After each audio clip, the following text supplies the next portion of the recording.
Ddc Skool of Thoughts, yeah. Kubatsirana, techisisana, techiyambusana, fila, kuonesana, techisimudzirana, ya. Panondo patosangana, techibatsirana, panondo patokumana, techisisana. Ddc Skool of Thoughts, Ddc Skool of Thoughts.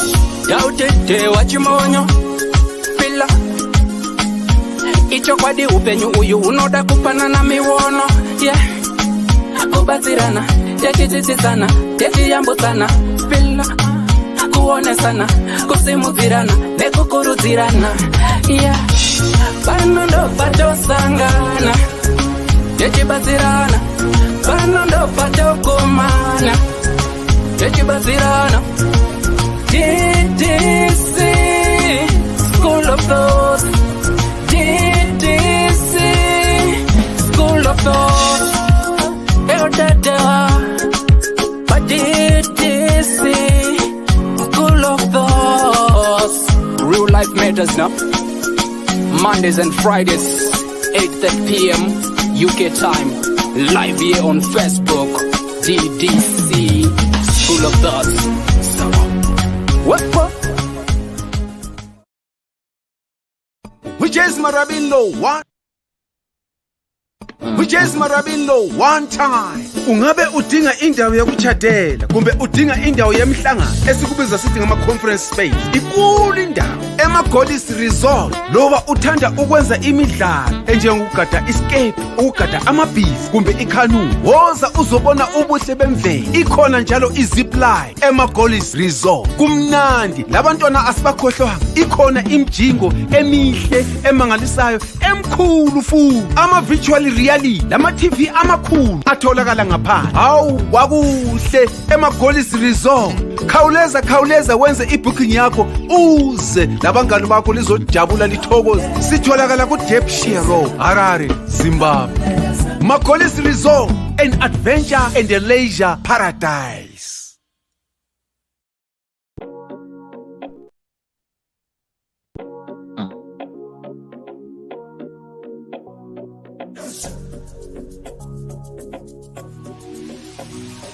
Imagine getting paid to view, like, comment, and share your favorite music from your favorite artist. Now, that's an easy job and convenient. All you have to do is to visit us at www.musica.online, which is an amazing platform that allows you to get the amazing music that you need. So we're calling upon even the listeners, and most likely the artists, to upload their music and listeners to get paid for listening to the music. That is convenient, trust me. Hello, good people. Say, salibona ni malkabezula mahle, linjani bawetu, wherever you are, I hope and trust you are doing good. Mkoma kwangu mrise? Nindiri correct, nizise. Bana so, nasi Friday ziyandrika? Friday. My days acho, hey, zinu zacho, but otherwise bobo zo. Ndiri bozo kuti damn it. Bana pare gai tuone zvakamira sei. Constance mangwiro zviri sei Hilton Fungai mabrugwa zviri sei Clara Chera Shaba anti muri sei Miriam Manta, how are you doing? Mary Robert zviri sei Melody Mutisi Mhlanga, how are you doing my dear? Muri kuzigona say good people. Simbarashe Sartel, how are you doing? Muri kuzigona say good people. Kari sei kuka weekend Kenyu, how are you? Sonia Smith, how are you doing? Nini mngoma bo zvakatoendeka zvakadaro.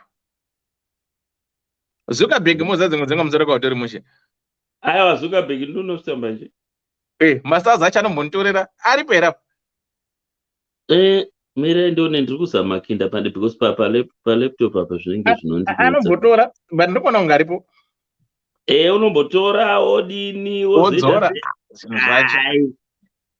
Anyway zvinhu zvamahara zvagara zvinongonetsa.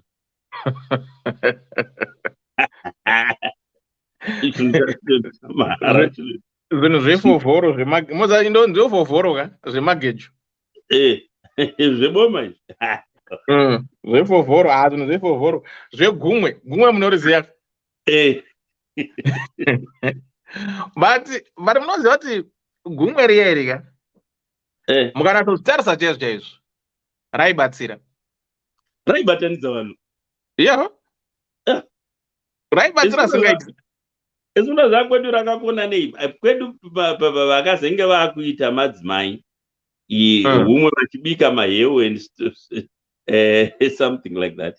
Saka what happened? Pano umwe murume ainge ari muraimende aiwana mama wangu akaenda kwakune humwe idzo dzemaheu dzemadzimai yanga nekusakura here akandirememba kuti yanga iri. Saka she overhead achitaura kuti kwangu vanotouya kuumwe because kunohiwa. Yai mama wangu vakangoitauka zvandakaita ini vakabhatara zvikanzi. Saka unofunga kuti torarama neiwe kana kusina nhimbe kwako. Amai angu havana kuzoenda kunhimbe futi. Saka vandongoti kwamambiaje asisauyi kochirudzi vakati mazuva ano ndakurima kumunda kwako. Vanhu vose ndokutoti uyu wangori pano wangoti handichadi uyu handichadi ndokutopera kwazvakaita. But raibatsira manje zvokuti zvaibatsira but iyapa pakazongotanga kuuya nyaya dzemari zvinokuda kuita kunenge kakushamisira vamwe. It didn't go down well with other people. Kwenye maita masociety irimi society ainzi masociety aitwa nezvemaybe tatichisenzesa imwe rekera zvaingoda kutanga humwe izvo zvizvi. Saka maita kuti pamba penyu ndo panenge paine society. Saka paibikwa chikafu raisi mafet kuku vanhu vauya vachitenga manje boridzwa radio wanoita competition yekutamba. Kwedu vaiti mabharoni ainzi vaiti bharoni kwedu ainzi society. Vaizviita zvaitwa zvainyanyaitwa namadzimai because madhara akanga ari kumabasa. Madzimai ndo vaizviita izvo kuti zvine zvichitengeswa zvichitwa sei vaingoti nhasi vakaita panhingi next time ari panhingi. Exactly.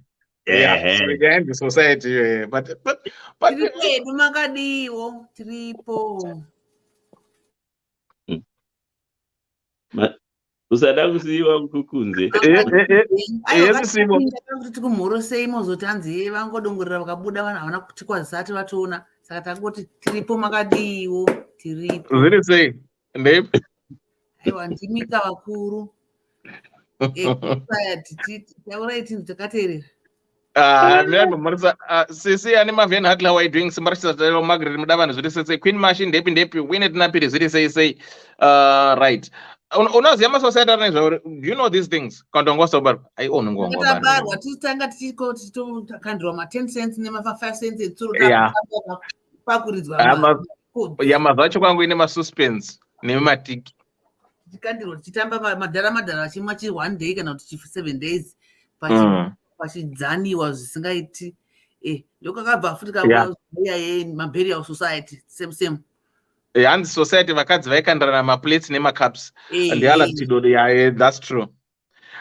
Maria akahwema zviri sei yeah but all those things akusina manje tanga sei nyaya iyoyo.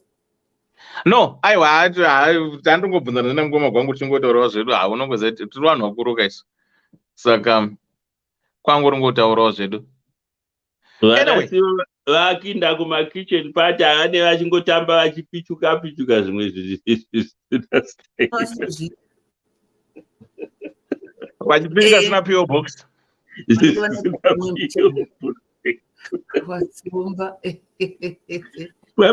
Mababy shower itaita zvandositaira inotambwa ikoko ndakatozozvizira staira ipi futi namagwangu yenye mune muchitamba muchiedzezera kuita savarume muchita mandirasa one room rokurasika kona pakona iraundi anasiwo ndimi maovheti acho handichihera muri sei fa fe fifo Ana Queen Machisina PO Box. Muri sei anti? Ndinofara hangu muri sei mukoma gwangu mhoro yandisivo. How are you good people? Zviri sei muri sei kwemuriko? Kunobho zvekuti. Anti. Munoziva Sibo akandipurumisa ndengera tiketi kuya Cape Town kuya ngukone zvangu so. Nanhasi nyacha ndikangana. A promise is a credit. Anomapromise akawanda sei? Zvinhu zvacho. Andi munoziva masociety nemahumwe here atari kutaura nezvavo. Makambaonawo? Mai? Masociety aitwa kudhara nemagumwe kandi humwe. Humwe ndo yataitoita zvezvo kudaro. Pataibatanidza vanhu handitika? Ini yaizongoti yezviyo yekupura zviyo. Pavaizoimba paya ndipo hakuna chichorwadza fanira kupura mhungu wakomana. Aiwa, mhunga inovava. That's the problem. Rukweza haruna problem. Plus mhunga maikwanisa kuitsikisa nemombe. Maiisa pamombe dzotenderera zvazvingambotori time. Aiwa, ndo kana paine ruvareka. Haitsikiswi pakadzurwa nendova. Pasina ruware hazvigoni. Hamuzoiti. Zvino maware tsapi yaitondovakirwa. Inenge nongazviita namabireweta vanhu kuZimbabwe. Unowana zviyo rekera zviyo zvose zvatogwa zvisina kupfugwa. Tsapi yaivakirwa kure nomusha kuruwarewo. Yobva yazoti makoto acho futi ani makoto mayaziyaka. Mhunga inonetsa inoti kurima kwacho yoda kupaurirwa, yoda kusimirwa, yakura woda unodzingira shiri, inoda kuchekwa. Ine lot of labor man. Iro sadza racho kuti muzoriji kuya rigokwiridzorwa inoda kutwiwa futi. Maiti kana makupura zviyo paya munenge mabikirwa anonzi mashamba aya vakabika yainzi chinopi. Zvenye nopi apa muchipura apa uchimbonokwenywa nemumwe nesinenge maorange sagari maorange avavi wanti ndikwenya zviya zviite unovavi wakati ndaizonakidzwa paya pokuti marudza kokururwa munhu hembewo achiumburudzwa. Kanaita sei? Adzokorodza ichihelela takupabata apa. Munhu aita sei anti? Waibatwa wokururwa hembe woumburudzwa mukati imomo kuti doro racho rigonyatso kudhaka zvokudaro. Unenge waita sei?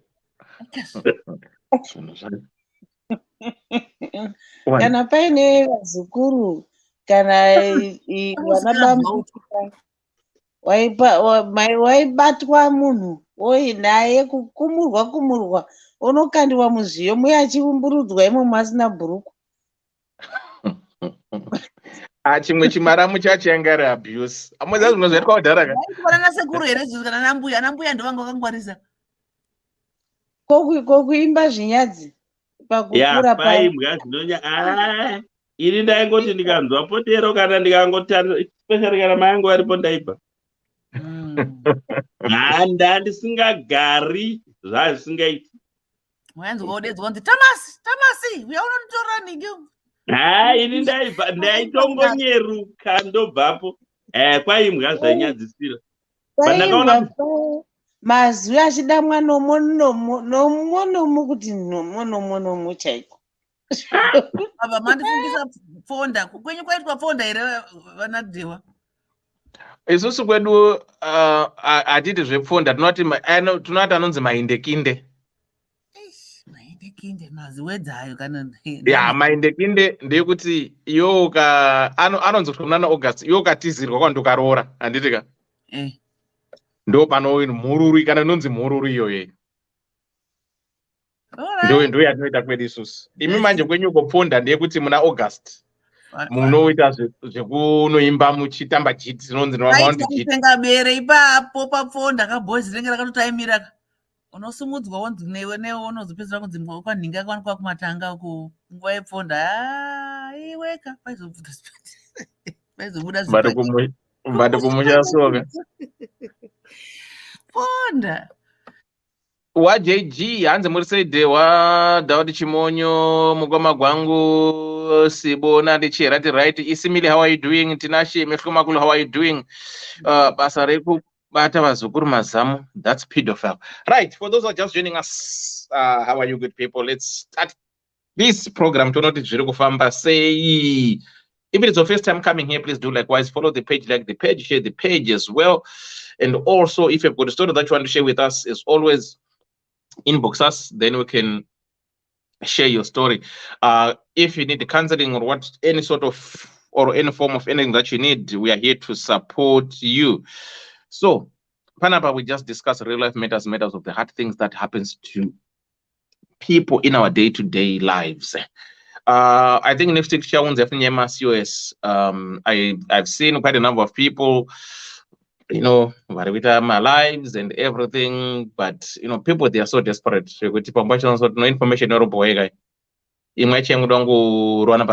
so next week I think we're gonna bring more information and give you more insight or what's going on or but anyway, I think Love is Blind, but before we go there, I think it is similar to this. Let's play this video a little bit. When love is blind, how blind is love? This video that I'm going to play, I have to put a disclaimer. It's not my work, it's somebody's work. Then we'll go to our story. But that's all. There's no link. So this video, I have to put. Me to say, but I've been dating him since 2015. I met him when he was 21. And we had our first kid like a year after 2016. And we had another kid in 2017. Wait for it. And I just recently found out that this was my son that I gave up for adoption. Damn! What did you say? I just recently found out that this was my son that I gave up for adoption.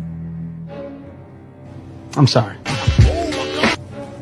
I'm sorry. Let me just grab my stuff off the bus.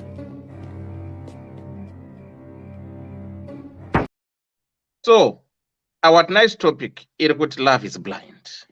So, so that woman, what I'm not Makuga or my sugar mama, whatever. So, she didn't realize that boy, wakaitamwana naye or wakadata, was her own biological son, wakanga akaendesa for adoption.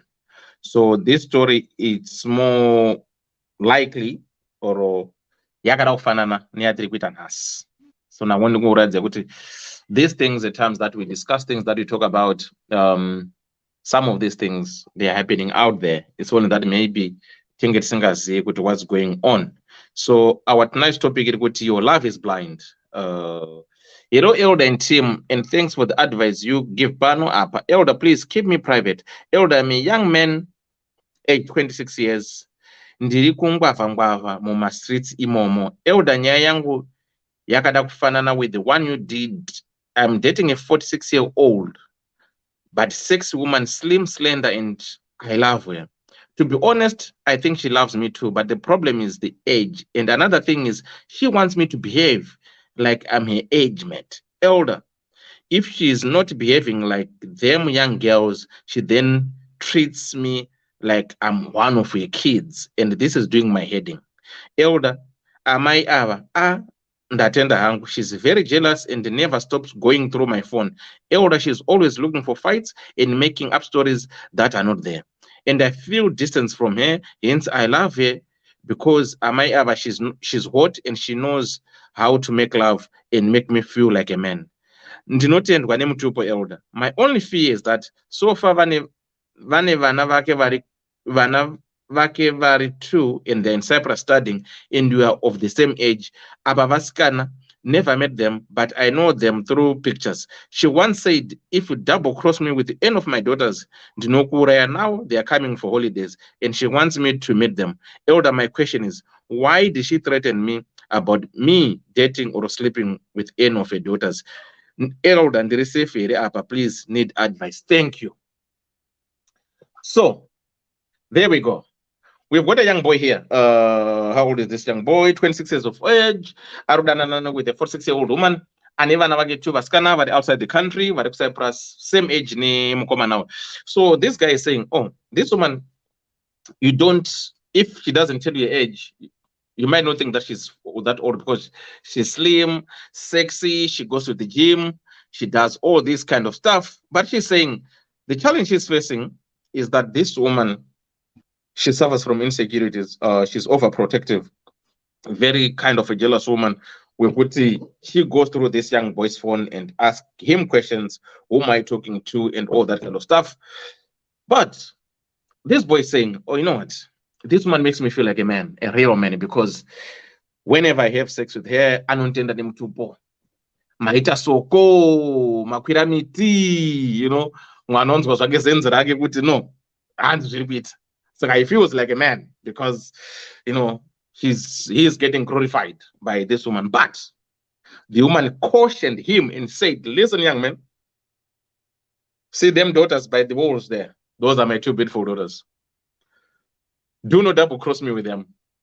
Do not ever lay a hand on them. If I find out that you are sleeping with any of my daughters, I'm going to kill you.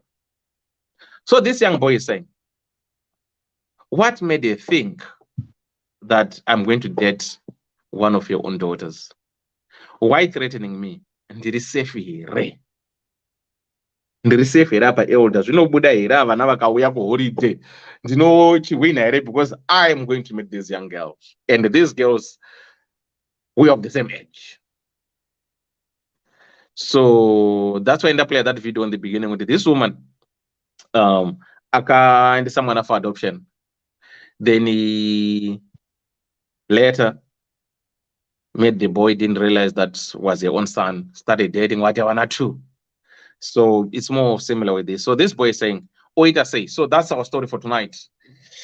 Could say really safe, Ray Manabun Dogmana, Data will say, Maya Vandinovada, she loves me, I love her. But Vanika Amika Chengera Kavanita. But she's hot like my pants, very slim, sexy, and basa vachigona foot and mwana achinatsonzwa ones no ndimi chimudhara chacho. So those who can help this young boy, uteta sei to na kuti anobatsirika sei mwana, because tinonziregera ndechirumo chirumoyo munhu anofa nacho. So ndo zviri kuitika mastreets kuti zviri kwese zvinhu zvacho izvizvi kuti kudroad row 6 row 9 inonzi mwana atsva musana mai watsvadumba pana chabereka umwe. Saka oita sei mufana wami apa mukoma kwangu? Makadiko hama adiwa. Inini the best ka. Amen kana ndandiri ina ndigonogara nomunhu ane shanje. Ipapo even ingava hama ine shanje angava mukoma kana ndisekuru, you rarely see me at his house because I'm a chatty person. Handingagari ndakabumira muromo indasvika pamba pamaiguru kana kuti pamba pambuya. I must feel free. Zvinonga zvazvokuthreatenana izvo zvokuti if you lay your hands pamarekera pavana vangu, I will kill you. Haugari wakasununguka munzvimbo yakadero. Ini zvakafanana chaiko kana even pabasa. Unoziva pabasa paunohora zvako mari shoma asi pana ma-good working conditions, panonakidza kugara pano paunohora mari yakawanda asi pachigara paine mutauro, because mari yacho haizonaki. Unoshongomwa ndikaita izvi ndakanganisa here kana ndadi, kana uchisenza nemushini unopedzisira wadimbugwa zvigumwe just because uri kusenza uri under fear.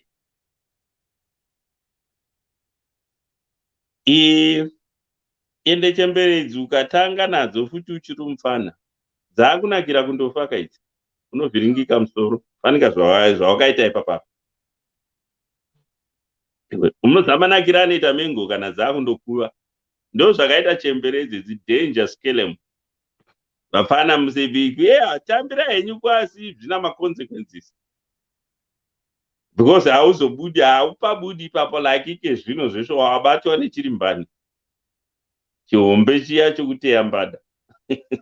So yeah, if it was me,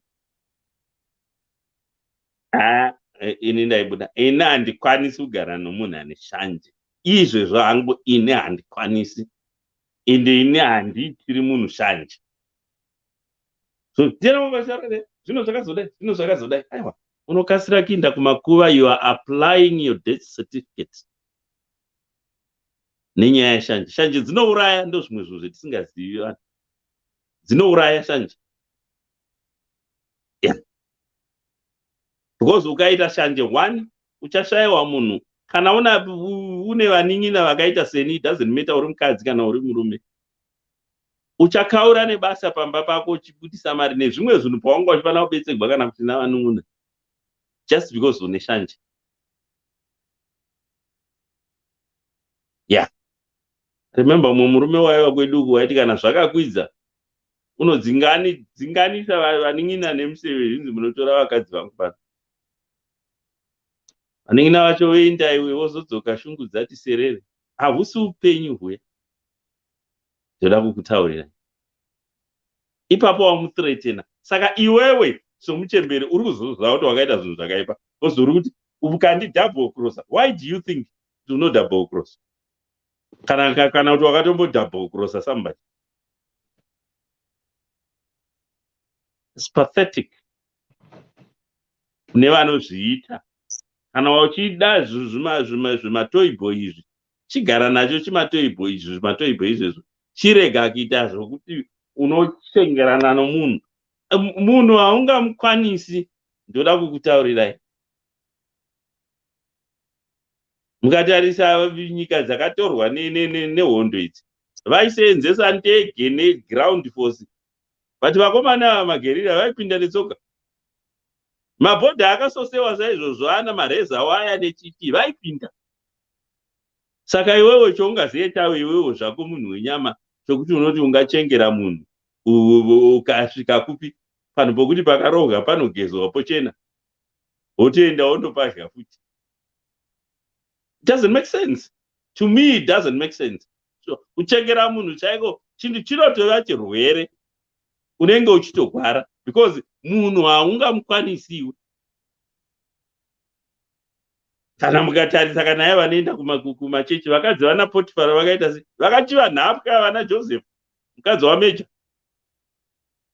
Saka kokuzoti iwewe mupini waguduka, iwewe vhenenziyana marwei. Imikaimi tikwanirei. Saka ini kana ndandiri niwe mfana, ini apa ndaisiya ndoti aiwa ndasvikonewa. Because munhu unofana kuti zviya izvi kana uchibva kana kuti kubasa uchiinda kumba, ndakiinda kuna Chihera manje, ndakiinda kuna Madhuwe manje, kana ari Masivanda same thing. Kuhwa kuda kusununguka kiinda kumba, kwete kuti 15 yoda kupera nayo ndodzokera zvere kuya. Hauna mazuva akawanda uri pano panyika, unongokaruka mumusi wadonha kadhi yakaresa. So the best for your own safety, honestly, indeed Canada ndaisiya, but the decision is entirely yours. Because kana watotreda kuti if you do this ndichaita izvi. Vana mazana vangwarisa anogona kutokuza kuti iwe mama wachembera iwe. Rega tirove zvirova zvinhu isu tiri kuzviwa. Vanozviita gengari riko mazana iwe. Wodi uchapedzisira musi wategwariwa rokuti midzo yavakadzi vashoma varume vanogona kuikunda zvana Joseph. Vazhinji tinobatwa mumatraps achona. Naito tuvana tudiki diki turiko mazuva ano. Twaane zvivinji zvokupindira mumainbox. Kagokudza tate vamurudoso. Unokati kudi. No. The best thing, but tokutaura kwandamboita regera baby decision ndeyako. But vanhu vari paranoia savava vanonetsa. And I talk from experience. Practical experience. anonetsa maparanoia, hauna mufaro. Ya, kwete kuti une nhamo yokushayiwa sadza kana kushayiwa chokupfeka, unenge uchipfeka zvokupfeka zviya zvokuti kana vakakuona apa vanoti baba vakapfurira kana kuti vakadii, wakachena asi kumba une usina mufaro. Munhu ndokusununguka. Ndosaka uchiona kochi zviya izvi kana vakomana vachitamba bhora, unogara ari pabhenji apa, vakomana vaudza kuti uzondovaudza pasecond half paya kuti apo ningi uyo wakamira akadai, uyo mukomana uyo murefu, musaisa bhora romudenga, isai bhora ropasi, ndo pane weakness yake. Kwete kuti unoshauta maplayers ari mapfutsekisi benchi, iwe enda uchinzvengwa so. Aiwa, haritambiki zvakanaka bhora rachona. Yeah. So inini hangu, ini ndakazvimirira, handigari nomunhu ari paranoia. Izvozvo ndikangozviona tichangotanga kuzivana, ndikangona kuti apa handisi kuda kuenda kupika. Unosajerera kupikira kunze riya iro rokuti house arrest rinogwadza. Rinogwadza jererero. Ya. Panika rimwe jere randakazwa riri kuAmerica rokuti riri mukati mesiti center, kwa munhu muchidongorera muchiona vamwe vachifara vachiita partying vari panze, uchingodongorera pamahwindo so. Rinogwadza jererero. Asi matiziro chaiwo pane pasina. So apa kana ndandiri niwe, I'll pack my kit and go. Ndokunga ndo chete zvendingataura chete. Handina hangu mashoko akawanda. Hanzi nagedza Chelsea ngengeza, munhu anodya salt muhombe, anochita musoja ane pfuti, kwakuti iwe zvako nekabhegi kelaptop.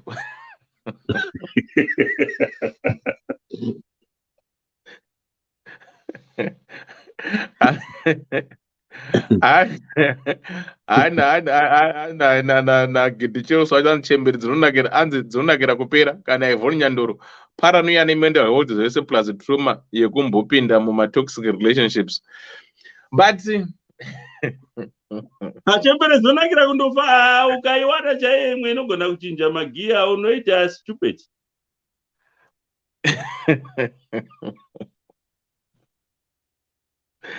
That reminds me. I think Sibo can testify this.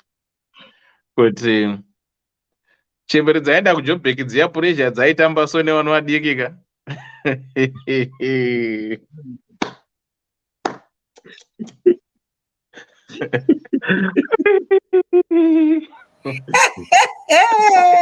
Taura zvawaita. Aiwa, ndiri kungotaura zvangu kuti hey, munoziva kuti pachimanyika rinonzi rukono, itoti hono tudiki rinonzi rukono, ndokwatinoenda tinofundiswa, because I think even mukatarisa kudhara chaiko chaiko kumamisha kwataikuroko, kune mubhuku rega rega kana mudunhu kana munharaunda menyu mune munhu yakuti angasikangororwi, handirika ari kwanga asingangororwi, right? Ikoko ndokwaenda vakomana kupractical, vese vapanhu vachidiki ndokwaenda kupractical ikoko, for some strange reason. Wandifungisa mukomana wako ana jumba musandukwa musi wafa, vanhu vachitaura parufu pake, chemberedzo munodzazorora. Mazvionaka akangosina kuroora, but waigwangura chemberedzo kuti tembe. Handigirara ndiri kunyebere.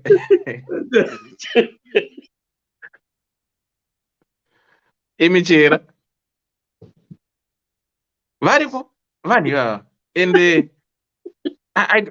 I don't know zvaivharidzwa sei, and zvanga zvine kamwe kakuitwa kazvaitwa, but I think zvemazuva ano zvemari yekuti vanonga vakuda kuchengetwa, then iwo wava like this woman anenge ane that sense of ownership yekuti wawangu iwewe, You know, if I can't have you, no one is going to have you. Ndaona kuti nhasi pane kamwe kamusikana kandoziya kanga chinzi kabutswa kumagurupu kachinzi kanoita basa rekudanwa rumano kachiendeswa maholidays. Then this other guy akanyora kuti hapana zvingamboshamisa because isusu wacho zera rake chaicho we can't afford to do that. Saka iye anongoti hande kuri kuenda kutrip then akuita unga escort achienda ake kuDubai achienda kunana France kusvika nedzimavisa. Saka I don't know hangu with this young boy kuti zvinowatsofamba sei. Anyway, your views, your opinions, your comments guys, ndatibatsire mwana atachauya kana magetsi adzoka tinzwe kuti anobatsirika sei. Ana andiklara uyaione tuchembere tusingade kuchembera singing zvangu. Debbie Jays, how are you doing? Clarity, my Brian Morrissey say Morozgona say Gid Chelsea, ziri say Ivoni Nandoro, ziri say Pananda Sierra, Betty Bep, how are you doing? Right, Edna Clegg, how are you doing? Right, Sibo, what's your take on this? Sibari Bera. Hey, what's your take on this? Andichira varipi? Udata andichira wataure. Varipo? Kana ndavataura ndinotaura after you. Ndaure zvenyanti. Thanks Andisibo. Zvinhu zvacho so. Ini hakundoda kungoti kumwana komwana uyu. Asi chaizvo wanga uchitarisira kuti kudii. Chaungatarisira pakuti wadanana hako nezera rangu rino. Ndiri kuzamba nepose pose kuti ndiite fit in kuma20 uku.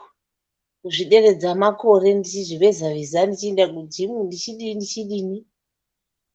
Ndadaro ndokupfekedza iwe zvinodhura malebo kuti utogonawo munhu.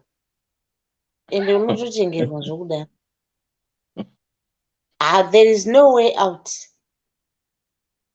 Hapana panengangokurega uchingofamba woga uchienda. Todofamba tose ende foni yako ndodoivheta. Izvo igaro ziva uchipinda murelationship yakadaro. Haisi kungopinda for mahara. Quality time yako uchiiwana zvokudaro. Asi zvinouya nemuseredzero. Nyange woindepi. Zvinotouya nepackage yazvo. Hapana imwe way out. Nyange pano tokurevera nhema kuti dai. Hapana zvamakatopinda mazviri ndizvozvo. Ende mbuya iyi ndodoi respect. Inoziva zvainoita. Kuti iwe neni ngatifare zvako asi kuvana vangu.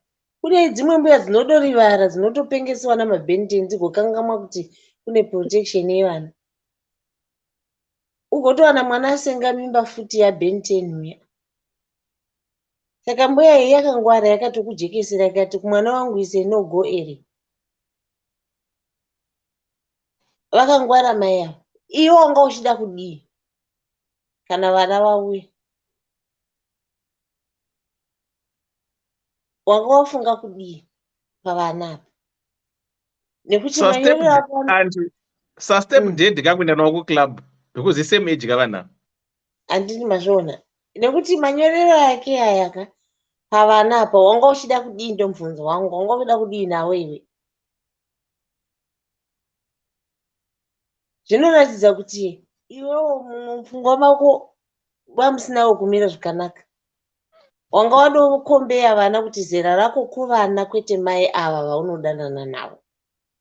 Katotaura zvokwamwari chaizvo. Mai ava vakamba vakuorora vakati unofa ende unopafa. Hakuna munhu unongokudza kuti unofa asina kumbouraya. Unofa zvokudofa chaiko. Utoreva kuti kune umwe wakadombofa. Saka wotovata neziso rimwe.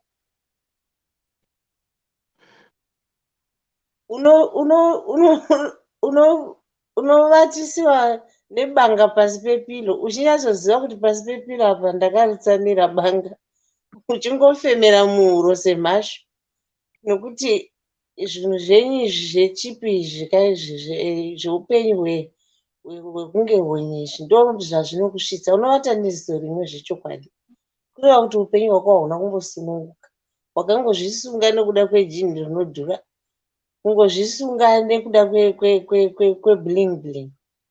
Saka sezvambotaurwa namukoma wangu kuti the choice is yours. Wodini wokurura majini aya wodzokera kumadhende, zvingoriwo kwauri kuti wodini. Ende hazvisi futi kuvakadzi, nyange kuvarume kuzvimadhara zvochengera, zvimadhara zvokudaro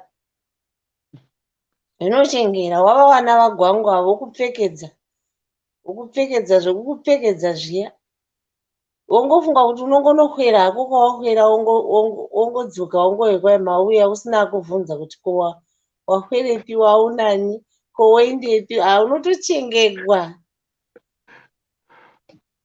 kuchengerwa nemadzavo dzavanoreva vagwangu dzokuti kwai handichengeri, handidi unochengera. Imika mofungidzira kuti mamuwana munhu. Tarisai zvakaita vagwangu kusvika kwavakaita. Kuno munhu ungakona kukuchengera chidhara chakadai, unotoningira, unotochichengera kuti chaindepi, mamuchitaura nani pafoni, makwerepi, muchida kuzvinyengedzera muchiti kwai handidi kuchengerwa. Unenge ari munhu rudzi asingachengeri, anongoti inde hako udzoke, inde hako udzoke. Hakuna zvakadaro, garai pasi. Hakuna zvachose. Munhu unotokuchengera munhu wako, kuchengera ndogurimo munyika. Ende unonge uchitoziva kuti chandiri kuchengerera, ndabata mhene yangu, digombo irega igombosvedza. Hazviiti, unotochengera, sona nayo, ndozvazvitori. Saka yamakapinda iyi, mutori chikwambo zvenyu, muri muhari bhudhi, garai muri imomo, kuti muhari mamuri imomo, muri mubhotoro. Upenyu hwacho hwakaoma, mopisa mubhotoro muya. Mazuva ekutanga unonge uchiona zvakanaka zvichinakidza, uchiona sewapinda chaiko kai majini 5 one time,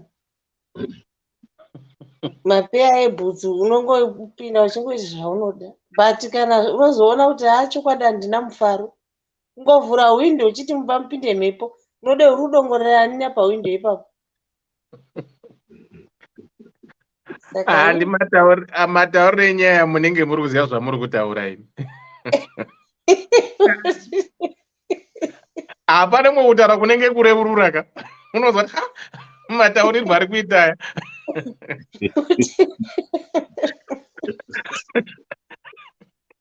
Amwe kutaura kunenge kurevurura zvesho kuti waigona kuti mataurwo ari kuitwa zvinezvi kaizvi. Zviri kumeka sense mani zvinezvi. Kunyepa kuvhura windo kudai kuti mumba mupinde mhepo, mamuri kuona muri kupisa, muri kushura. Haungorivhuri ukasabvunziwa kuti uri kudongorerani ndiani. Unotoona munhu achitosimuka kubva kwaari achitofamba kuenda kuti anyatsokumeka shuwa kuti hauna wawadongorera here pawindo apo. Ende unonyatsoona kuti shuwa ka, ndakasungwa mbira ndiri muhari zvechoko. Hauna chaunoita chausingatarisiwi kuti wachiitirei. Foni kungodai so, unoidavira munhu ari mugotsi mako, chida kunyatsorwa kuti ndiani uri kutaura, kurifananidza kuti ringave rani riri kubuda mufoni. Saka upenyu hwakadaro hawo, kutaura chokwadi, hwakaoma. Asi vana vedu ava, sairo gore rino 2023 rakaoma nenyaya. And sorry, 1 second. I'm sorry. Right, guys, Pite Active Star Party. Send them stars for free. Mukangona paneka star pakapo. Iyi rapa inonzi active, inonzi Star Party iyo. Muri kuona I think it allows you to send stars for free in 5 minutes for free. I think so.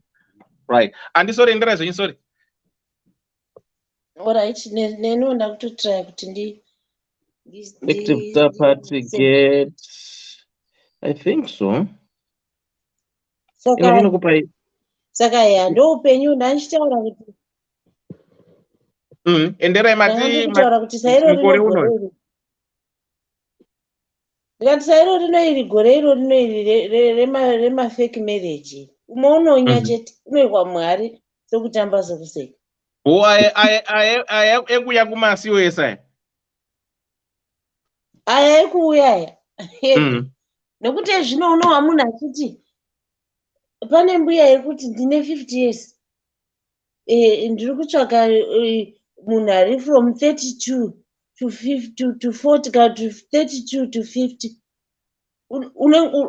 ona munhu vachimanyidzana kuti ini ndiripo ini ndiripo ini ndiripo chokwadi munopinda mwari sekutamba sekuseka unokwira ndege iyoyo kudhara wave mwari modzoka zvepano mochema hamuchadziwa nyaya mirai muone umwe unorira chete muchadziwa nyaya dzobuda kuti ndakadini ndakaenda nomunhu uya akazonosvikawo ndichinjira kuti umwe akaenda ndakazosvika kuya mai vaya havachadi vari kuti kana ukangondirega mapepa hakuchina ende for sure ukangovarega mapepa hakuna akazonosvikawo ndichinjira anonokanziriwa but anti pakadaro ipapo unenge ucharega chi iwowe takawirana kuti tiri kuroorana uri kuuya uri mukadzi wangu then tasvika kuno wakuda kundirambirei kana mangosvika kuya mapepa aya aitawo sei ndo paunonyatsokuona kuti eji yamai ava haina kumira zvakanaka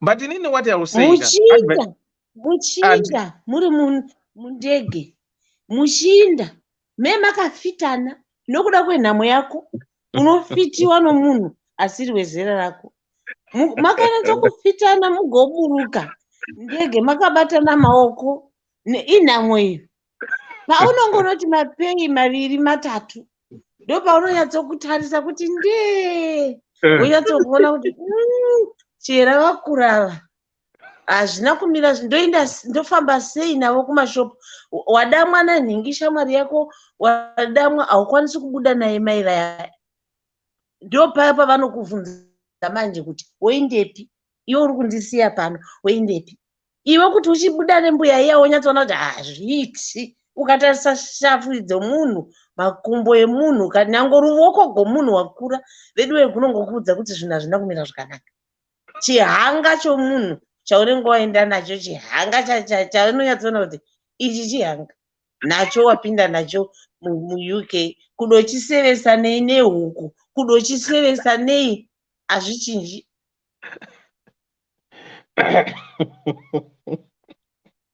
saka munodeva nemaini aiwa tomboti handi vari kuisa disclaimer vasi kutaura vanhu vari pano hanzi kune chihanga zveshuwa kuno vanhu vekutika kana kugeza chaiko ndino vanhu vanenge 4 ndoziva wagara muno 20 years ganda handiraramba kudaira kuramba mozapaonza kuti ganda iri harisi kutombobvuma even kune mamafutibhola zaunotika nemari dzaunotambira unoziva kuti munhu akabva kuafrica zvishuwa but ganda rofanira munoziva kuti kangazhukei munoziva kuti kukangazhikira so munoziva mangwana yonzi yakangazhira ka haisati anatsoibva but yakuda kunoibva zvekuti yane kakudyika pari kunosikati njikana ganda pane vamwe mai vari muno ndakandina jumba musanduko ndiani koi ndovaya vaya director vaya kona mai zvavanotenge vasikana mawani paripo pamwe mvura peinoramba zveshuwa saka ndozvo nyange odla ice cream vanotaura kuti ikoko zvokudya zvakachipa matauro anotaura vanhu saka unonyatsoona kuti shuwa nyange womufidha kuti pane chiyogati pane chii hazvichinjisi nyaya hazvichinjisi makore haafi akachinja and zvinokonzera maproblems pakuti ndo paunonyatso kutanga kuona the reality yekuti kuwana munhu asiriye waunoda nokuda kwezvimwe zvinhu zviri behind zvakaoma and unonyatso kuona kuti mwoyo wako uri shattered pamunhu nyange mogwangurana unogwangura munhu uchiverenga bhaibheri kana uchiverenga novel muri pagwangu ashamisi nekuti uchinyora meseji pafoni kunyorera mumwe munhu waunenge uchitoda munhu ari mukati megwangu wona utoti hapana saka zvinhu zvacho zvakaoma kupinda murelationship nekuda kwezvimwe zvinhu zviri material pasina rudo zvinokonzerera maproblems unochema kana ndaifunga seni ndaingosiya ndotanga life yangu patsva usiya kana une zvawakatengegwa kuti zvisambokunetsa siya ipapo wobuda mumajini aya wopinda mumadhende mako wozvisevenzera wonozvitengera zvinhu zvako hazvimbokunetsi nekuti ukangoenda nawo majini aya mai vaya vachatevera majini aya havamboregi kukutevera vanokutevera vachiti zvinhu zvangu kurura magirazi angu nhasi vanjewa havana magirazi ndimazvona kubva namagirazi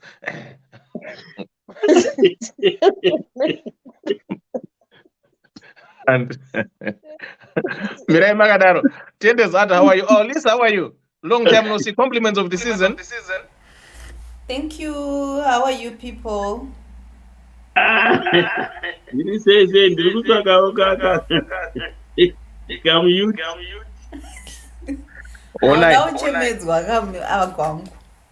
Ona izvinhu zvacho mambozona zvaitika paira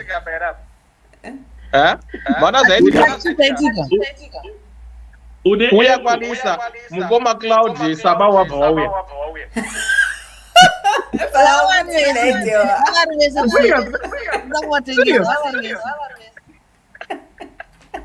mungoma Cloud wabva wauya Cloud ngatidzokere since your absence mungoma Cloud wauya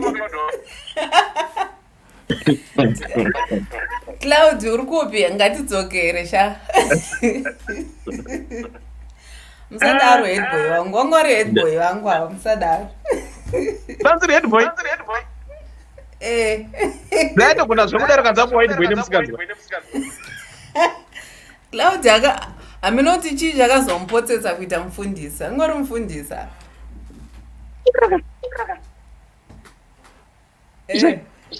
vanopfeka munhu zena zvekudaro It's good to be here, guys. Nice seeing you. Maria Kahwema, Mugoma Cloud Sabah, so this is Tendes Art, how are you? Chiratidzo Gumbo. Ndilisa. Rati Mkondo, zviri sei, Namatrai Masuga, how are you? Eva Ratidzo, zviri sei. Excuse, ndironda siya, Tinashe, how are you? Regarding go more quickly. Ndasiya nipana ndasiya pa Ruru zviri sei Stable Cummings, how are you doing? Margaret Mdavan, BTCM, how are you? Eva Ratidzo zviri sei Tendes Linda Ranga ndeipi Yvonne Nyandoro zviri sei Clarity my brain muri sei I think you guys don't more say message Lisa Jackson ndiye uyo Lisa wedu uyo sei. Right, for those who are just joining us, how are you doing, guys? Good people. Muri say tinachi mhlemakulu napo ndeipi and Clara endera zvenyimbo vatazo kuti staff to recap.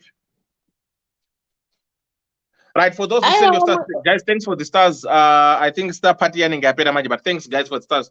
Thank you so much. Endra nyanti. Vamwe ngavataura havo tichidairana tichienda kana mchida kuita recap itaizvenyu recap. Okay.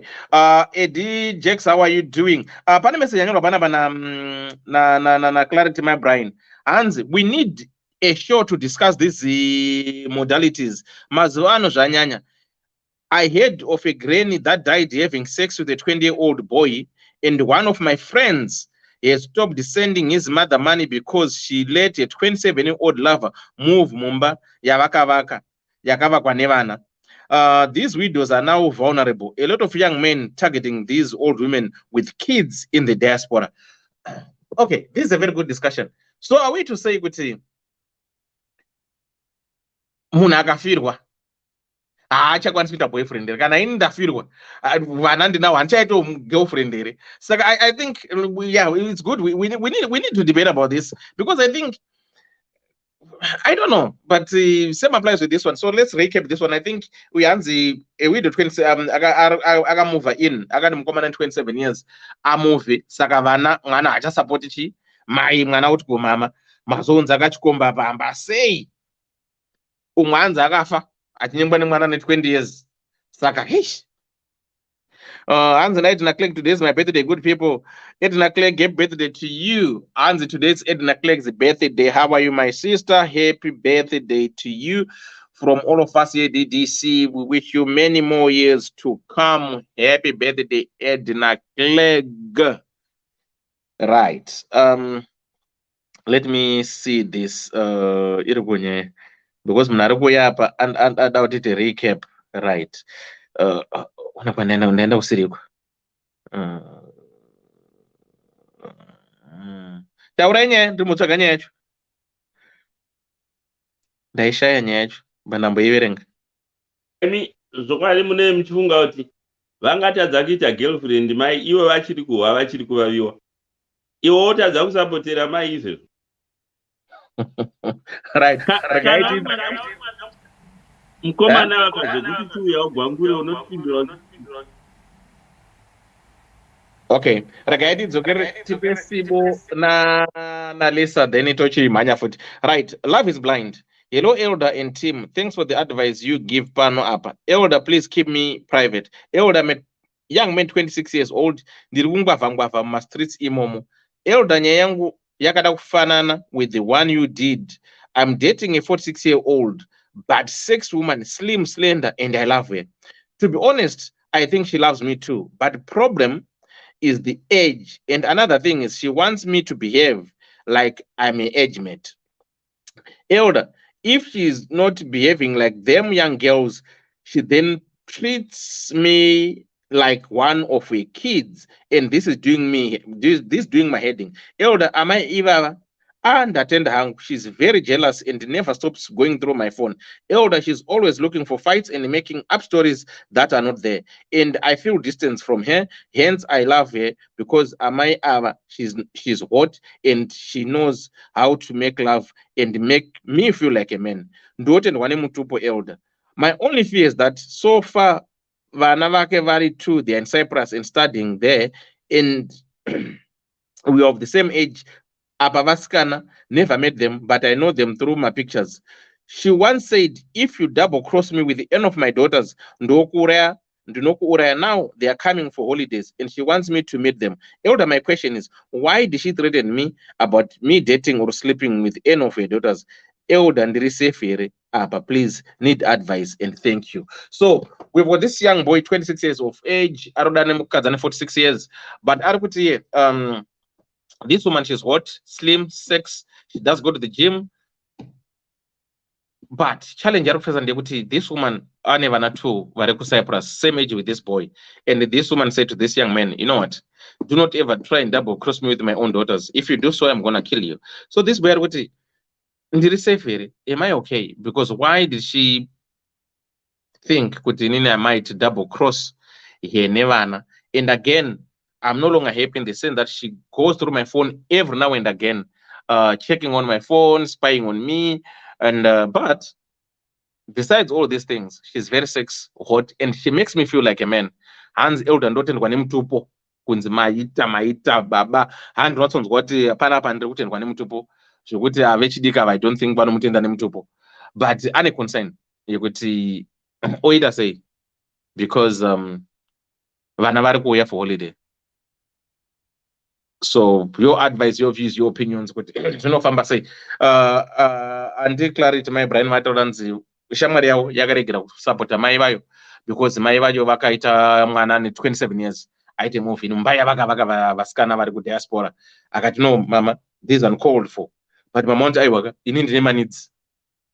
Saka mwana kuti ndoti ri baba kune munhu muri kwandiri endemba yacho ndendakavaka. Saka apa mwana uyu vasikana vakauya same age naye ma 26 pane chakashadzira vakaenda sekubhawa because ma-age mates aya. Hanzi saka mai ava vanobehave se-teenager girl kana zvavo zvakavabata because she's slim, sex and whatever, she behaves like a young girl. But kana zvako zvavakwidza futi manje vanomutrita semwana mudiki kuti ya my son yogara apa hapana kwauri kuenda teera ndini mai wako ndiri kutaurira but vachirara naye. Saka mwana ari kuti I'm confused, hachazondoita which side do I belong, child side here kana kuti kuna lafu. Saka that comes again to nyaya yataona na Clarity mai Brian kuti vana vakaita vachasupport mai because mai vakaita movie vakati mwana ane 27 years move into the house. So can we deprive our parents their personal needs because we anticipate that they are old enough they can't date? So ndo nyaya yatine nasi. Right, Sibo dzoka uchimhanya kwabata sadza uri kubika.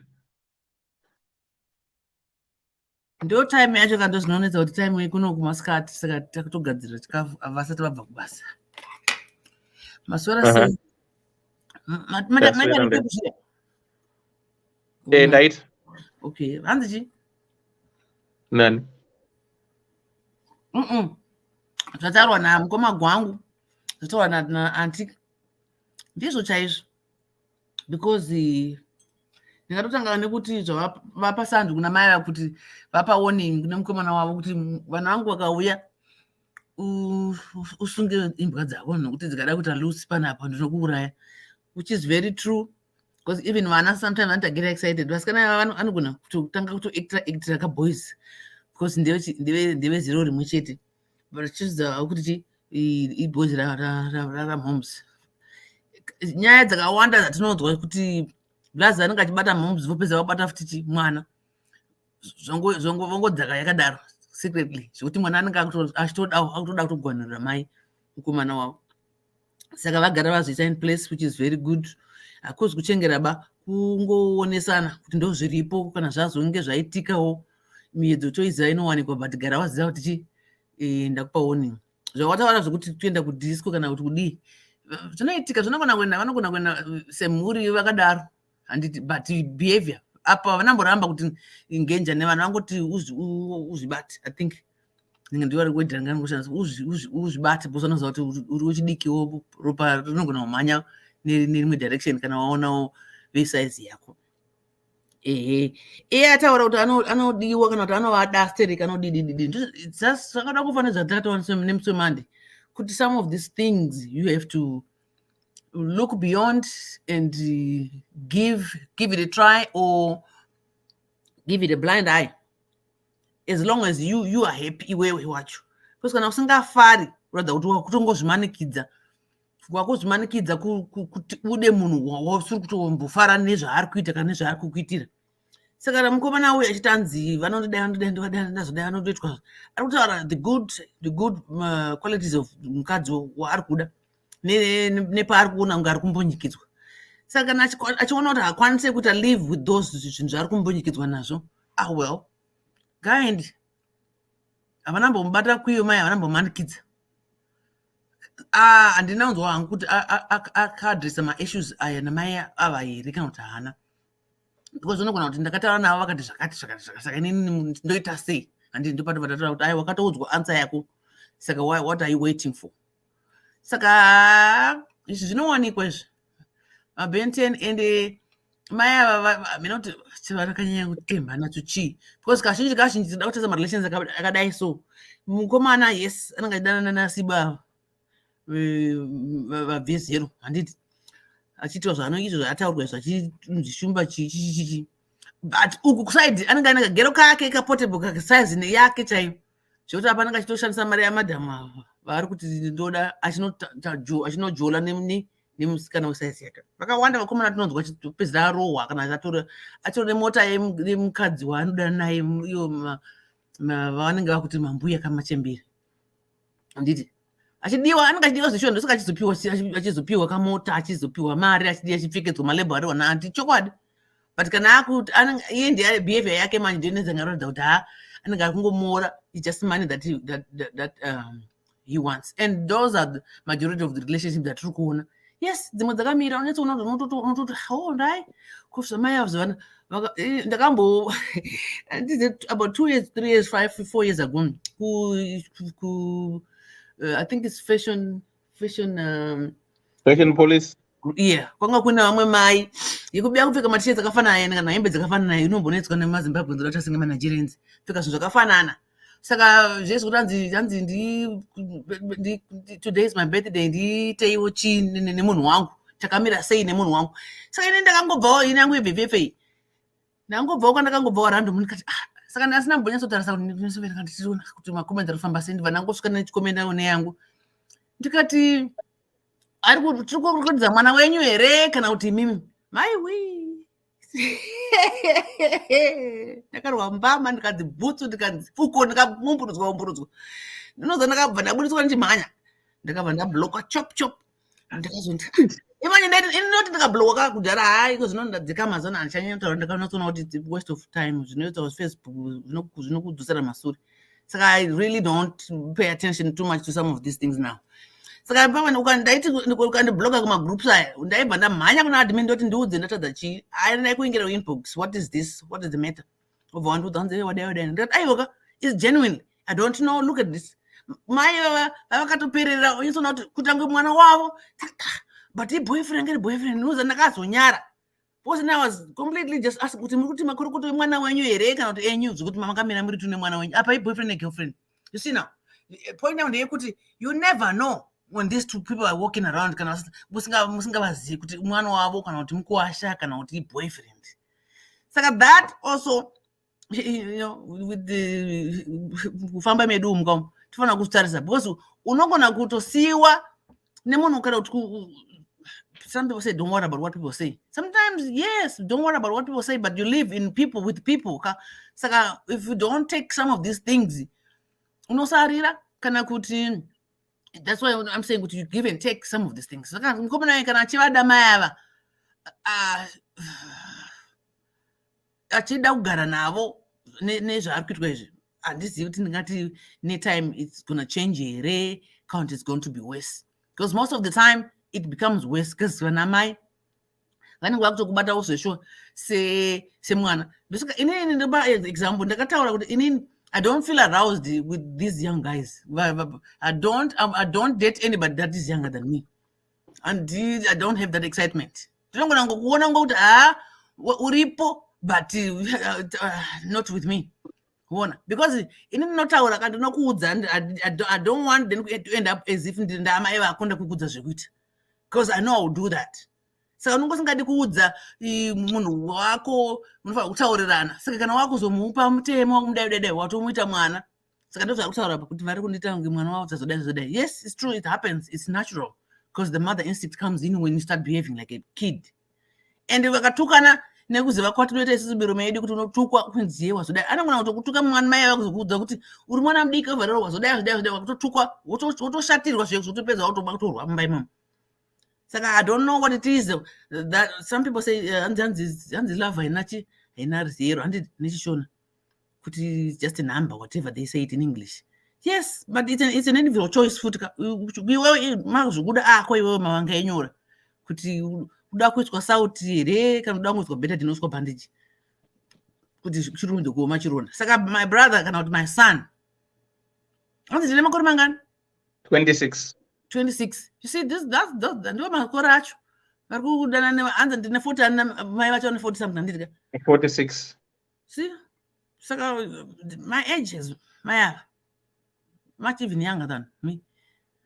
Saka just like I say, and I'm looking at it as me, but I don't do that, and I wouldn't, and I don't wish it for anybody. But kana zviri zvawanenge waitirwa namwara wako akupa makomborere kuti udate munhu ari much older than you kana kuti mai vane vana vezero rako kana kuti hey, you know, I don't know because vana imomo like enough vasikana because vakaita vakomana anogona kukuudza futi unotukwa imomo utoda mari mai vangu yechichichi vana vagopesana namai because mai is up for happiness and we should give it hapana munhu asingadi kufara.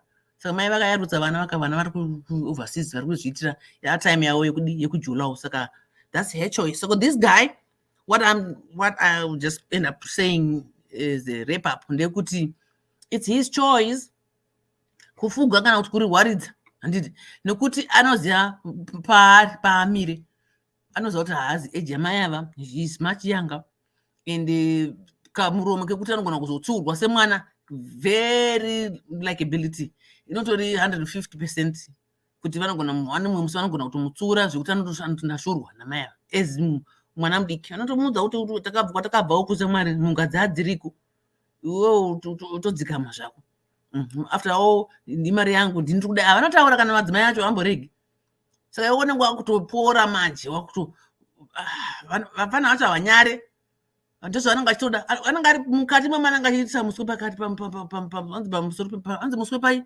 pakati abuda panze po just wants to be seen ndipo anopfeka malabels acho iwayo anenge atendwa namadhamu vaya kana vari vese anenge achipawo kafesada chingudede but kana aega one boys rake achikuti moms yedze imari yacho kai handi kudya mari moms unenge wakutochitotaka kunge kakusvorwa kana kunge kakunzi chii but ndiochi you are the money, you are the bank, you are the provider of this young man here. Anotonyenga kamusikana kesaizi yake zvinongoitawo iwo madhara iwayo zviri kwese kuti vafana vanogona kutawo magirlfriends zero ravo madhara iwayo zero redu vanogona kutawo magirlfriends vana vadiki kwatiri.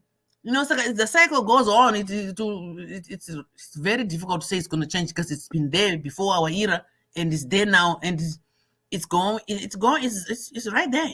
It's undisputable.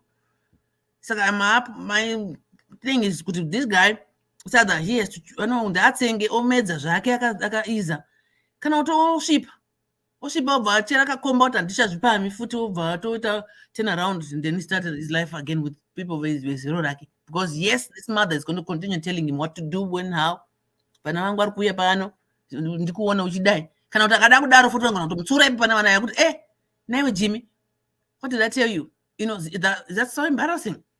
But you're supposed to be partners, but the ratio is much different. It's half the age of, it's half, 26 to 46, whatever that is. Half, it's not 5 years difference.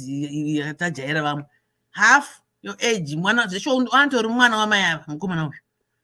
Saka zvekwari amene anambotora kwerudzi rwake kumbe kwawo ana mai acho vanozvibhilivha here. Because sometimes kana wasvika panhano uchida kuti uroora uchiona kuti uri respect unogona kuudzawo mai kana tete kana muzadzi yako anombova dai akandipawo insight kuti ndakamboudzawo sisi vangu vakatiti ndizvo zvinowanikwa ndakambotaura nabudhi wangu ndakambotaura tombonzwawo kusaidi kwake vari kuti chiyo because aperevera mwana uyu ambori budhi because kwandiri mwana andori mwanawo. Saka ndiri kutotyawo nazvo because I don't want to say I don't like people that do it. I just don't entertain people that do it because to me, I'm not aroused with the fun. That's what I'm doing. Mama, I don't know. With that, thank you so much, Sibo. Right. Tsitsi, how are you? Dr. Lammurise. Hey, Mkomadewa, how are you? Compliments of the new year. Murise say koko tiri right kuno. Boze kuti.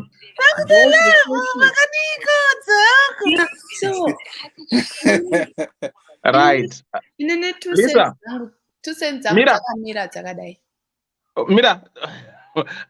Mira Lisa taure tsitso bwazo taura. Okay. All right. Sorry. Lisa, how are you? Hello, hi Dewa, thanks so much. Inini 2 cents dzangu ngandedzekuti chinhu chinonzi rudo chiri fani nomboziva chinokuitisa zvese so zvekuti zvinenge zvitotaurwa nevanhu ivo unenge usingatombozviteerere kuti vari kumbonyatsoti chiko. Do they really know how I'm feeling? You know, that's the situation with this guy. It's not always my relationships akadai so ekuti munhu anenge achida mari kana kuchengetwa. Mumwe munhu anenge asingatombode all those things. Amunomboona kuchikoro kwekwe unotonototi classmate kana kuti one of my students schoolmate anenge akatoperera pana teacher vescience kana teacher vemaths kutoona kuti uyu mwana uyu atori nema feelings, you know. Anenge zvokuti some of these things they just happen naturally. Vanhuwo vakatoonana, like if you mukada kunyatsoanalyze the way he's saying about this woman, arikutotaura kuti arikutoratidza those are the kind of women that he wants. The slender one anyatsotaura kuti she's hot, she's sexy, haanambotaura kuti ane mari yake anondichengeta. He didn't say that. So it's not always my relationships ekuti the guy is small, is younger and the woman is older anenge ane mari mukati. Tikada kutarisa kana even president wekufrance chaivo anga ari teacher wake, but vakatongororana. Right now they are happy together. So some situations they are not always like that. Even those women vanororwa neolder men, it's not always kuti you want money or what. Sometimes love makes you to do crazy things kuti unotodza believe kuti nhai munhu uyu nezvaari akadanana nemunhu uyu vakagara sei. Ariko ma-couples ekuti we look at them and we'll be like seriously these people are vachitodanana vachitofamba vakabatana maoko. And there are so many reasons why younger men fall for older women. It's because he admires maturity in an older woman and the experience associated with being an older person. It can attract somebody. Maturity ekuti ukaenda nalisa out ode zvinhu zvaasingadyi. It can if we are to sit down and talk with Lisa, atitauri nyaya dzatsirona gudo, tinotaura life, we speak about life. So what I've also seen ku these men who vanodata younger, vanodata ma older women, is that thing of wanting security. Yekuda kuvumbamirwa, like you want that warmth. You didn't get that warmth when you were growing up. I don't know if you understand me. Mother love. The mother love. Yes, you want that TLC. Like ukanzwa apa parutorotanzi and ndikaita something anonditenda nemutupo, pane that ka feeling kanongonzwa murume akanzi maita basa, dedimuri kupi chuya ikumba, that kind of feeling. And these women, these older women are very cunning. They know how to make you stick around to them.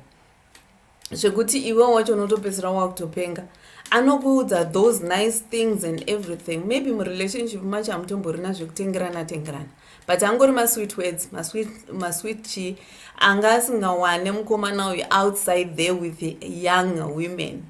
Because most men are attracted by the maturity in a munhu and the confidence in a munhu. Inini kana ndakagara ndina vagwangu, what confidence do I have? And kana vagwangu vachitondiona there's a lot in this woman. So maybe this guy has seen that in that woman, which he is not able to see out there in the AMA 2000. The funny thing about AMA 2000, if I would like to give advice to them, is they know how to twist their waist and all those things, but they don't know how to run a life. They don't know how to even give themselves a strong foundation. They don't. They cannot offer any man anything except sex. So some men are tired of that. They are tired of being offered. Ukavunzoti, what can you offer? You have nothing to offer. You can only offer sex. And with us women, we can offer it until maybe at the age of 35, and beyond that, yato something else. So men, boys, they run away from those demands. Wow, are outside there. The moment I say hi, I need money for airtime, but I just said hi. Do I have to buy hi nemari? And so it depends with this guy. Kuti maybe pamwendia akutofila, I don't know. Ndiye akutone my doubts, but pampacho vanogona kunge vachitodanana zveshuwa. Vanogona uyu achitodawo zveshuwa, but there is also the insecurity that comes with with an older women kuti anenge akutogara kutoti maybe zvaanchitaurwa naanti Clara zvezvokuti unenge uchinzi ukataura pafoni uri kutaura nani uri kudii chichi, because maybe this woman doesn't even know also kuti this guy akatonyura maari, so anenge achingodawo kugada what belongs to her, like ipapapa the threats that she gave her kuti because she feels jealous also when the kids come, they are still young, they're still fresh and all those, and same age ne mwana wake, so kungogada what's yours, just like when your man is going out unongoti musazodai, so I don't know, iye anoziva munhu wake more, but mamwe mathreats anonge angori mathreats ekuti munhu ari kugada what belongs to her, so zviri kwaari kuti iye does she want to keep on with this relationship kana kuti haadi kana kuti chi, and unoziva marelationship akadai unoziva why other men and why other women date like this woman, why she's dating him. It's because these guys, they are very energetic, they are still very energetic, and also they can try new things with these boys. Yekuti vagwanguka vati yatimbotry vanokudza kuti musana wangu uri kurwadza, so she's going out for something different, something she has never even experienced it in her life, and now she wants to experience it. So she chose to go for these younger ones because they are still very energetic, and and mama relationship unozoti vanhu vanogona kutorana zveshuwa vachitamba vachingoti we're playing motozopedzera manyura mese motozongwereka maona okay, we are in love, but takangotanga chingoti no, it's just this and that, and wenda kwako, so mamwe anenge angori munhu anenge achingodawo new experiences, those things that she didn't experience, and also this guy is feeling maybe pampered by the words dzaanoudzwa, the treatment yaanopiwa yekuti hakwanisi kupiwa ne-26-year-old or a 23-year-old, because vezera rake ma-24, 23, and what can a 23-year-old offer? Iye ari kuda the maturity maybe in this woman, and then the way he described her kuti we know kuti pane vamwewo zveshuwa vari kuita go after money, like Zimbabwe is like it's fashion, ukatoendawo zvako uchitongozviitirawo life yako unotongoona kuti unotozoitawo kutozodiko. I mean, it's like it's in fashion, especially like kunana Zimbabwe, kuti mwana mudiki chaicho haachatombonyare kana kutya kuti munhu akura kwaari anofanira kunge achitoti mama kana kuti mainini kana kuti sisi, akutokuti can I have your number, or can I give you my number? This time urimo ndeyekuti can I give you my number so that when you are free unozongondifonera. This is the new thing that they do, and they maybe pamwe unongori type ye ivava vari kutsvaga vaya vanonyora kuti I want a younger man, nebva watoti dzawira mutswanda, they are there, but it's not always all of them vekuti they date older people for money or for anything, but mumwe kutonyora chaipo chaiko taivaona maclassmates wokutoti unotoona kuti mwana uyu ana crush na teacher, mwana uyu ana crush na anti vepamba chaipo anti vepamba vanenge vachitsvaira pamba pepe kutoita crush na anti. There are people like that, but madangers acho anozokwanisa kuita, because I know of a situation whereby one lady was aidanana ne a younger guy, and then she had a maid, saka the younger guy aiuya achienda umba kwake, he was married, aiuya achienda umba kwake aiuya, but bekupedzera pacho akazopedzera arara namaid, because maid anga ari wezera rake.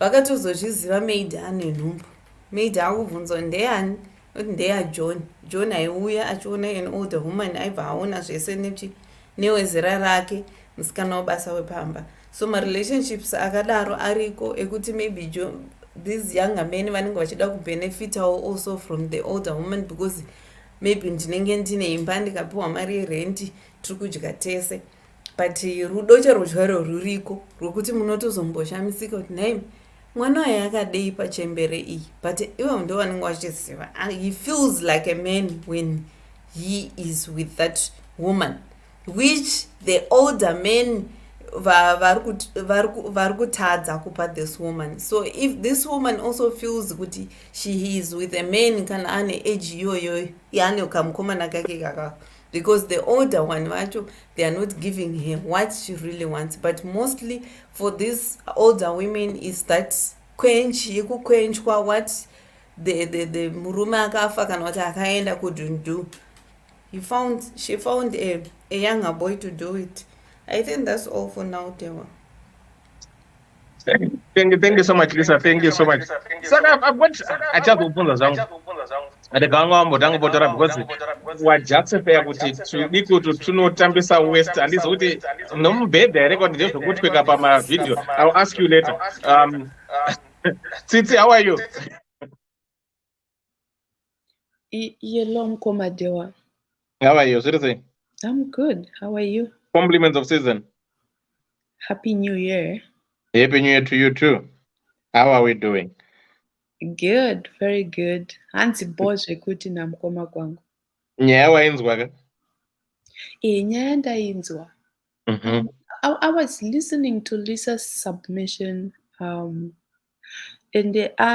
she has touched a lot of a lot of angles or perspectives to the story. I wish this guy had provided more information on why he prefers to date this older woman, because kana tikatarisa age difference, tika calculate, this is 20-year age gap yavainayo handiti. Normally munhu anonzi ari kudanana nemunhu muhombe kwaari maybe 10 years and below. So given this age, this huge age gap, tingada kuziva kuti iye magoals ake ndechii pakudanana this older woman. Tera unzwe, Hansi, I love her because Amayava, she's hot and she knows how to make love, and she makes me feel like a man. Okay. Yeah, inquiry a single element to a relationship. That's to do with the sexual part of the relationship, and it inini personally dai ndanga ndiri kutaura naye tiri one-on-one, ndaida kuziva kuti relationship iyi ndeyekutamba havo here, irelationship yaari kuda kuti ive long term here, nekuti izvozvo zvinogona kuzoanswer question yekuti ndiri safe here. Handiti ndo zvaazobvunza pekupedzisira. That's the question yaari kunida help with. Kuti am I safe? Ari safe vana kana vauya, because she was threatened. He was threatened kuti iwe ukazodana nevana vangu hazviperi mushe. Exactly. Saka inini question yangu ipapo iri pakuti iye chinomuita kuti afile kuti he might not be safe ndechechi, because threat yauya kuti amai ava vanomuraya chete kana akange azotanga kutarisa vana vavo, handiti kana kuti akazoda kuve nerelationship nevana vavo. Iye kana izvozvo zvisimbori zviri out of question, sei achizofunga kuti anogona kuva asiri safe, because kana iye achiziva kuti haana zvaari kuzomboita zvakanangana zvino like zviri something that has to do with izvozvo zvaaitwa warn against, kana asiri kuzozviita then he is safe. Hapana chekutya and hapana kana risk apa. Ndosaka ndiri kubvunza kuti relationship yake is it a serious relationship yekuti iye kana uchida munhu iri long term relationship iri serious, hapana paunosvika pekuti iwe unozoda kutarisana nevana ava, because vanenge vatove vana vako like technically. Saka inini I think my response or my your take. My take or advice to him would be, I think inini answer yangu inotodependa nekunge ndazivawo kuti relationship yake yaari kuita naamai ava ndezveutamba hedu here kana kuti tiri kutoti it's a serious relationship. And also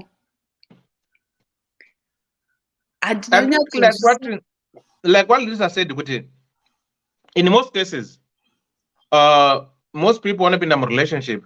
I just maybe I want to try and see. The most wanna might fall into love. Saka maybe mai vakatonda kutamba nemwana, mwana akatonda kutamba namai, then boom, vadoclika, boom, zvatoenda. Like what Lisa said, no, it's not everyone who goes after money or whatever. Kutonzwisana chako chako. Right. It's totally very possible, and I totally agree with Lisa on that. But toda kuti tingoziva maybe kuti izvozvo kana zvaitika matanga muchiti maybe mukutamba mozoona tatowira murudo naye, handiti pane pamunosvika pakuzogara pasi mototaura moitawo kana some kind of evaluation of the relationship kuti ndo zvavapo izvi. So takananga kupi nerelationship yedu now that tatoona kutoti tatopinda mazviri. Saka ini ndingangoti whether or not you are safe depends on iwewe behavior yako yaunonzwa iwewe kuti uchada here kuzoenda kune vezera rako, kana kuti iwewe utoti amai ava ndipo pandatowana apa ndiwo pangu, hapana kumwe kwandichaenda. There's no yes or no answer to his question yekuti am I safe. Your safety depends on the actions that you are going to take. But ndakambonza mumwe sawira wangu achinditaura kuti kuEngland kwenyu ikoko paanga achiri kugara ikoko akazomuvha akauya kwandinogara, hanzi ndaidanana namai murungu, hanzi taiwirirana tichinakirana zvisingaiti. But hanzi pakazosvika time yoti ndakatanga kuve attracted to mwana wacho, saka iti ndaingoenda ndotanga ndapedza naamai mwana wodzokawo kumba tongoita izvozvo zvekuti amai vacho vakatopedzisira vakuzviziva, hanzi zvichitoendeka zvakadaro. Saka zvongoenderana nekuti relationship yamuri kuita ndechi, relationship yakarongeka here yekuti pane kwayakananga kana kuti tingotambawo zvedu. Ndoda kuti nditongobatawo nenyaya amai Brian's friend vaya vanzanzi vakamira kusapota amai nekuti vanga vave pane a 27-year-old akaita move in to the mom's house. And mimi mese mimati hanzi handiti amai kana vachiri kuzvinzwa vachine simba vanodawo someone. Saka kuzvinzwa kwavo kunongoenderana mukutsvaka murume kuvanodi kungozvinzwa vachizvichengeta futi, because kana watosvika pekuti wakuchengetwa somehow zvinoreva kuti vanofanira somehow vave incapacitated kunyaya chero dzakaita sedzekutsvaka. Kana munhu ane capacity yekuhandla 27-year-old anofanira kuve necapacity yekuzvichengetawo futi. I think ndo mafungiro angu ndozvati it's like an unpopular maybe opinion. Espagoreto on that one.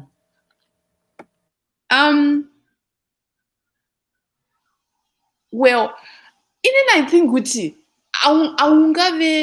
aungave capable in one area asi wobva wati wewe in another area machembera pakuzvichengeta nekureidza mari yenyu mega nekuzvishandira mari yenyu, asi muchiri kuzvinzwa panyaya yekudanana neka 27-year-old. Ndiri kuona sekuti assessment yecapability yamai iri conflicted, kuti vari capable kune zvimwe asi havasi capable kune zvekuzvichengeta. Somehow ndo zvandiri kutaura. Ndazvinzwa tichadiscussa kana wapedza pozi vari kutozviita zvinoitika tichaexplaina kuti chii, but that's what I wanted you to expagorate on. I get your point. Yes. Okay. I Sorry to think interrupt. that was my 2 cents for now. Okay. Thank you so much. Because you've said what you've said regarding Yatawana clarity, my bride. Then Okay. you have expurgated like what Sibu asked you to do. Yeah. Then in my conflict resolutions of where you're failing to understand from a man's point of view, and or from a parent. So I don't want to say. I know. I know. Hi. What? Ndiri kuziva zvangu zvamuchada kuzobvunza from a man's perspective kuti kana uchida munhu hazvikutadzise kuona vamwe vanhu futi kana kuvada. Ndinozvinzwisisa hangu. But yeah. No, I wasn't going to say that. No. Okay. No. That different. It was very, very different. You could not other way. Uchadota elder Inga Muruda of Nemsoro Jazz. Wow. Wait for it. Wait for it. Yeah. Mukoma Claude, how are you? Dr. Love Murise. Dewa Navy. Moshe, Dr. Love, Mukoma Claude, Oya Musipo. Saka Mukoma Claude, Waritaura. Aiwa. Panga one 5 Dr. Love Chimbomirai, Dr. Love Chimbomirai. Ndasvika pana ndadaidzwa naLisa pana Mukoma Claude Oya Lisa. Paya Lisa mamuri were Dr. Love. Ndokona kubvunza nyaya yacho iyoyi because Mukoma Cloud mauya muri silent kaimi ndosuka overtook na Dr. Love. But Dr. Love wasvika pamusoro wese mama muri idol. Cloud ndauya naye. Ndauya Chimbomirai. Ndangasiwa chimboclean anga chimbozigezesa. Lisa ndiyani ndantanga. Nai. Aiwa. Ndajamuka. Aiwa, enterai mberi yenyu. Right. Thanks, Dr. Love. Thanks very much. I appreciate you. Yeah. Right. Saka nyaya ndainzwa inini. I'm going to be very open-minded to respond to this. Tiri kutsuro, tiri kumbwa. Paita mai vasingadi kuchembera. Paita mai vasinganzwisisi logistics ekuti vane simba rekudya mazai avo, but at the same time havasi kuda kuti mukomana adanane newezera rake kana kuti ravo ari mumba mavo, which means mai ava, she's just very unfair. In the literal sense, mai ava muroi. Because why do I say muroi mai ava? Zvinovarwadza stereki kuti mukomana wechidiki adanane newezera rake, because chavari kungoda kuita vada kushanda tactics akatadza kushanda kumunhu wezera ravo kana kuti kuvanhu vezera ravo. Izvi zvekuti mukomana vakutanga kumudaidza nemutupo kutraya kungobata brain dzemwana mudiki, because this is new kwaari. There's no way munhu wezera rake would be able to thank him kana to say anything kwaari nemutupo wake. Saka iye kwaari it's more of kutobatwa brain kwaari kuitwa namai ava. But to be very honest, mai ava, she has nothing to offer to this young boy. Whatever she is using right now kubata mukomana uyu, it's just for a moment, because at that moment vane zvavari kuda kumukomana uyu.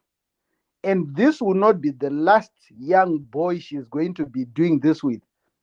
She's capable of doing it to a lot of young boys at the same time, because vanoda to be in a situation where she is in control.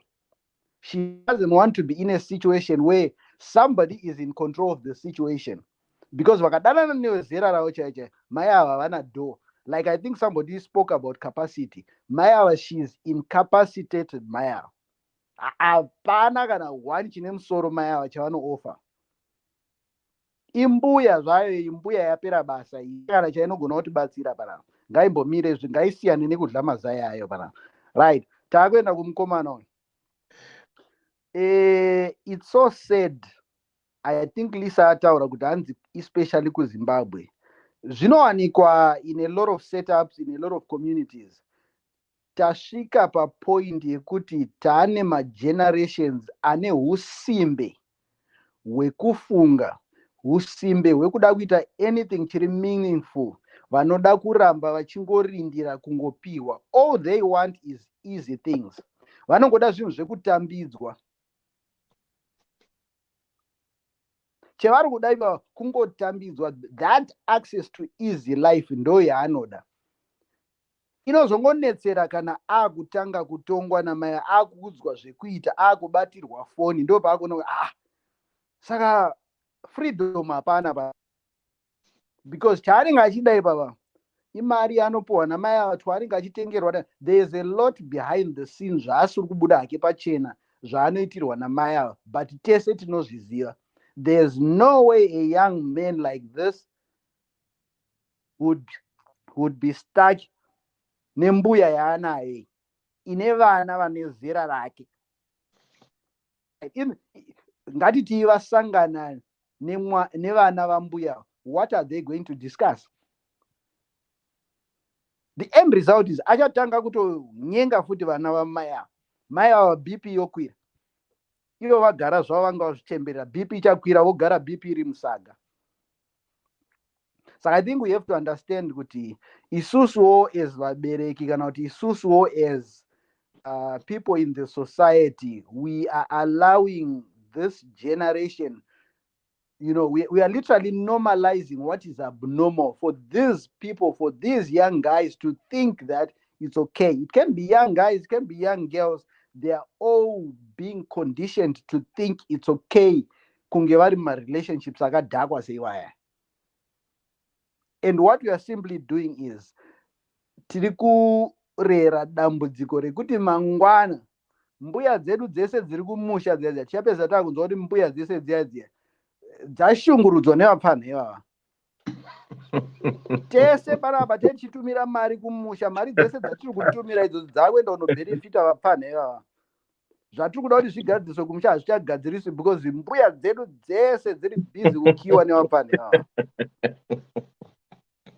I'm serious, dear. What are you saying? But I'm being honest. This is a serious problem. Yatiri kuita kunge zvinhu zviri right. Kutowana simba rekunyora iro rekunyora tsamba kuna Dewa zvaari kuita izvozvo. But ari kutadza kuti anyore tsamba yekuti atsvage basa kana kuti anyore tsamba atsvage nzvimbo yechikoro, haasi kugona kuzviita. But chaari kugona kuswera achimhanyisa negearbox rembuya idzodzo. Ngatisiyanei nazvo izvo. Vakomana ava tinokuwarira mahara nawo vakomana ava. Mbuya dzedu dzese dzichapedzwa. Ndokutaurirai muchanzwa kuti mbuya dzese idzi dzinofa nezvirwere idzi. Mbuya idzodzo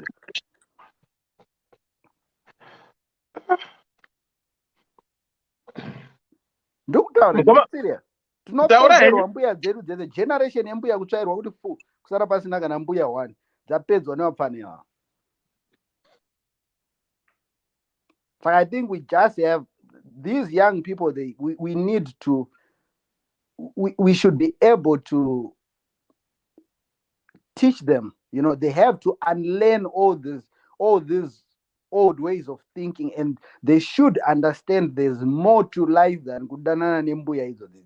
Nadzo mbuya dzacho hadzina kukamirwa, ndo zvakanetsa izvozvo. Dzakuona zviri normal zvekurara netuva nedororo. Asi Dr. Love, munhu ane 46 years imbuya here. In this age, at 46, are we a poor decision? Saka, how do you justify that poor decision? You think it's normal? Ndini Dr. Love, I put a disclaimer here. No, that's Dr. Love. This is on me. This is not on you. It's on me. At 46, urikuenda kunodanana nemwana wezera remwana wako. What are you doing? Because vana Dr. Love varipa, why vasingaendi kunotsvaga vana Dr. Love vachienda kuvapfana vadiki? They know where the problem is. Maskiri avakaramba kushanda kunana Dr. Love, ndosaka vakuenda kupweredze kuti vakadaidza nemutupo dzobva dzaona kunge zvinoshami. Ungadaidze Dr. Love nemutupo vanokutaura kuti zvine basa rezvo. Ngoma Claude, Anna clarity my brain, but it's already happening, Claude. A lot of people are complaining of money being sent for parents' upkeep being spent on young boys. No, I agree. I agree 100%. Trust me, I also know of situations where these things are happening. But to my brain, my response is, this is why I always say we should be able to change the narrative. It's one person at a time. When you take responsibility, Iwewe as an individual, if you choose to be a different person to this situation, then you are changing the narrative. It's one person at a time. I've always said, inini chaichaya pandiri panapa, there's no way I'm going kuenda kunodana nemwana ane 20 years, because mwana ane 20 years, in my mind, mwana ane 20 years akafanana nemwana wangu. I cannot do that. This is something chingori simple chekuti you make your own decision. You know what? This is my principle that I'm going to stick to. But the fact that we are in a situation where people are now looking into certain loopholes and they are taking advantage of the situation. Kunotora advantage yesituation kuziva kuti uyu mwana uyu pane zvaasina zvekuti ndikangomupa chete anodyira hakuna kwaanoenda. But there she is again. The boy mentioned kuti vakataura kuti ndikangonzwa kuti wadana nevana vangu ndinokuuraya. Chevari kutya chii? The young girl has so much to offer than Mbuya. Sorry to say Mbuya, but I'm being honest. That's how she looks to me. Because Dayangos Mbuya should understand that what she's doing is wrong. Oh my, you know to go is zero. And Natinashi, because they are not is it compatible on the fun. A woman gets younger as she gets old. Men go for the young women instead and not their age. Arutaura varume vanoenda kunotsvaga vechidiki. Ini namukoma gwangu makambonzwa kuti ndiri vechidiki. Okay. They want to be honest. I think from an accountability point of view, there's no need why we want to try and act like this situation is normal. This is not normal. Let's normalize vanhu kungodanana vema age groups avo anoenderana nawo. Mbuya ava vanongoshandisa experience yavanayo kumwana mudiki. Zvimwe zvacho zvinoda adventure shamwari. Vanhu siya vanhu vaite adventure. Saka kana muchiti siyai vanhu vaite adventure chitumirai mari dzenyu dzodyiwa stereki musha ikoko musadzipano nyaya dzenyu. Iwo kana wapa munhu mari unoda kukontrola kuti munhu ashandisa chii kuti zviite sei kwenyu. Iwo inini kana ndikatumira mai wangu mari panapa ndauda kutanga kuziva kuti mazotenga salt here mazodi, it means kuti hauna kutumira nemwoyo wako wese. Tumira mari waudza kuti iyi ndo inokwana mwedzi wese, vakadya nanhengi wonzwa kuti inini ndavatumira mari inokwana pamwedzi wese. Why do people send money and start controlling kuti wazounza ane kumba, wazodii, wazoita sei? Lisa, it's common nature ukatumira mari kwete kuti unenge uchida kutoziva kuti yashandei ukazokumbirwa futi haikaka inga ndakakutumira mari mwedzi one unenge uchitoziva kuti mari yandakakutumira iyo inokwana kana kuti vanofanira kubhalansisa, but iwe unotoziva kuti gare uziva kunonzi tikuda mari yechakati, but vanozokudza kuti iye mari yakavatumira chakati hatina tozombodaro takazoita chakati. Saka alright, ndatidai so mirai mukoma Claude wapedza kutaura nyaya yawo handitika, then topa Dr. Love, then Andiclay, welcome back. How are you, Andiclay? Symbiosis, it's back in the building. Symbiosis. It's back. Aiwa tiri right kurise kumamana happy new year. Akorokoto chaiwo. Madzoka naupfeka magirazi ka. Ndafunda manje inini sibo Dr. Mukoma gwangu ndisu. Professor aiwa tukuzvona. Thank you so much. We missed you. Thank you so much. Right. Muchadara after Dr. Love. Regam Mukoma Claude wataure, then I think we need to tackle nyayo na anti clarity my brain. I think it's quite interesting because listen perception yake kuti aiwa kana utumira munhu mari iwe. Why do you want kuzoda control? Right. And inofunda kuti mai havangatadzi kudanana kana baba wakafirwa ndakafirwa ini ndamukadzi why mwana wangu want me to stop me from having my girlfriends or to have someone that I want. That's none of your business. Wantimira mari ndizvozvo, imbo wakawaka ndizvozvo. ndo imwe yakazoita mwana uyu akanzi nawabereka kuti ndakautuma kuti vake imba yacho here because the terms of food want to control tiri kudzoka ikoko handimbiri nenyaya. No, I think Dewaga. Mukoma Claude. Yes. Anna Sekuru Benford, what are the normal age groups, Cloud? There's nothing called normal age groups in love. What is important is love between the two. Chimira ndive ndangopedza namukoma Benford ipapa. Inini kana mwana wangu aine 16 years, don't try and normalize kuti it's okay kuti adana nemunhu ane 52 years. Ngati mire yanditika. Todautaura zvinhu zviri normal panapa. Kana uine mwana mudiki, mwana wako iwo ngatinzwe kuti mwana wako adana nemunhu ane 25 years plus. Kana zviri normal izvozvo. Saka chiziva kuti zviri kuitwa nikamukomana akarudanana namai ava zviri normal. Kana zviri normal ngatibve tanyarara toziva kuti vari kunakirana, vari kufarirana, zviri kufamba zvakadaro. But I don't think that's a normal setup. No, but Mukoma Claude, let's put it this way. Mwanari 16 is a minor, it's underage. But we are talking of adults here. Mukoma Claude. Okay, Mukoma Claude, let's put it this way. Right? Let's try to be realistic and practical. 16 years is a minor. Right. Here, we are talking of an adult who is 26 years old. I think worldwide, globally, I think 18 years, you are considered as an adult. You can now go to court and speak for yourself. Saka, we are talking of somebody who is 26 years old. 26, he knows nothing there. He hasn't experienced anything in life at 26. Mukoma Claude. The experience in Amaya Wakawa. Mukoma no hana experience. This is why zviri kutoshamisira zvekutendwa nemutupo. She's sexy. She's what? To be very honest, she can be sexy all you want, but the musoromu musoromu dewa musoromu mune problem. Okay. And if it was vice versa, just to steer the boat? If it was vice versa, still is wrong. Okay. Why are we normalizing Zingori wrong? No, I was just asking, extending conversation. Is it both ways? Guys, let's allow vana kuti vakure the normal process yekukura vachidana nevezera ravo, vanosvikawo pakuzoti even life chaicha inotanga kuita meaning. Izvekutanga life nekumashure uchienda the other direct hakuna kwatinosvika nazvo izvi. Kana tidzidzisana ngatidzidzisanei zvinhu zviri normal. Of course, in a situation like this, zvinhu zvakatokanganisika, but let's try and correct it. That's all I'm saying. Because mwana akatanga kudana namai vakadai, do you honestly think kuti akazogarisana nemukadzi wake, there's going to be a word rinonzi satisfaction in his mind? No. Saka, what are we teaching these young people? They need to understand zvinhu zviri wrong. Dzimba dziri kutadza kumira veduwe nenyaya yekuti tinenge takatanga life kumasure tichida kuenda direction yatinoti right but titori wrong.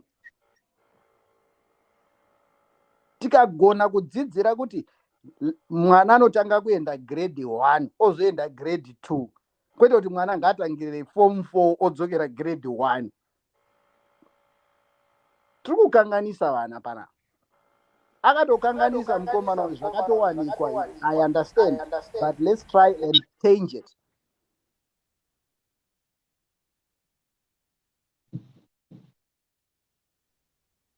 That's all I'm saying there. I agree with you.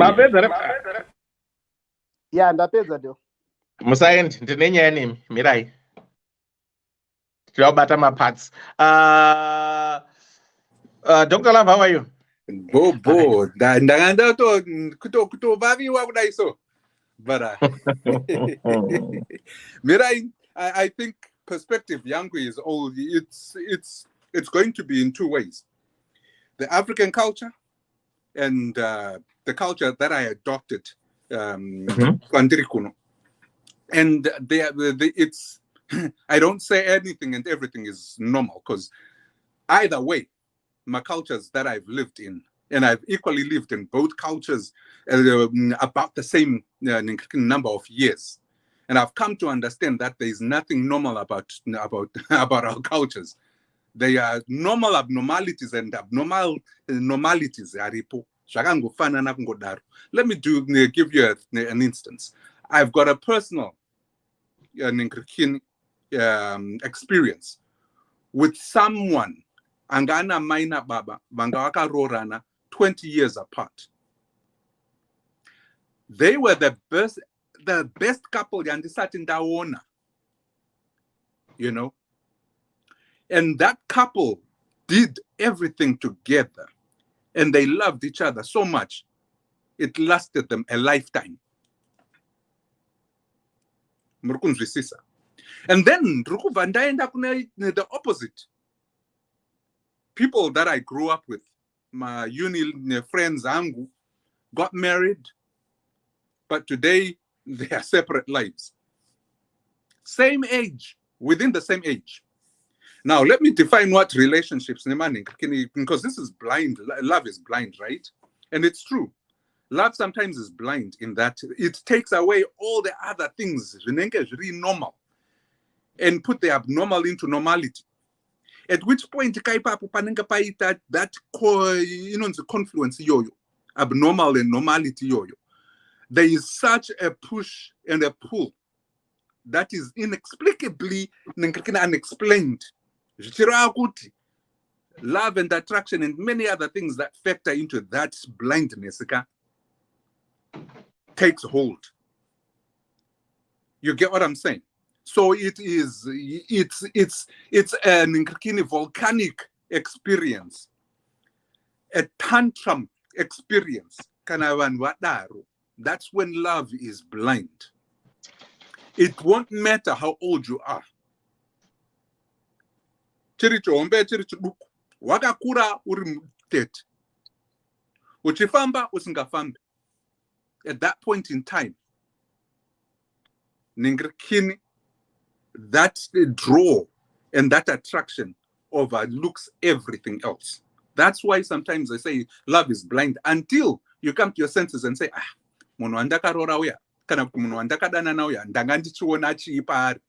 that's exactly where it comes from. Or at least in part. I don't claim to be an expert in that part here in attraction. But the example yandatanga nayo, 20 years apart. Their story is so unique and so beautiful. They actually loved and grew together to the point Yakuti they were married for a lifetime. And then there's the other party, same age, maybe 5-year difference, 2-year difference actually. And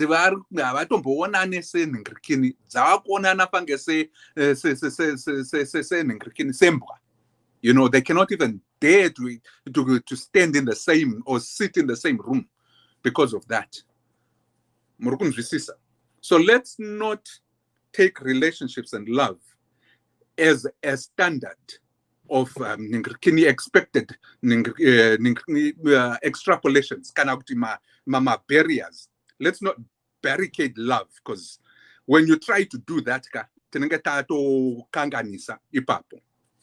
yes, there are norms to societal existence. There are cultures. There are things that we know because of past history and also our experiential living experience.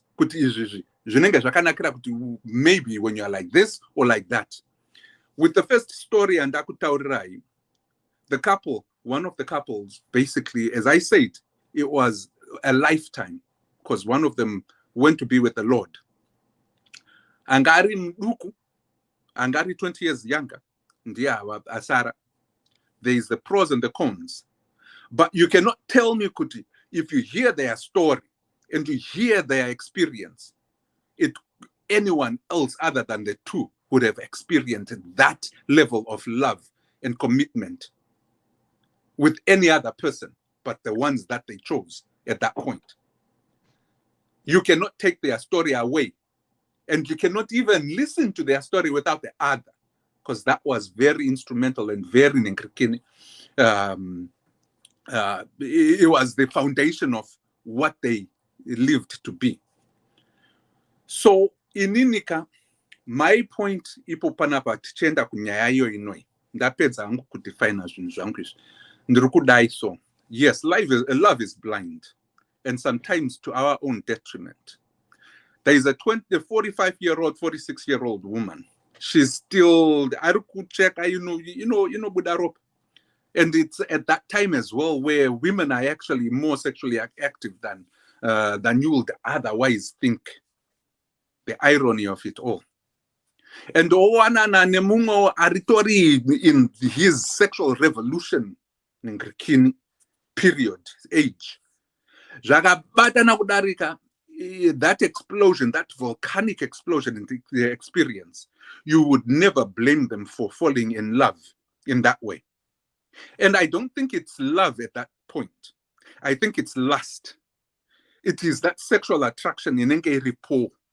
Because love goes deeper than just the sexual attraction, the physical attraction. I think it is emboldened in the fact that there should be trust. It's lust. If the woman does not trust the man to do good by her, if she is threatened by the fact that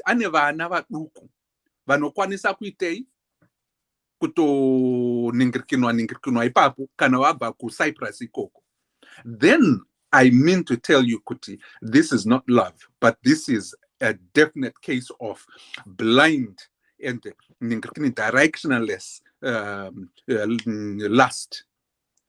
And it will not last them any more than its natural life expectancy, and which is that the cyclical revolution and evolution of their lust. Between the two, they will be bored with each other sooner than later. He doesn't listen or he doesn't respect. These kids here, my goodness. I mean, I'll stay in the same place with them, auntie. Maybe they are going to be sleeping in 2 bedrooms down there, 2 doors down there. At 5 in the morning, and then I do my 10. People can do that. I've known people who know that.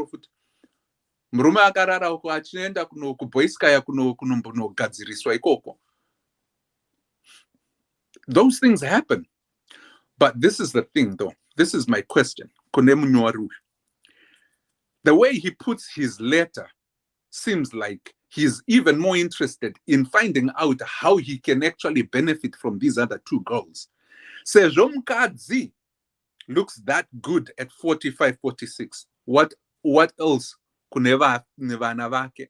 I mean, seriously, the apple doesn't fall far from the tree, auntie. I would bet you kuti vakatonaka kukurira mama and vachiri vakasimba. So murume uyu kauyu mfana uyu, I think he's exposed his weakness ipapo pakuti why would she think kuti I will cheat on her with her 2 daughters. But at the same time he concentrated mainly on her physical attractiveness, which in any case equation yakati awavari to the power of 2 or 4 and 10. This guy might easily be swayed to kuenda koko. And that's why I say this isn't love, this is just lust. The advantages of loving a 46-year-old is that unongopiwa o mari anozviitira basa rake. I think with kids in Cyprus, I bet you she's doing well by herself. Kumsha ikoko kuzimha dzimwe nguva tiri kunzwa kuti kunombogozha kugarako. Saka he is definitely doing well for himself in that perspective kuti ari kuchengetwa. But I would also say kuti murume ari murume akakodzera kuti aite kunzi anzi murume ka. This is the one thing I need to tell you kuti they need to be the ones supporting. They are the ones that are supposed to be providing for the woman. Nyangwe ane mari dzake mukadzi uyu. At 26 achida mukadzi wake achiti it's true love and he's a man. he needs to be the one supporting this woman, quite the other way around. Kwazara vapana vari vachiri vacheche panze apo nekuda kwekuti havazive the responsibility and accountability of being a man. Kana blambi yako nyango yakadii ichikwanisa kukurunga hazvireva kuti uri murume, zvinongoreva kuti wakakomborerwa hako. Zvakangofanana nenjyeredzi. As long as you have your brains and you cannot use them, doesn't make you smart. Kana nyango waka, if you are that smart for that matter, and you are capable of being that smart, if you don't use it wisely and you don't use it, no difference. Saka varume tose hedu tinavo takapiwa zvedu zvikamu zvedu, but I will let you know kuti murume chaiye, murume kwaye anoti kana achienda kune mukadzi anomusupport, he must at least find a way kuti aiwa baby ndinokuda ndiri murume, unoziva kuti nyangwe uwewo wakaona zvakawanda zvakadii, ndichamira ipo panapa ndichingwavha kungwavha kwanga achiti ari kuita hamene kuti ari kuitei, but kungwavha ikokoka ramba uchitaridza kuti you can take care of her. That's being a man. Both mubhedha imomo panze apo matrips amunenge muchizoita amunokwanisa kuita, or at least something that shows that you are accountable and responsible. That's when you become a man who's responsible and that has the wife or the woman's needs and interests at heart. Saka ndidi kunzwa hangu kuti anondipa chii akazonditi chii ndiri murume ndinomugonera mubedroom. Gona hako imomo mubedroom achona imomo hazvikuite kuti uri murume, uri chimucheche hako chinogona kubata zvebonde, asi in the real things, the things that are ningirikini are important, of most importance in a woman and a man's existence and relationship, ipapo you will be still lacking. Ndinozopedza hangu ndichidai, if there is ever a question yakuti maybe or maybe not vanasikana vaka vacharara neboyfriend yangu ka amaika, it just shows, it's a showcase of how much of a parent you have been, how well of a parent you have been. Because kana une vasikana kana kuti vanakomana ivavo vasingakwanisa kuzokurespecta and your personal relationship to the point yekuti you are actually comfortable with anyone coming to your house, unenge wakudza zvakadii? What type of examples have you given your kids to the point yekuti unotya kuti unotoupinza murume? Kasi wanga uri hure kana kuti kasi hauzive here kuti unoziva kuti wakavakudza zvekutoti havatombokurespect and they will come and really take over your boyfriend. If anybody understands what I'm asking, vanoziva kuti this is indicative of what ningirikini, the woman's lack of respect for herself, because reflective of her own kids, kana achitya kudaro kuzopa an ultimatum nekuthreatena munhu kuti ndozokuraya. That's terrorism chaiyoyoyo to the nth ningirikini. That should not even be tolerated. Ipapo kana watya kuti mwanasikana vanasikana vako ka vachakutorera murume wako ka, it's a reflection of you, of your own behaviors and your own morals. Saka idya ipapo pawakarima kana pane tsumo iyoyo, kana kuti sleep where you made your own bed, and then you will find kuti no, you do need to be better and make a good example of for your kids. vachiri kukura, and they will learn at least pakuona kuti munenge muchiita sei. Bring a 26-year-old. It's okay, it's fine, fair and fine. As long as you sit them down and say, uyu ndiye murume achaita baba wenyu, kana kuti ndiye murume wandada uyu, ende zvatiri kuitaka ndinomuda nemazvo, hazvisi zvekutamba izvi. And then probably they might respect that. But I doubt it. And anyway, panyaya dzekuti is age, appropriate age ndeipi papoka. Internet scientific, non-proven scientific theory changu. I have not proven it yet, but I'm hoping I'll prove it to Kanavanwaka if they follow this calculation. In order for you to figure out if you are going to urukupimba mukadzi kana kuti murume urukupimbwa nemurume ari wezera rako, it mostly pertains to the male part, unfortunately. Ndiye kudai. You take your age, 40 years, divided by 2, 20 years, plus 7, because 7 is the age of chi, munu anenge anogona kutaura at a young age, at a proficient level of chi, of being considered a well-read or well-established literate person. Saka, kana one 40 years, minimum age of kupimba is 27 years. Kana one 50, minimum age is 25 plus 7, which is 32. Urukunzwisisa. If that theory holds water, ndipo paunoona kuti that gap kayoyo is such that unokwanisa hako kuite say to maneuver with the intelligence and also the maturity yemunhu waunenge uchita say waunenge uchidana naye. And let me tell you this, the age of 28 is believed to be when someone is actually mature enough to understand fully and completely and fully developed. 26 asati, she still needs more, at least 2 more years, if not more, to mature. Otherwise,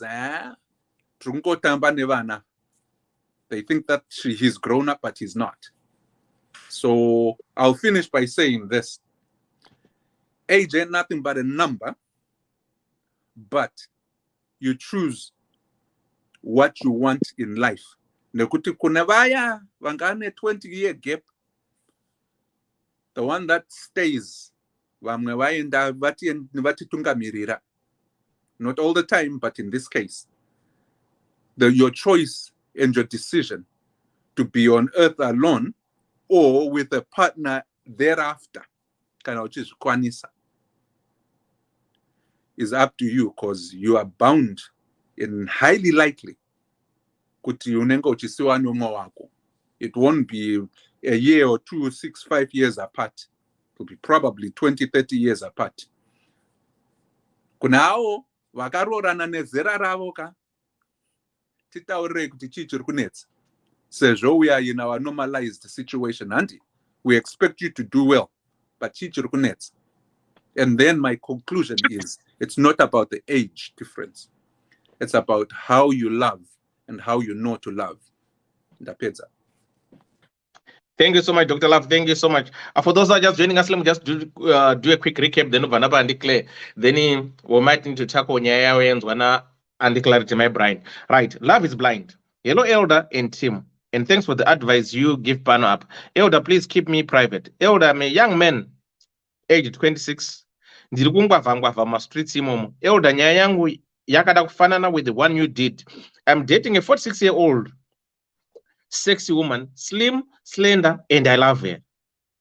To be honest, I think she loves me too. But the problem is the age, and the other thing is she wants me to behave like I'm an age mate. Elder, if she's not behaving like them young girls, she then treats me like I'm one of her kids. And this is doing my head in. Elder, she's very jealous and never stops going through my phone. Elder, she's always looking for fights and making up stories that are not there. And I feel distance from her. But hence, I love her because she's hot and she knows how to make love and make me feel like a man. ndotendwa nemutupo elder. My only fear is that so far vana vake vari two, they are in Cyprus studying and we are of the same age. Apa vasikana, never met them, but I know them through my pictures. She once said, if you double cross me with any of my daughters, ndokuuraya. Now they are coming for holidays and she wants me to meet them. Elder, my question is, why did she threaten me about me dating or sleeping with any of your daughters? Elder, ndiri safe here apa. Please need your advice. Thank you. Right, Andikle. How are you? Tiripo makadivo. Good. Maita zvenyu nekundikoka. It's good to come back at such an interesting topic. Ndikushaya pekunatsotangira chaipo. Asi ndombotaura nhamo yatinayo. Nhamo yatinayo mazuva ano ndeyekuti when we think of age, we are thinking of the physical age. Okay. Which is the developmental yekuti kana munhu ane 15, they are 15, right? And yet there is a social functioning age. There is a cognitive age. And then there is the age yemakore. There are people that are sitting in marriages with people that are 15, but they are socially functioning at a 10-year-old. And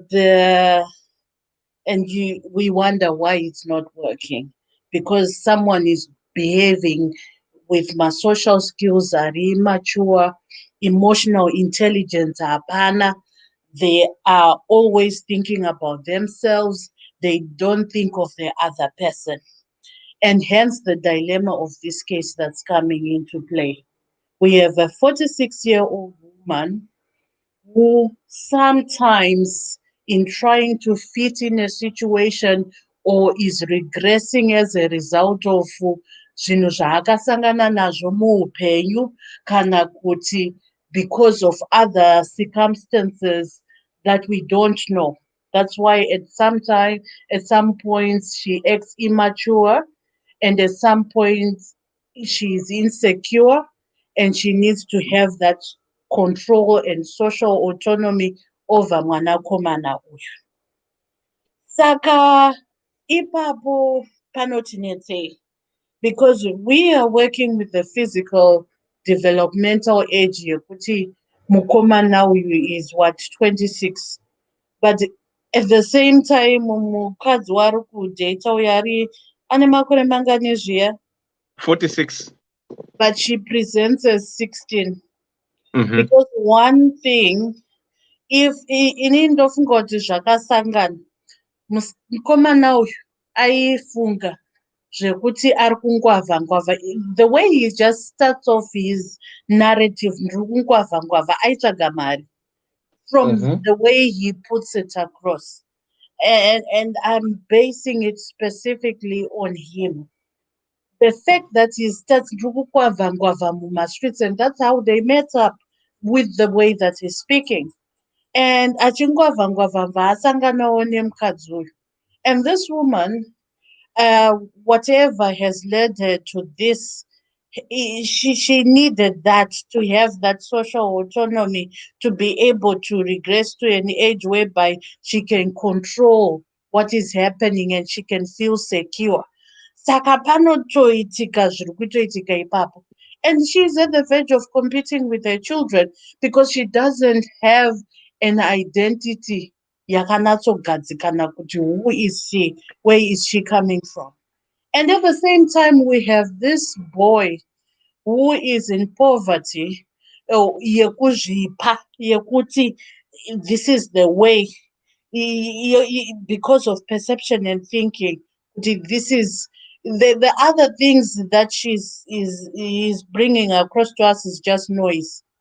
Kuti hey, this woman is hot, hey, chikazodi, hey, even the reasoning capacity yekuti ndiri safe here, Why am I being he doesn't even have the capacity himself to reason. Kuti, why does this woman feel threatened? The fact yokuti vana vangu vachauya, and what are the chances and yokuti zvoni I might be drawn to develop a stronger relationship nevana vacho. He doesn't think to that point. All he is asking for someone to do the thinking for him. So it means this relationship is not working. It's about the physical in terms of imagining what life is like after 20 years of that. There's nothing of that. It's just based on baseless things, the noise, instead of looking at the concrete facts of things. Hazvina maturo, hazvina kana basa. And for it's just on the boy's side, it's just sheer greed, lack of understanding. He doesn't know himself, his functional age of what is important and what deems what he, I think zvakawanda in terms of kuda mari chii zvataurwa kudhara. All that is absolutely true. And then zeroing it to my own personal view as a Christian, and inini hangu mwana wangu mukomana kuti andiuyire nemukadzi mukuru akaenzana neni achiti mama ndiye mukadzi wandinoda, zvakandiomera kutambira. I think it will be the hardest thing that my child would have challenged me, let alone any relationship, because of my perception, regardless of how I want uh, to say things. It's hard for me. It's difficult because of my spirituality, my background, and all that. I cannot advise such a young person to be in such a relationship because of that. It's difficult. It's wrong, and it's just interesting that you know we are quick to call the women names, mbuya ichi, chi, chi, chi. But this is the thing that has been done since time immemorial. Kuti varume vanotora vakadzi vekuti there's a 20-year difference, and it's okay. But the moment he has no waiter, vice versa, I don't know. We need to refrain from that. There will always be my abnormalities. Whatever, if we want to plot it on a graph, whether I tolerate it, whether I perceive it as wrong, but the reality of things is that there will always be abnormalities on a bell curve. The majority will do what is right. Peripheries, because it is, as much as I perceive things in a certain way, there are people that think differently from me. And it's okay to have those differences as long as zvisingaitike mumba mangu, as long as I try and advise kuti zvisaitike mumba meneighbor yangu. So what are we saying? If we are saying it is okay, be mindful kuti you are also saying it's okay to happen in your household, and you can live with that. But if you find it difficult to say so, then let the peripheries happen in other contexts across the globe. Let the peripheries happen kune vanhu vausingazivi. But yangu inonzi hama, I find it challenging to advise them to date in terms of a developmental age, social functioning. We advise tsvaga munhu wezera rako, but what does that mean? Not only physical age. Munhu wacho wezera rako, do they socially function at your level? Do you foresee yourself with that person? Because so many men vanenge vari the same age as women, they are not socially functioning as the same. They are not cognitively thinking at the same age. So there might be an age difference. That is a reality and a fact because of those dynamics in development. Saka kana zvichireva kuti panofanira kuita ka-age gap, it's bound to happen. Saka what is that age scale that you are using? And it's very important for a child to understand, okay, a young woman, what are the traits that I'm looking for? What is the age range that I consider to be my normal? And kuzviumba mune zvakanaka, but pane mamwe age ranges ekuti apa you can see the normality and it's just wrong for the little boy. I'm sorry to call you little boy, but the way you are thinking at this age, you are not equipped to even date anyone, even someone of your age range, because you're still a visual thinker. You think with what you see. You don't think beyond that. You don't think, what is it? What else other than being hot? Being kudedzwa nemutupo? What is kudedzwa nemutupo? Anyone can do that. Or anyone can choose not to. As vachikwanisa, what do you hold to high regard? Facial appearance. Uda kurespectwa. Do you have any respect for yourself? Do you even see yourself at a point or a stature yekuti zvoni you are able to role model vana vagara varipo kudhara?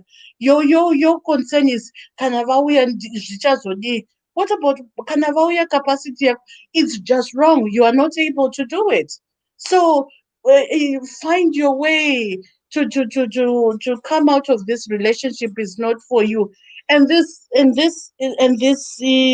woman, whoever she is, she has her own issues to resolve.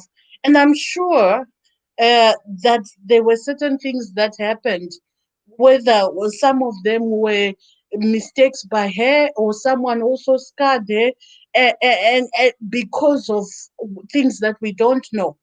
But there is need for us to look beyond and really give advice. It is sound good. It's not just the age. There are other things and traits that you look for in a person. And that goes then beyond. And if we can try to have Vanwakanda Panom, there will always be peripheries of the abnormality. We can't change that. We cannot deny it. But as long as it's Siri Hamayangu, as long as it is someone who's, for me, I can live with that. I can personally tell you, Kuti, in my subsystem, that does not go in sync with what I believe in, and it is okay. But if you decide to do it and you feel it is okay and it doesn't impact on me, well and good, go for it. Love is blind, but it is not stupid. You cannot compete with your child. You cannot have a man who is not a complex thinker, who thinks about himself and what needs to be done for him and how he can navigate just the simple environment without thinking, oh, what is my role? He should have been asking Kuti, okay, vana varkuya, how do I get introduced to these kids? What is my capacity of functioning and making these feasible so that these kids can accept me as their future father? But we are dealing with, in effect, am I safe? Safe from what? Are you safe in your thinking? You are a self-destructive person who just needs to go somewhere and explode because you're thinking of your own safety. What about the scenarios that you have created around you? Tisati tabvunza hedu kuti makapedza chikoro makagumira papi. And what have you done for yourself? What do you have to show for yourself? Can you look after yourself? Can you independently say, you know what? In a day's work, I can do 1, 2, 3. Can you do that? Because thinking we are doing for you. You can't even think even about the basic need. Yakuti, am I safe? So we have nowhere to go because you don't the basic aspects of basic living and functioning you don't have. So do you have shelter? totokutangira ipapo, because a sense of belonging hauna. You find your sense of belonging through others. So, do you have shelter? Do you have somewhere to live? Can you independently do the basic things of self-care? Tisati tafunga kuti you can have a relationship. Saka ndobogumira pano.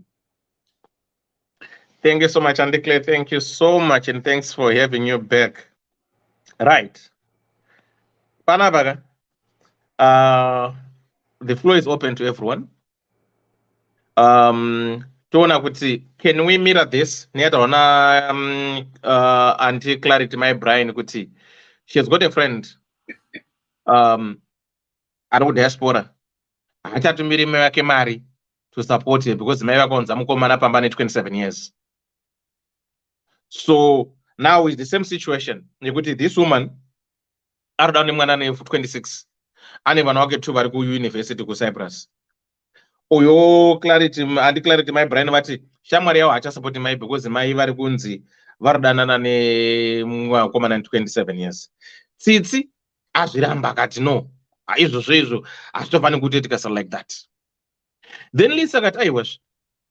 Why is it mimi wanoru diaspora mimi mukatumira mari moda kutudza kuti tenga zvakati I cannot tumira mari I have to do what I want to do with the money. The only thing that you need to do is to say maranda kutumira is just to cover the whole month. So is there anything wrong for munhu akafirwa nemukadzi kana asina mukadzi anova mai kana ane mubereki kuti ayarutsa vana vake vakuenda kwaenda kunze kwenyika kugara kunze kwenyika oda nhake nemunhu wake waari kuda iye wanofilwa kuti munhu wavo pane chakashata here tsitsa no tsitsi wati chirungu chinonzi zviya wati vane chinonzi inini ndati hapana chakashata kuti vadanane nemunhu wavanoda, but vanofanira kuve vari capable kuita zvese. Kana vachikwanisa kudanana nemwana vanokwanisa zvakare kuzvichengeta. No, I think here in Zwart City, right? She's capable of doing everything for herself, but where I think someone maybe it's my responsibility or it's a duty.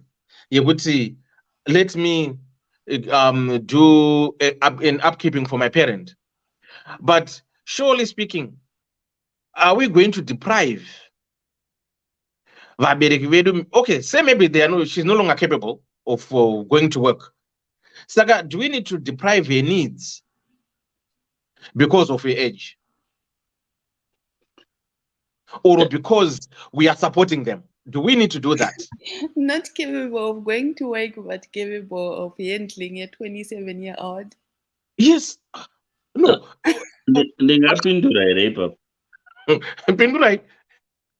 Listen. Ndaisapota baba namai angu inini. Vatiri kwanza kuzvirimira vachindisa chikafu kuJMB. Okay.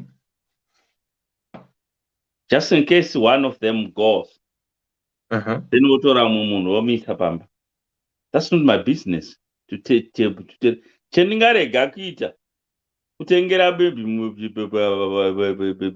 boyfriend yacho hembe sokutengera pandaita baba wangu.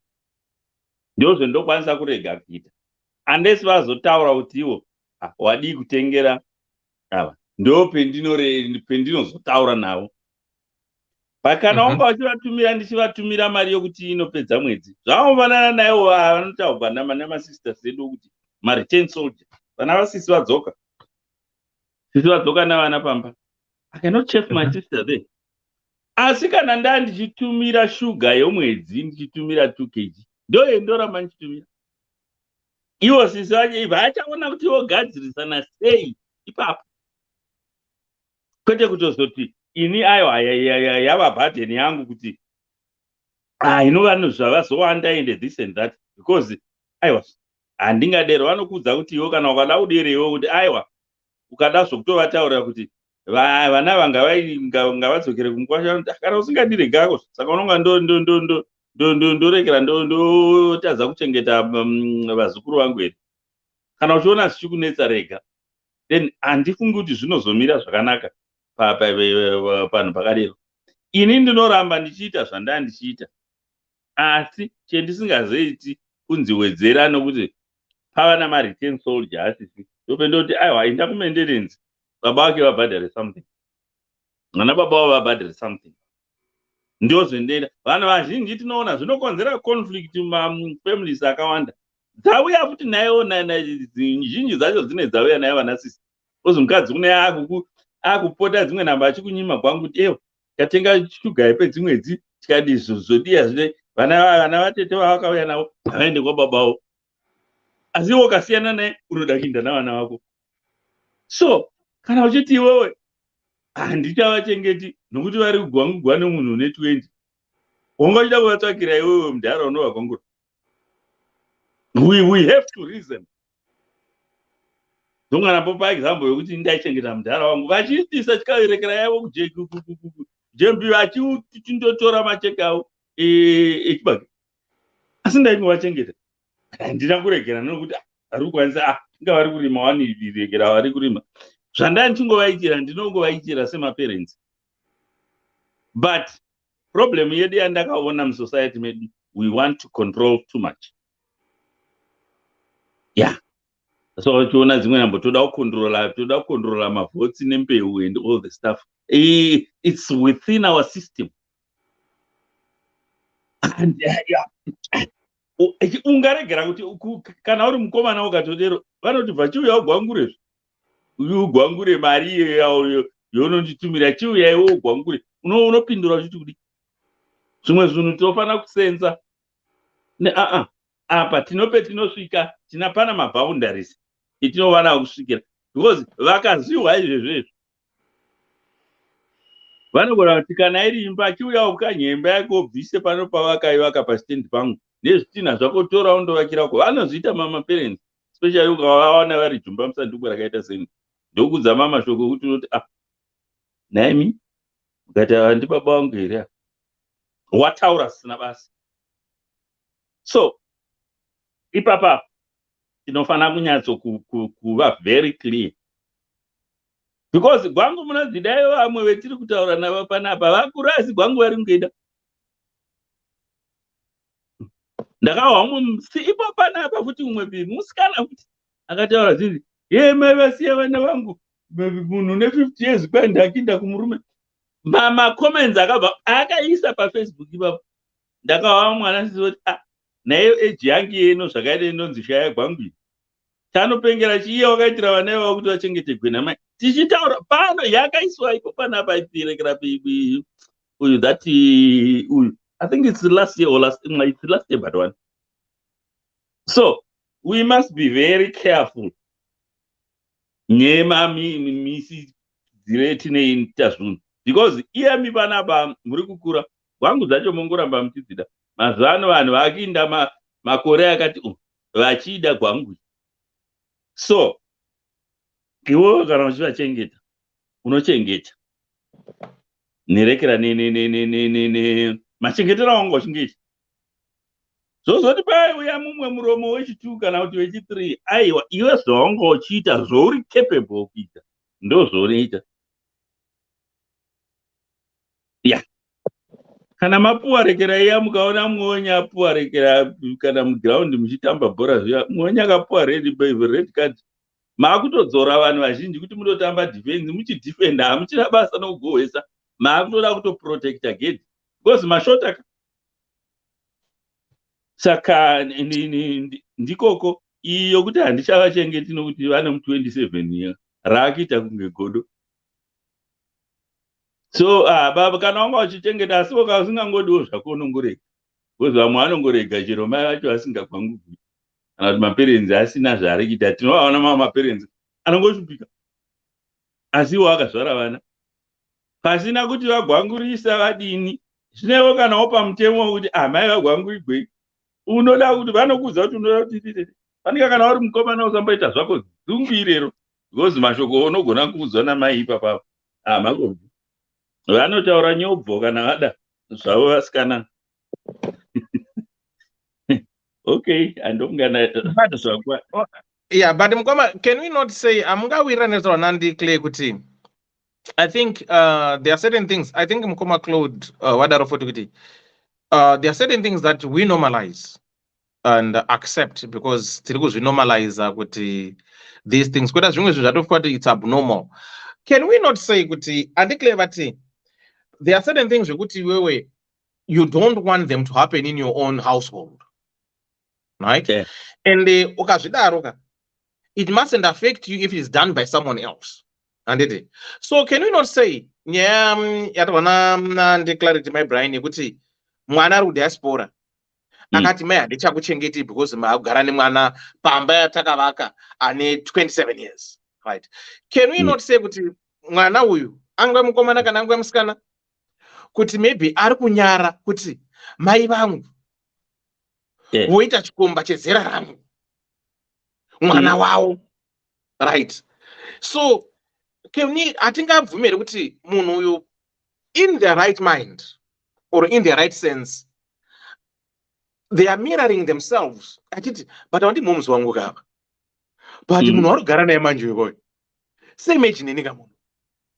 Anofanira kuti moms futi kuna moms wangu. Zveshuwa ndoti ndaenda ndabva kuno kuLondon. Ndasvika pa10. Ndoridzwa moms yangu toshishiridzwa bedroom ndakatorara mitorohwa kwangu. Nekamunhu kanazera rangu. I think at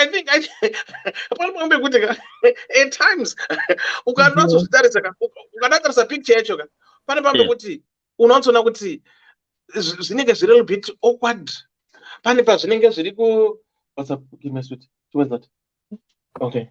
Pane pamwe unoona kuti it doesn't sit well to be honest. Ndingakubata here ipapo. Let me just finish before you get in. Oh, sure. Zvafanana nokuti amai oshaya handiti. Ndinogona kundotora mainini vamoti uyai muchengete vana panapa. Even ndisina kutaura namudhara. Mainini kana mwana uya zvanziya mai. Sorry. Ana Saul Benford anoita chikomba sei vato baba ndi baba.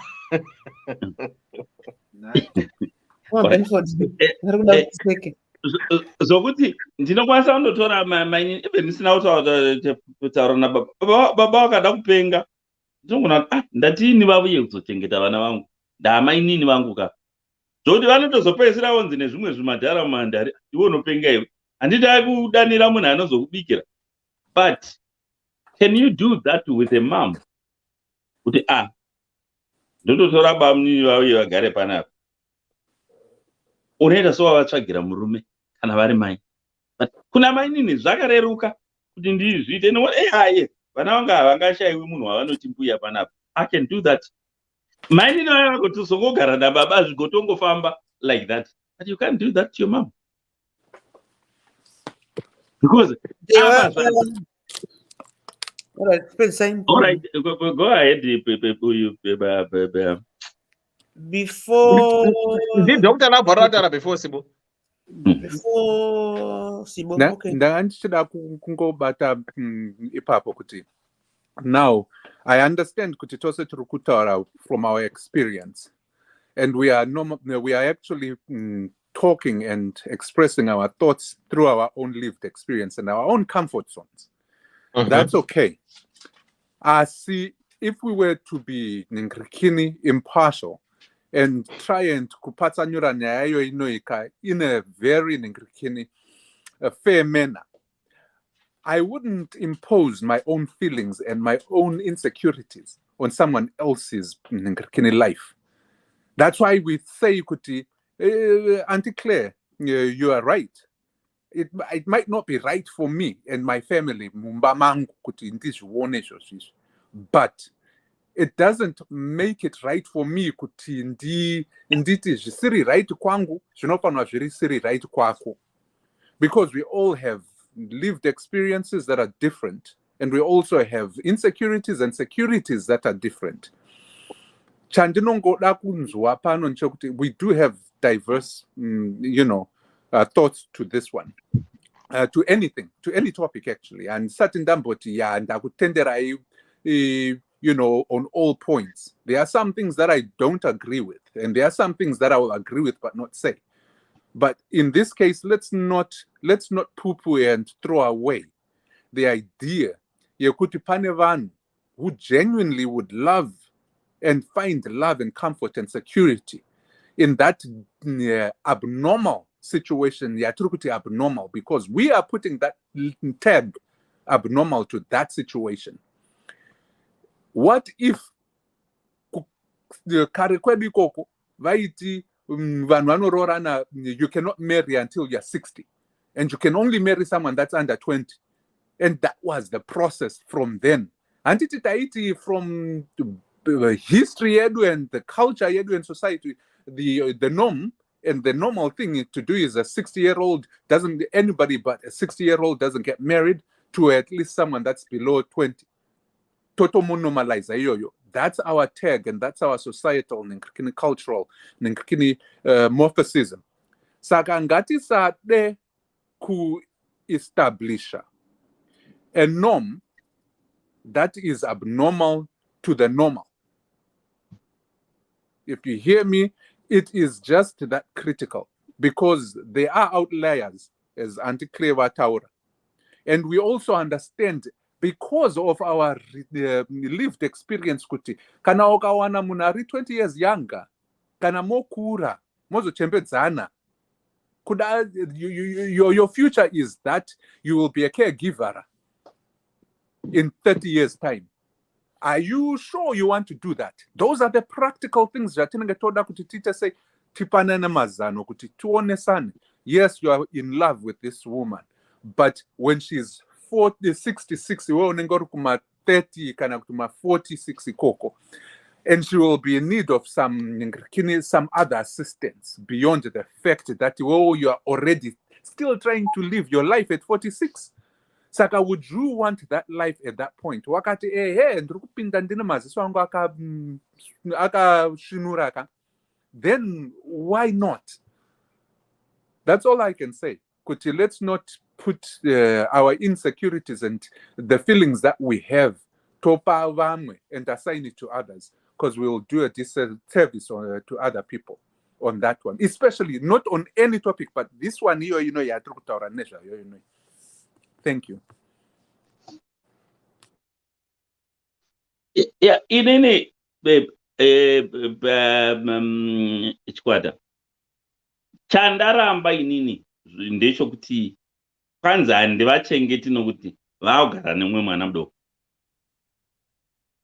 Then kana uchiti zvinozondisodesa kuti ndinde kumusha, still vakazoonekwa vofamba namamvemve, unongoshogwa futi still. Hapana, because idemo kwese. Yeah. Izvo kuti kuroorana nerekera nemwana mudiki, ini handingadi undoti gude mumachira nerekera nekamwana kane 20 years. Ndichiti chifuva chose chachena, parika vamwe tiri heri. Uri kuonekwa zveshuwa waka nemwana ne20 years. I wouldn't like that. Last bone yangu. Imimi masilver fox ndimutori pademand vagwangu. Mama 2000 vari kutoda masilver fox. Aiwa, hadzisinema vanopinda mumainbox vana vadiki vamwe kuti unoti nayo doi. Ndouya naye ivo vamazuva ano vokuti ukangomurova kamwe nenhumbu. Ndenda undoona mabhuku omwana ndakabata zima. That is nonsense.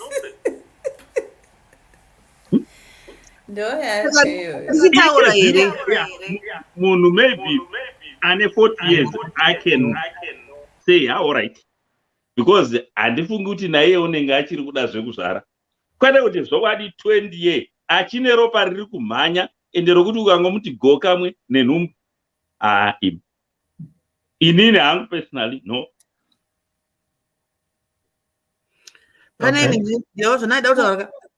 Before social media, before vana Facebook, Instagram and what Twitter, kwakatanga WhatsApp ne YouTube gareriko. Pane vana kuZimbabwe, obviously they always been creative and making jokes and vakatanga kusanyara vachiita zvinyadzi zvisina kana basa rese. Pane yainzi bata wabata, hamene kuti chiripo iri paYouTube. Pane mukwasha mudzimai wake anga akaenda kumusha kunoona vabereki, mai vacho kunyanya mai baba vanga vashaya, saka mai vagara zvavo vega pamusha, iwe kuti vanogona kunge vana vaichengeta mai vavo vachivatumira magrosa vachidii. Saka mukadzi aifanirwa kudzokera kutauni I think on Saturday or Sunday, saka ana akwanisa kudzokera kumusha. Baba vakati arega ndinoona kuti chii chaitika kumusha, murume wacho mukwasha. Zvino aenda kumusha kuya ndobva asvika pamusha akaona ambuya vaitoripo, akati mukwasha akapembera kuti mukwasha auya, akati unoenda ukanika grocery, even ndo uchinoita U10 yekwaseke kaya uchibva mutauni muHarare woenda kwaseke kunzi kumusha ikokuru padhuze kudai. Ndobva asvika zvikanzi kwavaripi mai Chipo an example, zvikanzi vainotsoka hune mumiri padhuze apa, handiti anodzoka zvikanzi ko vana kuzouya nezuro sei, zvikanzi vangoti vachida kuti ndibatsirawo pamusha semunhu anga achibva, nditi kana taenda kumusha unomboda kusiya wasukira mai mandiro wadzurura mumba nendo wenyowani wadi kusiya kuti pasiyana pachionekerawo. Saka ndozvaaita mukadzi achindozodzokera kumba kwake murume akati hazvisi kuita rega ndotora mukadzi. Saka asvika paya ndofunga zvataurwa naDr Love kuti mwana azviwire kure nemuti kudii. Mwana akangota samai, ndibva mukwasha atanga kumedza tomati. Aikaka amai vakati kochiko nai, zvikanzi ndagara ndakakutokuyangaya mai, zvikanzi aika ndo nyaya yachinja. Wamzona kuti mukwasha akuti unonzi kusvesva ambuya, mukwasha akusvesva ambuya vakati aika ndizvo here nai mukwasha. Ambuya vaone kusanyarawo nekusvinukawo vakabva vawira vakabira. Zvikanzi zvakubva pakafa baba vako wamene kuti gore ripi kuradza murume wavo, handisati ndamborichadywa. Zvikanzi nemukwasha ndikandibvise vhidhiyo, zvikanzi nemukwasha vanga vasvikirwa vese manje vakuita zvavanoita. Mukwasha zvikanzi nemukwasha ambuya bvisai ningi, zvikanzi unodoti ndibvise ningi wakambonditengera here? Bvisai shashiko. Zvikanzi unondibvisisa shashiko wakambonditengera here naye mwanangu shashiko? Anzi apa mai vangu asina shashiko, zvekumushaka zviya ndana mbuya vanongosunga mazambia vasina maandaway vasina pendi. Ndobva mukwasha adzika nayo ambuya vanakidzwa yanga iripo paYouTube maZimbabwenzesa yakatoitwa vhidhiyo. Ambuya vadzika nayo mukwasha agarisa ka 2 days mukadzi apo zvenyu zvekunzi first time inobva watotanga kutobowa.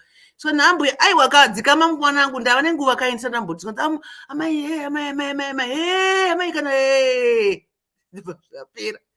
Amai vakabhoekana kuti mukwasha kukurumidza.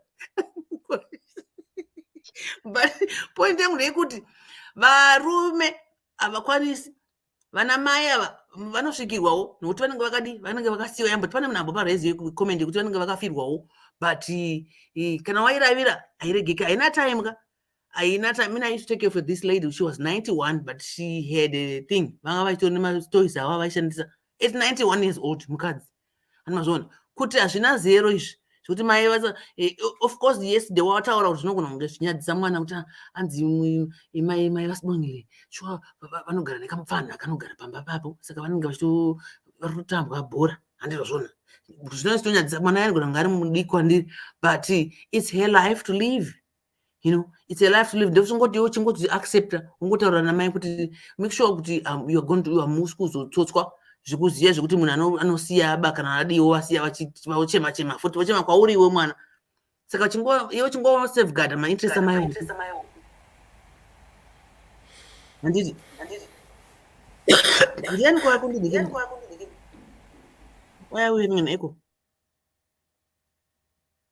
Okay, ndozo nachingoreza kutaura kuti yes zvinogona kunyadzisa inini ndikuzviitirwa namai, but kwavari ivo hazvisi kumbovanyadzisa. Vatoona munhu anovarezvawo, and sometimes tikada kutarisa on a health issue kana mental situation yekuti zvinotogona kutoprolonga way of life yavo maiva, nokuti vanenge vane peace of mind ikotinashe vanenge vane peace of mind. Ndine munhu wangu pano, handiwari, ndikada kuti huni dzotsemurwa, ndikada kuti kudii mwana chikomana chamhanya, tichimhanya iwo vachitaura zvavanoita sambuya ere kunzi mbuya ndimbuya vanenge vari mbuya zvavo but chikomana chinenge chibata basa saka kana vachizvikwanisa zvinoita semaplies kana kuvarume chaivo anogona anga richemberi hatinovaona sekuru vakambobudiswa pana vakabatwa nekamwana kamusikana katikitiki chinzi mapicture kana vana baba uzi ana baba enyu asatora mavhidhiyo because nesu tekuona toita kunyara manje sekuru naye sekuru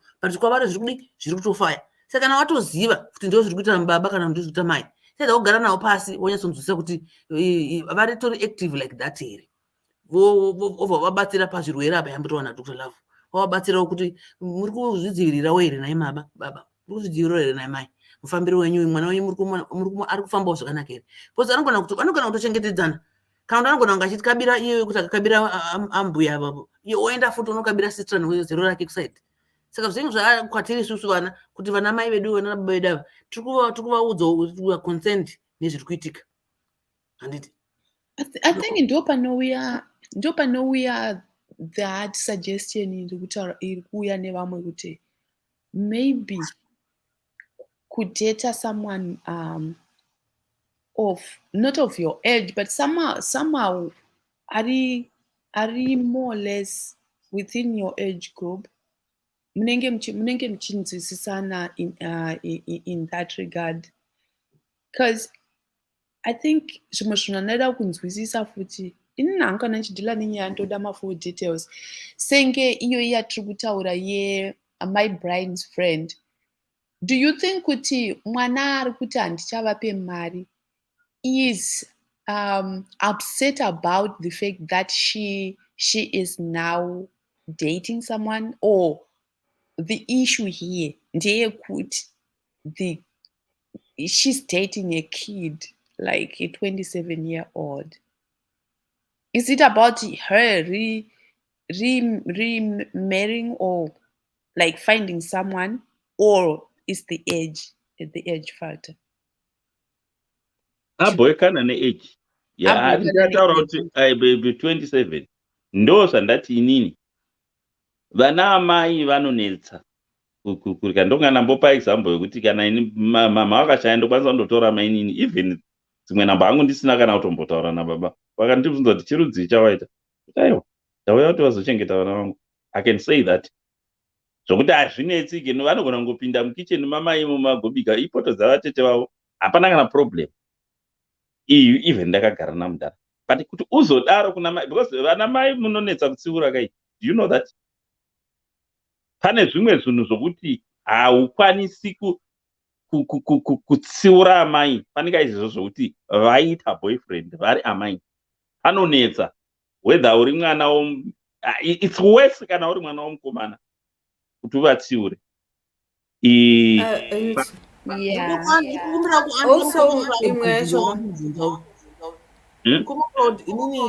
mandibvunza kuti tinofara here kuna mwana wangu kune ane maecos anotoita thank you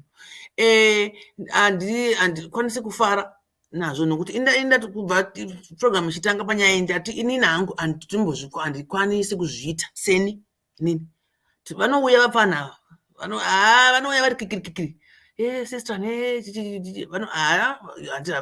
vanolimitwa nani handi vanonga chimhanya chitaura but unotongoona kuti zvimwe zvinhu kupedza nguva kuda kuresponda inine I'm not aroused handitedhile nevana vafana people that are younger than me I don't date and vanozviitawo zvataurwa nadeva zviye zvekuti kana usingazviiti zvisakubhodha kana zvichiona nemwe munhu I'm not bothered. I'm only bothered kana ndaona kuti vari kuzviona ivo mai ava kuti isati vari kudzvinyirira mwana uyu kana kuti mwana akuteka advantage yamai ava akudana mai ava kuseri akudana nemusikana wezero rake ubva ikoko achidya mari yamai ava mwana kutodhavha mota yamai ava achitoenda kunotorapika musikana wake uko and I'm just not but I don't have anything to say about it but zvinoitika saka inini hangu when my son if he does that yes we're going to have a word tinogona kutarasa pasi kuti chiko naye mwanangu undiudzawo paamiri because unogona kutokanganisa relationship yako nemwana wako nekuda izvozvo ndokuyanzi control yekuda kuti umuudze zvekuita unongogona ngombawo ma-insights ako semubereki hatirege kutsiura kana hatirege kutaura zvatinenge tichifunga but tinge tichaudzana nemwana kuti tionesane kuti point yangu ndeyakati munhu wako akamira sei chichi zvakara zvinongoitwa kana baba chaiwana kuti mwana akatanga kudheta dheva akambozvita ukatanga kuunza musikana kumba zvekuno kuchirungu kuno anti munounza musikana tichamboenda homework moenda upstairs kana kuti voenda cheda kuziva kuti muri kutamba magame api your consent as a parent because ukada kuziya ndoba kuzonduka mwana kai kanozouya kachinda ane nhumbu but unogoramba sei ivo vaivaona vachipinda vana vachiti tiri kuverenga ivo usingacheke kuti vari kuverenga here vachitamba mom and dad mumba mwana pane pamwiri saka of course I'll be concerned about uri kubringa munhu ane zero rangu what is that hundiani uyu chii chiri kumboita kana iyewo wacho nomuti iwo uri kufambidzana nemwana wangu at my age what's going on I have the right semai but we talk about it because ndiyo your choice. I don't want to jeopardize my relationship nemwana wangu saka kusiti tese tinzwisisane kuti chii nemudza advantages angu disadvantages concerns yotaura ake tonzwisisana. I think in any relationship, in any way of communication, people should learn to do that. Respect somebody else's opinions, respect somebody else's things, but if you really want to know, sit down with them and air your concerns and say inini kuchikira pakati iyo vati pakati pakagadzirika kana kuti kana zvakazodai mozoita sei. And because ukazvisiya ukazvirera it will be too late now kuda kuti mutora kuzo ndegera panochiwe panapa mozoramba sei kuti ndine nhumbu yemwana wenyu isaiwe panochitisiya tichitotovhurira dhoo. So from the get-go, if you see it and you think it's wrong, address it. Because it might be wrong to you, but it's not wrong to them. Just like they were at our so don't snoop around and be knows about it. Yes, in an and this the bandos one of social media, which far as you do, and one to chat, but he can blast the car, Nambiavaki. But what did they do with me? Nothing. Saka tinongoona nongomedza umati kana nongozvitasa kusaidi kuti zvinto zviri kuitwa kwavo avo but kwangu non-start it won't happen. With that being said, have a good weekend, people. See you on Monday. Thank you. Right. I understand you. Yes. Yeah, Lisa, go ahead. You see these people vanenge vamwe vacho vakasatoita zvetukomana tudiki toto ndova unozoona vamwe vacho vari machembere anenge achiteedza hwahwa mumaraini vachiteedza mafaro mumaraini because they are now lonely.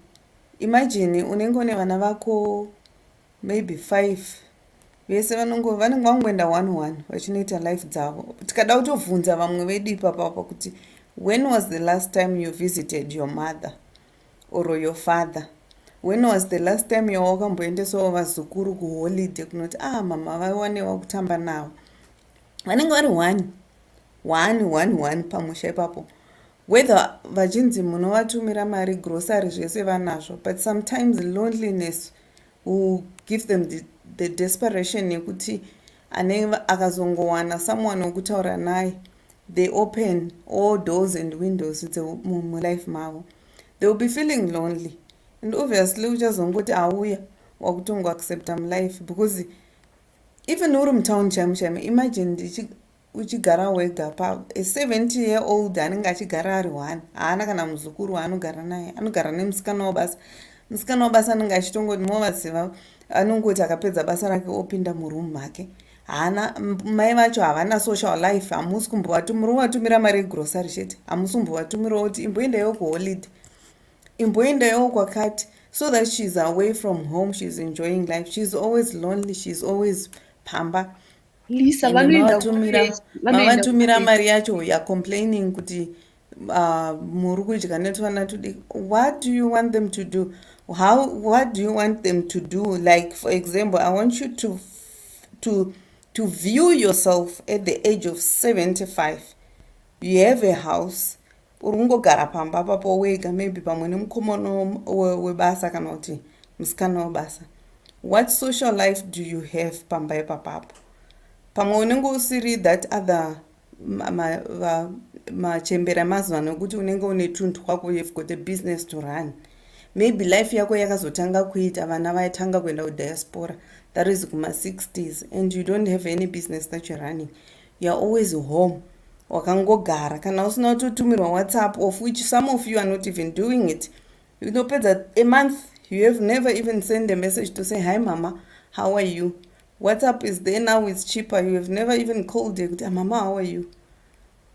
But you're saying you're sending money. Sometimes they feel lonely and vanenge vakutongoti chamukai nyama. I really understand it. I have seen it kuti unotozoti ndimbuya nenge vaya vagara vega kana muzukuru hapana varongogara vega pamba. What would you expect her to do? What would you expect him to do? Ndopaunozonzwa sekuru vakupinda maraini vakudi vari kungomwa doro, vari kufamba vachimwa doro, vakunyenga vana vadiki, vari kudai so, vari kutorwa mapikicha nevana vadiki because havasisina chekuita. Plus zviri zvokurekera hazvo izvi zvokuti kwai vachemberedza kunyengwa navana vadiki. Madhara acho we are there to blame as well because mazhinji madhara ipo panapa vanoda kuti vana vadiki idzo nenjana idzidzi. Exactly, you see now. So mune muchiti ava vagwangu munombozoti imi is very few times where a 75-year-old anoenda unonyenga a 70-year-old. Exactly.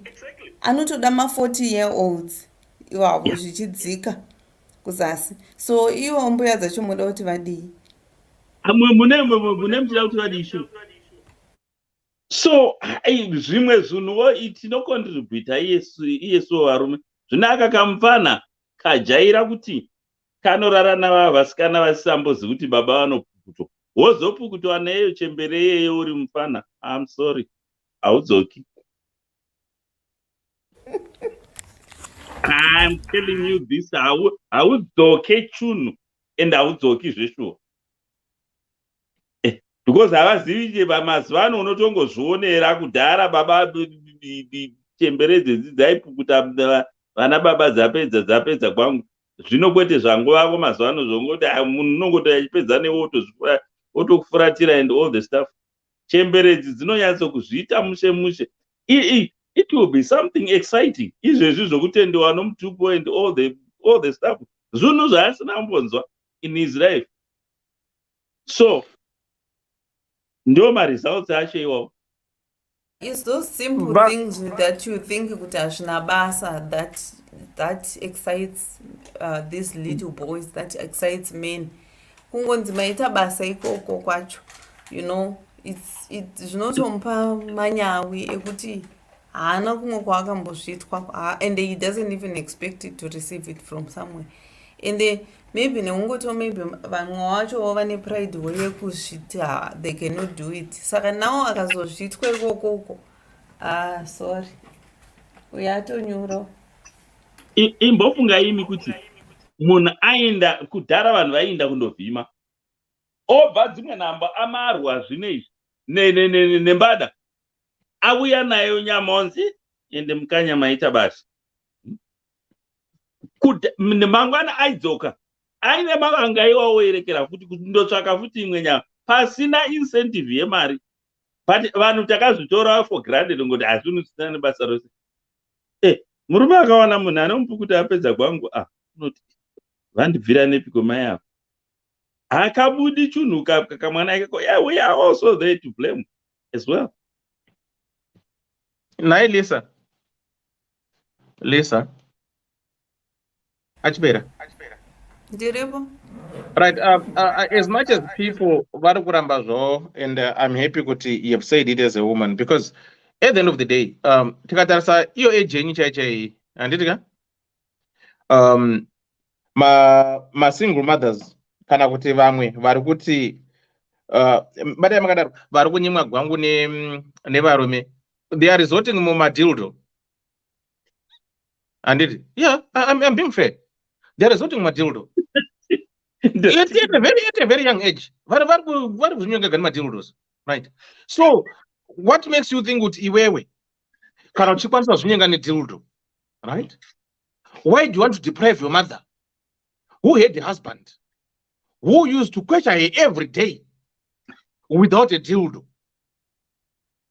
Because ndiri kusapotai saka chiregai kunyengwa. No, I think in all fairness, I think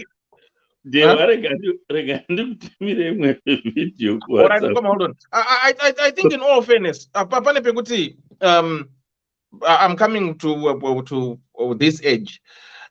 pane pekuti pamwe pacho iye wacho aenda anyenga wacho achauza kuti munhu muhombe kwandiri uyu, neanyengwa wacho akada zati munhu mudiki kwandiri uyu, they know exactly what they are falling for. Muhombe anoziva kuti mudiki achandisiya, mudiki anoziva kuti muhombe kwandiri uyu handikwanisi kufamba nemuru. Pane pavari kunakirana chete vantueva. Saka let it be, let them be. Izve kuzoda kukondishena vanhu kuti because uri mudhara wangu iwe wangazinyenga mwana ane 20 years mai wangu akafa, iye ane 20 years wacho kana anasirisa vada masilver fox. Pane pamwe pekuti zvimwe zvinhu izvi kaizvi sevanaka, I think we mustn't take our parents for granted and try to deprive them from their own self values and what they want, and they try to think they are no longer active. Kuno amwe kuti anosvika 8 years achingoda kukwesha. Miraitoni muridze nyaya yawe. Hold on. Right. Tipeti nzwe nyanya. Aiwa nyika iyi yakamira yakadai so. Mwana uyu haasi one ba ane vabereki ane mubereki akaita izvi. Vana ava, this lady has got 3 kids kudiaspora. And vaine 3 kids vese vari kusapota mai vakavavakira beautiful house kudombo shaoko. Vavavakira beautiful house and mai manje plays vana kuti vanoshandisa zvezvokuti mumwe mwana hafaniri kuziva kuti mumwe mwana aitirei amai. Ivo vanongozida kuita maybe take turns kuita roster yekuti iwewe ndiwo une 10 yekumbotumirawo kudini. Mai vanogona kuti ndikuda magrasi ari kuita 500 yes, and unopiwa nemwana uyu woenda futi nekuother mwana kuti ndikuda the same money iyoyo inogona kubhadharwa nevanhu 3. Then vana avo vakazotsamwa. The boys took it. Mwanamusikana ndiye ega ari kutumira. The boys took it at heart. Vakati havachari kutumira mai vavo mari. When this 27-year-old man, jobless man, you know, akugara pamba pamai avo. Uku mai vanenge vachida mademands vachiti ndikuda zvakati. Vana vaidawo kuitira mai vavo madana kuti mai vakatichengeta and so forth. Then if a parent then does this, it's not fair. It's not fair on the kids. And I think the boy kids, the sons took it very personal. The boys couldn't take it. A man younger than them is now their step dead. Honestly, saka kungoona kuti munhu uyu haasi kuda mai, ari kuda kuchengetwa. Anoti chengetwa mai yavo. Uya uzogara ukauendi kubasa, hauendi kubasa, ndiwe uri kubirwa. Uku mai vanenge vachiti ndikuda nyama, ndikuda machicken, ndikuda machii. So it's not fair. Aiwa, auntie, let's put it this way, right? Let's go back to the communication skills of these children. And it 3 kids in the diaspora, right? How can they be vexed or be duped by a mother vachibvunza vana 3 vachipwa mari 3 kids for the same project? One mistake iripo ndeyekuti panga paine communication breakdown with these kids themselves. The kids havana kubatana. If you're a family and it munogadzira unzi family group, and it you do a family group, munhu inini kudheni kwangu inini aimana nchi vakandiri kuZimbabwe bebe ndine family group rine vazukuru nevarora family yedu yese irimo twi. And whatever we have to say, everyone should be there. Hakuna anoziva nerwesera achida zopuwa mari, mira endi kubatsirei. Hakuna anosenda puwa mari all so. Saka these children vakaita mistake yekuti mayakona no, vana vangu they don't talk to each other. Saka the only way I have to manipulate them. They got manipulated. I don't know how they manage to see kuti amai vari kuti manipulate. Then vadaro vazoona ndizvo izvi zvandirika. Vana vakomana handitika havana rights yekuti havachasapoti mai because mai vaita boyfriend younger than them. No, amai, she's sexually active. Handiti ndavangoti mama tinokupai $50 pamwedzi wega wega. Whatever the mother is doing with their stepfather, vato stepfather ndibaba vavo ivavo ndo stepfather vavo vatopei vavo. Whatever they are doing with the stepfather, He's not going to change. So are we to say, so are we going to say, if kudame vana vakafa handiti baba vavo vorora mukadzi mudiki ane 20 years asingaendi kubasa, ane 27 years asingaendi kubasa, were they going to stop to support their father vachiti muri dyoma nemusikana, kana they're going to support their father? No, but I think culturally it has always been acceptable. If it is a woman at younger, it's accepted because murume is the provider in the home. Mudara uyanenga chichengeta kamwana kake kadiki. And hold on. Are you not providing him? Auntie? Providing for. Are you not working? And now kusangane muchenda kugoromonzi muchino wakaemba nyugo. I'm working. Are you not a provider? I am a provider. Exactly. Tables have changed. She have voted again. Mukoma Claude and what she knows for one. Women are now providing. What's wrong about it? And why is it community? If a woman provides, let her provide out of your means. Not a means which other provider or someone. Because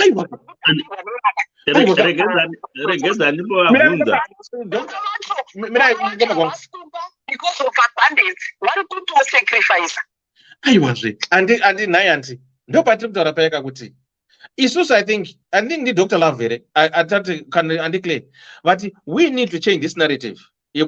Because community yaka accepta, yaka glorify kuti a man can marry munhu mudiki. Anditiga. Ndabvunza kuti kudai vanga vari baba vakarora mukadzi mudiki, were they going to stop providing? Mukati no, because of the community. Saka vana vakomana vaka ndavasapote mai vavo zvavanga vachingoita kubvira kudhara nekudhara. Maura chimukomokongo. Ndaida kuvhunza ivo handiklara kuti ko kana murupana uyo anga ari mupana uyo ane zvinhu akatora mai ava achichengetana navo vaita sei vakomana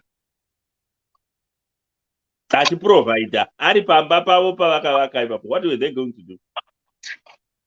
So zvakaita uyu ndiani Makoni handiti akatora chembere yekuregera yaimbova ticha wake. Were they going to complain? Manzora andiclara it. Yes. Hanzi kudai mukomana yanga aine zvinhu zvake ari kuchengeta mai ava, vakomana vanga vachaita sei? I still think they would be upset. I still think they would be upset with the whole thing. Why? I think age yet. I think I said that Shika Koko.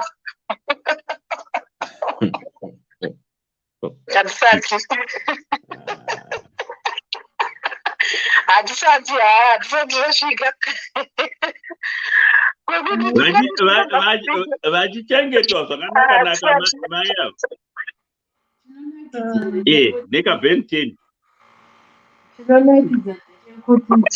What do you want to say? Do you declare Gondani? Ndezvekuti inini handisati ikoko handizvini. Kune vamwe vanhu vasvika ikoko handiti. You know, for example, Dr. Lava worker age kuti zvini. Handiclare we have a phone. Hamusi kundinzwa here? Yeah, better manje. I think mama Africa headphones. Anga cheat something. Okay. Madzoka futi posena memory here. My way. Right, better ipapo taura kuti matichi. Ndati inini sedunga munhu as a society, as a subsystem handisandasvika ikoko handiti. But maperipheries asvika ikoko handiti. It's none of my business. Handiti. The fact is I will stand for what I remain true to, and I say no, this does not do well. But I must understand and tolerate. I will use the word tolerate because I'm not in acceptance. I will tolerate because there are people that have reached that. And this is, So I don't judge them because those know and it. So as a friend, and it is a no. But yes, and and that's that. Then I stand for what I stand for. Do you know, Uti, excuse me, pane vanhu communities ekuti mwana musikana mudiki aivarwa nechembere ne8 years iye ari mwana of a certain age. The idea behind was that she would learn how to treat a man. So with the nature and passing of things, she would learn how to treat a man and respect a man. Murumo you later pass on. Then this young woman would then eventually get married to a person of their age. Nguva idzodzo kwanga kusina zvirwere, kwanga kusina chii. It was normal. And it was a way of enabling a society of understanding what what is meant to be in a relationship of matrimony. And it worked. And I'm not going to mention which society was that, but research showed that vakomana vadiki ainge ane chembere yake yechikadzi. Again, the norm was that they would learn how to treat a woman through the elderly. And then when this elderly woman passes, they would go back to treat to their own age group and marry from that so that they have an understanding of how to treat a woman. And before anything that we now know as it is, that they were very low rate of divorce. The only challenge was that the abnormalities were seen when the Western culture started intercepting in that. And that's very normal. And the state of the range of divorce was very low. So we can only define things in the perception and understanding of how we see them. Nekuti inini zvandinototi hazviite, like I have said, kuti inini kuti ndifunge kuti mwana wangu zviite kuti angaroore mwana mumwe zvinondirambira. But there are those people with that perception vari kumaperipheries vaivai. Zvinotovaitira. How are we going to treat them just because inini ndine zvandinomiririra? Am I going to negate them and treat them as outcasts? Or am I going to preach the message of anyway, hazviite zvine pros and cons of this, but I will treat you with respect so that you have an understanding of my perspective from a dignified way. Okay, nyangwe ndichiti hazvindiitire, but I will tolerate kuti ndozvaukasarudza iwe. Whether you see my view or not, but I will live my lived experience in such a way yekuti iwe ukadzidzawo from my experience. Ini kana pane zvandinokwanisa kudzidza, well, I will learn one or two, but if there is nothing to learn from you, I won't. And it has to be that normal in such a way yekuti zvoni tiite survive.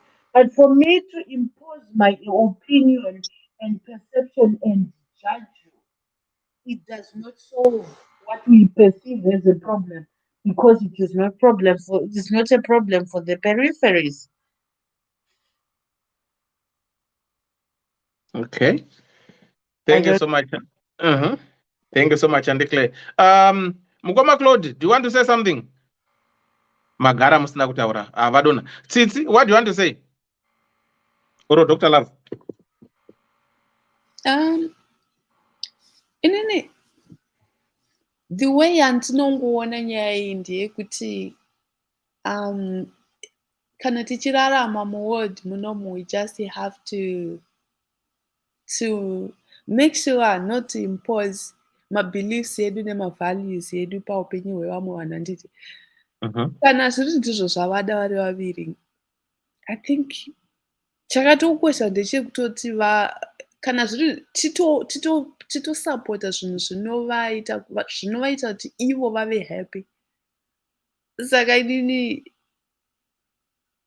I think amai ava kuti vave ne-a 27-year-old haisiriyo problem. Problem ndeyekuti ma-conflicting abilities ndo pandiri kuramba ndiri nini pekuti kana vachikwanisa kuhandla a 27-year-old vanokwanisa zvekare kuzvichengeta. Those are not make sense, but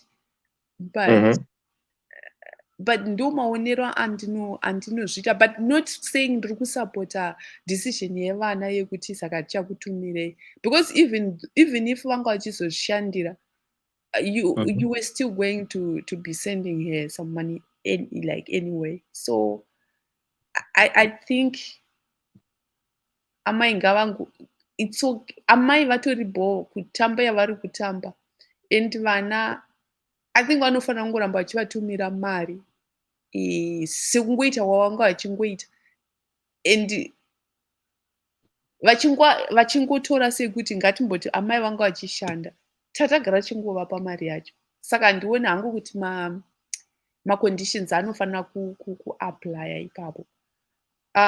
Ndombokutorai off topic bijana, ndine urombo. Pane nyaya the 26-year-old anga ari confused kuti saka achaita sei, ari safe here nenyaya yerisk yaari kufesa kana vana ava vakauya. Ndingori ne-one question, a simple question to ask him. What makes you think kuti chero ivo vana vacho vakauya they will like you? Because chero ivo kada zvekudanana navo vanogona vasingatokudi. Saka I don't think kuti itori issue yekuti atombofunga nezvayo. Ndo zvandinazvo.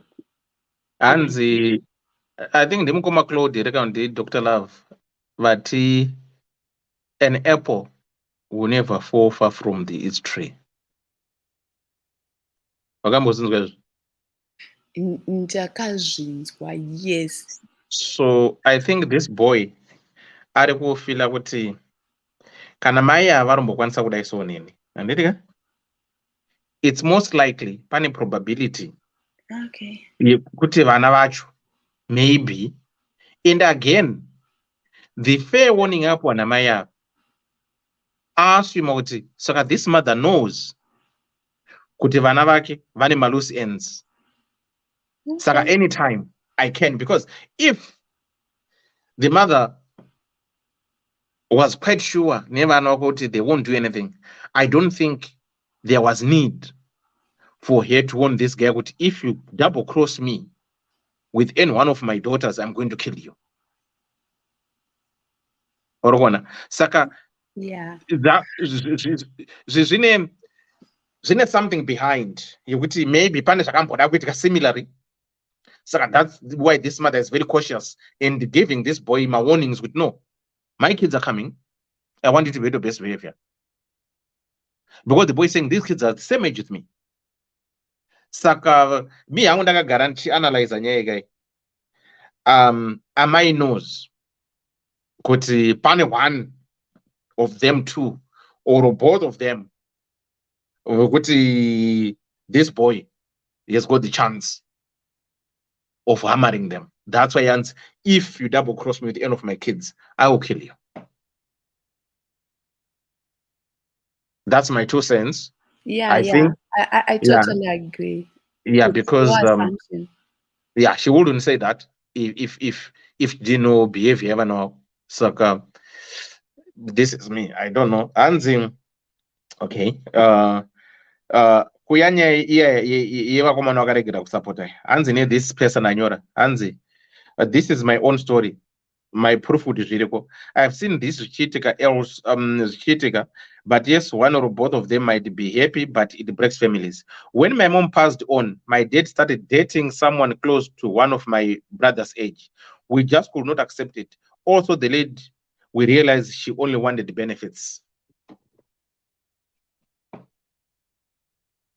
So I think vakomana vakanoti maybe since my brain wati mukomana ashandi saka vakomana vakaramwa maybe vakona kuti maybe I think what happens is this is my taking nekuti ukadanana nemunhu asiri wezera rako handiti ini ndikanonyenga mwana ne20 years machances angu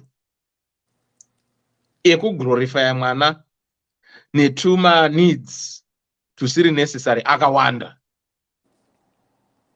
because ndoda kumufadza saka it's more like I'm buying the love from her by taking her for holidays, buying my creed, kumenisa movie, all that kind of stuff. That's effect. Nikadana nana clarity my brain same age nini. Hakuna zvese best because we have the same feathers. We perambulate together. Our reasoning is the same. Zvafanaona mai iyo vanet 47. Vakadani mukomana ne 27 years. Vanotoenda off away. Pane zvaanotoita to keep this boy there. Boss vanosomatika kuti mwana agare kwa. Ndofana kumutengera maswiti na ice cream. Ina ndichada ice cream ina ndiri maswiti ndode. But yachoda zvinonaka. Achine sweet tooth. Saka this woman has to. Saka these boys vakazono no. Mai vakana kuti 500 vachiti nitumire manda udya chicken. Havasi vakuda chicken ba. But varida kuti boy George adye zvake zvinonaka. Kana adya zvinonaka zvake kana udziro gwangu ochinatsoshanda. Ende musambonyeperana zvenyu vakomana hatidi kuramba kuita kwampini. Combination yacho iyoyi manje iyoyi musanyeperane zvenyu makanyeperwa zvenyu inofamba zvisingaiti when it comes kugwangu. Ipapo you might want to argue blue or black. It has been proven. Zvine kangu kamitire kazvinoita zvekuti wegona kuzobvunza kuti like seriously, you know. Saka musanyoshora zvenyu vanhu vacheva kana vamaona vaita zvanonga vachiita sei because 27 munhu atokura. But community yedu zvedu hatizvibvumi zviri kuti mukadzi atorwe mwana mudiki. Zvadarwa zviya zvasi ini ndikantora mwana ne15 years 17 years ndotoroerwa makonzi maona here mudhara akaoma akatobuda kanyowani. But kuvakadzi unfortunately mona ndakambopa example yekuti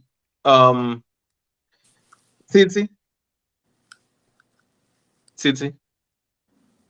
yes uri kuonapo waripa baba handiti kana iwe Lisa ukabva panapa ndokupa Range Rover, right?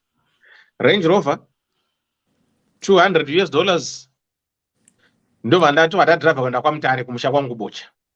Nditika inini ndorara kumashure ndisingaoneki. Toita social experiment.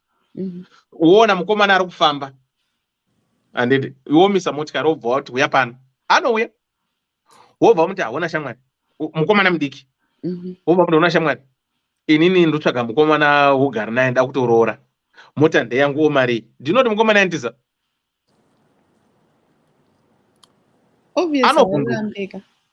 anovhunduka ndiri kuda kundichekeresa handidi maona chiipa ndire ndiri kuudza chokwadi a normal person mukomana ndiza handitika inini ndokuradzika musemukaa iyoyo kumashure usingaoneki ndoona musikana same age nemukomana kutiza yaka ndobesa motikari ndomuti chisikana inini ndonzi dewa inini ndoda kuroora uya motikari ndeyangu imari anotogara kufront seat ototora selfie toisa kutesa honai mati tarisai mono zvangu zvaita uri kuona musamakanyemberwa zvenyu kozvine zvaita musamakanyemberwa izvozvi manje you have to know kuti pasina kuti society yakazviaccident yakaita sei naturally murume can marry a young woman and no one talks about it. but for same mukadzi ane semeji neni ndakadaurira mwana mudika munonyepa ihoi chai hazviperi mushi asi zvakapera manje mushi zvakutoitika kaizvidehwa zvatooma saka hatingati hazviite society will accept it because zvazara ende vana vadiki vacho vari kutovada manje vakadzi vakuru Vanessa, hold on. Mira, ana trisharara vakomana mazana hamusi kuvaziva imi. Hamusi kuvaziva imi. Pane kaklipu kaitenderera so kekuti kamwana kadiki kachiti kuna mai vaishidhiraivhira benzi yavo ndipo kanamba yako svikana mai vacho kuti ndipowo kwandiri nini zera ramai vako zvikanzi haiwo kutaurisa iwo ndipe namba yako mani ndozokufonera zvikanzi zvinhu izvo zvakashandwa nababa wako zvauri kutaura zvauri kutochiva zvanzi awa wakutaurisawo navanhu vanozotinzwa yusi havana kana matyira so kana ndiri lonely naidewa ndiri lonely vazukuru havasi kuuya kuholiday handisi kufonerwa handina kana whatsapp madhara emaraini haasi kundinyenga akauya mwana mudiki ndingaramba pane kuti ndirare ndega muzimba randakavakirwa irororo ndakurarawo zvene munhu anoti kana mbavha dzikauya anodzingirira zvino ndikavengwa ndega vachitoziva kuti panouya magrosari anobva kudiaspora apo ndopindirwa ndega ndinongotsvaga kamukomana kanouya kanomuka makuseni ndichikabikira tii kachidhigadhiga panze kachiita loni kachichengetedza kachisunga-sunga madhoo munofunga kuti angazongomuka akarara here anomukawo achisunga-sunga madhoo achichinja mabhaubhu achiona kuti pamba kachitenderera kakaisa maoko muhomwe kachiona kuti yadhi yachekwa here chii chiri kuitika pano pamba and unoziva I've learned one thing mulife kuti kana ndichitengera mai vangu kana amwene vangu grocery handitarise kuti bamunini kana sese vangu kana mukoma wangu azoitei ndinoisa a budget on my list kuti my parent ndinovapa let's say $50 per month kana ndicha increase with time I increase with time whether John mukoma wangu kana kuti Sylvia sese vangu vaendesa kana kuti havana inini I'll give that money kuti ndinopa because I've grown to know kuti there are blessings anobva kumubereki whether ibenzi rakaita sei whether you feel kuti havatendi but just that sacrifice is not about here to see but mwari cheche anoona where it's coming from. I will not skip a month of looking after my mother or my father just because vandituka kana kuti vandinyeya nemunin'ina wangu kana nemukoma wangu kana kuti vari kuwesta chikafu. It's something that I have told my mind kuti this is what I'm going to do. I'm going to give money to my parent because when she was looking after me or when he was looking after me havanombobvira vakaisa maconditions ekuti nhasi handautsvairamba saka hausi kudya kana vaidaro vaizviitira for the good of my life. So I think zvekuti hanzi wokubulawa yazotumira saka ini handichatumiri. I don't know iyo communication yemufamily but usually ukangozviudza mumind mango zvakafanana nekubatsira munhu chaiko chaiko. You don't help a person because uda kunzi maita basa kana kuti uda kuona munhu iye akapfeka hembe iyoyo every day. You do it from deep down your heart. This is what I want to do, whether I receive a thank you or I don't, but I fulfilled something. Unozwa pane chimwe chinhu kazhinji kacho wakamboona kuti pane chimwe chinhu chaunofila kuti I should do ende kana ukasachiita you don't get settled. So some of these things we need to do them to get settled. Whether mai vangu ibenzi rakaita sei ndiri kuvapa mari vachinotenga hwawa kana kuti baba vangu vari kudya nani mari, I'm doing my part. Zvavanozoita nemari yacho I don't even care. I think listen, we don't have to follow up with the titarisoti. No, I'm not saying that. I'm just saying on my part. This is what I do. Even ndikatengera munhu maslippers handizotasa kuti nhasi wazodii kana kuti I'm just saying kuti that's how things should be. I think kuti kana wangobatsira ingobatsira kana uchingopa ingopa. Don't look unoita stress. Exactly. I know. I'm agreeing with you kuti hatifaniri kunge tichitarisa kuti where is the feedback coming kuti hatifaniri kunge tichitarisa kuti mari yatapa munhu azoiiti sei handiti, but ndiri kuda kusuggestawo hamene mukoma dewa kuti topic lisataura atotaura imwe nyaya itori etopic on its own kuti inini handitarise kuti chero amai vakasakupa mari chero vakaita benzi I just give ye money because ivo pavaindiraise vanga vasingambope maconditions. Inini personally toda kusuggesta kuti timboitawo some conversation on that as a topic on its own. Okay. Because personally I wouldn't compare the way my mother took care of me versus how I'm supposed to take care of her. Because when she raised me, it was an obligation. She brought, like, imagine daivo vasina kundipa zvavaindipa ndiani mumwe aizondipa. Inini when I raise my kid handidi kuti andipe chinhu because I have to work for myself, take care of myself. Iye ndiko kuti azokwanisa kubuildawo life yake. But handingati nekuti inini ndakamuchengeta. Ndinoona sekuti different levels, but like I suggested, let's make that like a separate topic. Okay. Yeah, yes, true, because vamwe they want, they feel old. Kuti ndakauchengeta saka iwo wakutodya mari yako wega you know, there are such parents vakuti even ukavapa nokuzoti haikwane, you should have given me more, you know. Saka subheading to any right should siblings support their parents, individuals collectively. And then it's a great topic actually in this paper flyer. It's a great. Can you narrow it down? I don't know. Ndingada kuiphrase ndichipinza ndichi-include ka-component kaiswanalisa hanzi chero riri benzi amai vangu handiti maybe nechirungu tinenge takuti maybe a toxic parent. Okay, phrase it, guys. That's around topic yacho katiite muswe Friday. I think Monday ne topic kudara. Toita muswe Friday. Let's rephrase this. Yes, Mukoma Claude. I think kana chinge tichiuya tichidiscassa nyaya handiti.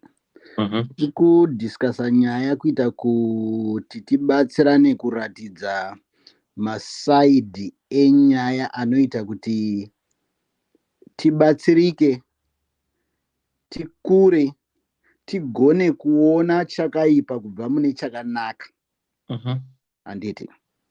Saka mafungiro angu inini ekuti I understand kuti tinozosvika pakuti no, it's okay kana munhu achinge achiita zvaanoita ngaaita hake as long as zvisiri kuitwa mumba mangu. Because tikadaro dewa tinenge tichi-enabler a situation yekuti from another angle vechidiki vatinenge tichizama kubatsira vanotora side rinovashandira, which means rinenge tenge taakupromota mabehaviors asingaiti kuti zvinhu zvinake. I'm not imposing my narrative on anybody, but all I'm trying to say is ngatigonei kubudisa huipi hwesituation so that vanotora zvakanaka from zvakaipa. Because remember, kana tichinge tichikudza mwana kana tichikudza vana vatiri kukudza vana for the society, not for myself only.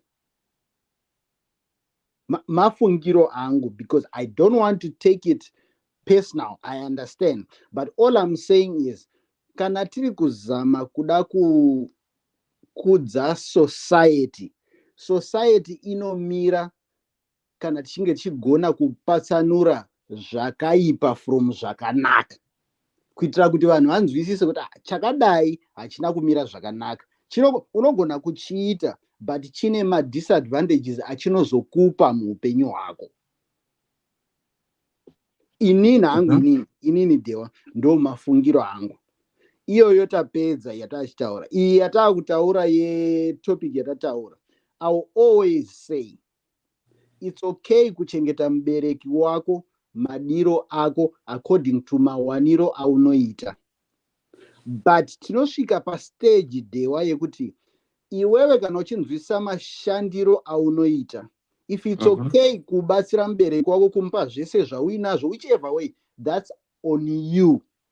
But inini hangu, I'll speak for me. Mubereki wangu inini ndinomupa basing on zvandinenge ndichiwana at that time. Because I'll give you an example, Dewa. In a normal setup, Dewa, tangatina November na December, I used that time, personally, in my experience, I used that time to make sure that my kids have got everything that they needed for January vakuenda kuchikoro. Even if mubereki wangu inini would have said, shamwari, unoziva kuti zvinhu zvakandiomera, ndionewo. Ipapo Dewa, inini, I would be selfish to prioritize vana vangu first and make my parent understand what I am doing for the kids. Then kana ndazopedza zvevana, then I can jump on to help mubereki. Because at the end of the day, my parent has to understand I'm a family man. I have kids that I have to take care of, and my kids are a priority. But I'm saying, inini hangu ndo zvandinogona kuita inini. Vanenge vachida zvavo, ipai vabereki venyu, moita zvamunoita. Kana zvichingokushandirai, itai zvamunoita inini. Yeah. Well, ndingapindirawo here ndichiti zvakanaka kutaura tichidaro, cause at least the debate has been balanced. We see the good, we see the bad. Toziva hedu kuti what are the pros and what are the cons. Nyaya yobuda yakadaro. Because you know what, society yedu ine vanhu vakaipa, ine vanhu vanofunga zvakaipa, ine vanhu vanofunga zvakanaka. They are good citizens and they are bad citizens. Pane vamwe vanojaidzwa, pane vamwe vakaitwa they were disciplined. Kunonzi kuitwa sei? Kutunidzwa. Okay. Yeah, thank you. And in doing so, we cannot save everyone. And you are right, Mkoma Claude, kuti pai, when you come down to it, you can change one person at a time. At one person achinjwaka is worth the time yataswera tichitaura nezvenyaya. As long as achinjwa in the right direction. But I'll ask you, kune vaya vandinoziva vakakura vachinzi nyangwe kakauya boyfriend yamai achigara pasofa apa, havana kumborayirwa kunzi izvi hazviitwe, vokura vachizviziva kuti ndizvo zvaitwa. Who would say what they learned or didn't learn was wrong according to their lived experience? Takatanga ipapo takati no, unoziva kana ari murume akauya pane vana asiri murume wako, ari chingori chikomba, dzimwe nguva unozodzidzisa vana zvakaipa. That's understandable. Isusu nyaya yatiri kutaura iyo inoi, it's not about right or wrong in terms of morals. This is a matter of choice, personal choice, yemun. So we cannot dictate the personal choices of someone. Kuti anofanirwa achidanana nemunhu rudzii, ane makore mangani, anobvepi, kana tadaro zvetakuresva. That's the difference between the moral values atinombotanga kumbopatsanuraya, ekuti kurara nevakomana, kurara those are moral values. Kuunza chikomba mumba vana vachiona, those are moral values. But if it's something to do with love and personal interactions between two people that are mature or that are old enough, not mature, but old enough to make those decisions, all we can say is these are the pros and these are the cons. The age difference, you might actually end up uchite kana uchizoda kuzogara the next 10, 15, 20 years uchiriritira chembere yako vava kuma 70, 80, 90 we uchiri kuma low ages. It's your choice, but pinda uchiziva. That's not a moral issue. That's a personal choice. And if we can patsanura ipapoka, why not vakadzi kuwana a 26-year-old if they fall in love? And if that's truly what they want. Inini handizvone zvakaipa. Chandinozoona chakaipa ndechokuti mukadzi ari kunza boyfriend after boyfriend ari muduku, and she's exposing her kids to that behavior. That becomes a moral issue. That's where I differ. Kuti ipapo ka ngatitaure chokwadi, izvi hazvina kunaka, zvakaipa. Respect yourself, respect your kids, and show respect to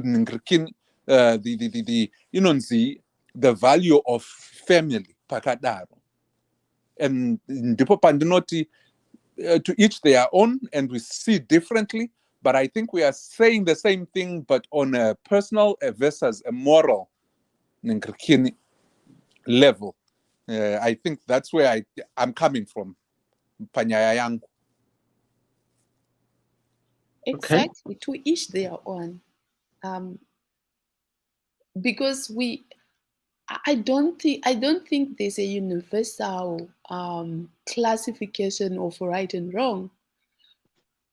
Zvinhu zvatinoti isusu izvi zviri wrong kana kuti zvakashata. I mean, zvakashatira ani or according to who is the question. Because pane zvimwe zvinhu zvakadictatwa kwatiri neculture that are not always good things. Pane zvinhu zvakanaka culture yedu zvayakatidzidzisa zvakawandawo, and handingati zvakanaka kana kuti zvinhu zvino that work well for us mulife, but handizivi kuti zvinenge zvinhu zvakanaka here kana kuti zvakashata, because kuti zvinhu chakanaka kana kuti chakashata depends on personal view, kuti ndiani ari kuzvitarisa ende chakanakira chii kwaari. Saka kutiti amai ava kudanana nemwana mudiki kwakashata, according to who defines what's good or what's bad, especially iyo itori life yavo. Isusu touya toti zvakashata, who are we to dictate that to her? Kwavari ndizvo zvakatovanakira. Saka like Dr. Love said, to each their own. But I think to each their own, and like what you're saying, who defines or who detects, I think pane pekuti iwewe as a child, and it coming to what Lisa even said, kuti kana ndakaberekwa inini, it's by due diligence that I have to support my parents regardless of what I've got other siblings. Saka iwewe as a child, ukaona mai vako kana kuti baba vako, say one of the parents is dead, vaakutora manje munhu mudiki kwauri iwewe to be their partner. I think iwo zvinokunetsa kuti it doesn't sit well with you, unongozviti but it might sit well kuti ndibaba wangu okay vazvita, but you are questioning the woman, or kana ari mukomana you're questioning the guy kuti but wanake iwo, that's your mother. You should regard this woman as your mother. So I think in your eyes it won't sit well with you in the sense you are my age mate. You should look at my mom as your mom. The same way a child is raised by the community. So unongo chingofila kuti anofana kungotora mai vangu as mbereki wake. I'm Manje sorry, kana. Joe. Yes, please. I've been listening. If you may allow me to interject, kind of Okay. Go ahead. Oh, okay. I have to apologize, sir. I didn't mean to be that's fine. disrespectful. Okay. No. No, go ahead. I want Maita Basa, Notenda Chose. I just want to make my very, very quick contribution, of course, with the little that I heard. Inini, it's good to see you here.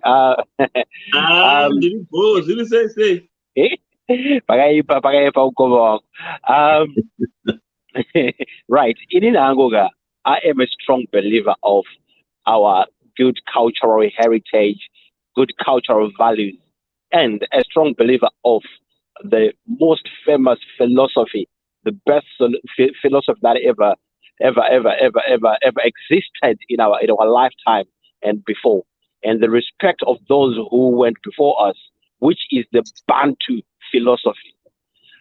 Kuna chinhu nyangu mukatasa chishona chamabvare mbvare chamandire ndire chinotokuudza kuti gonzi rakabva kumashuriro chirere mangwana chigokurerawo. The philosophy of Bantu, you are because I am.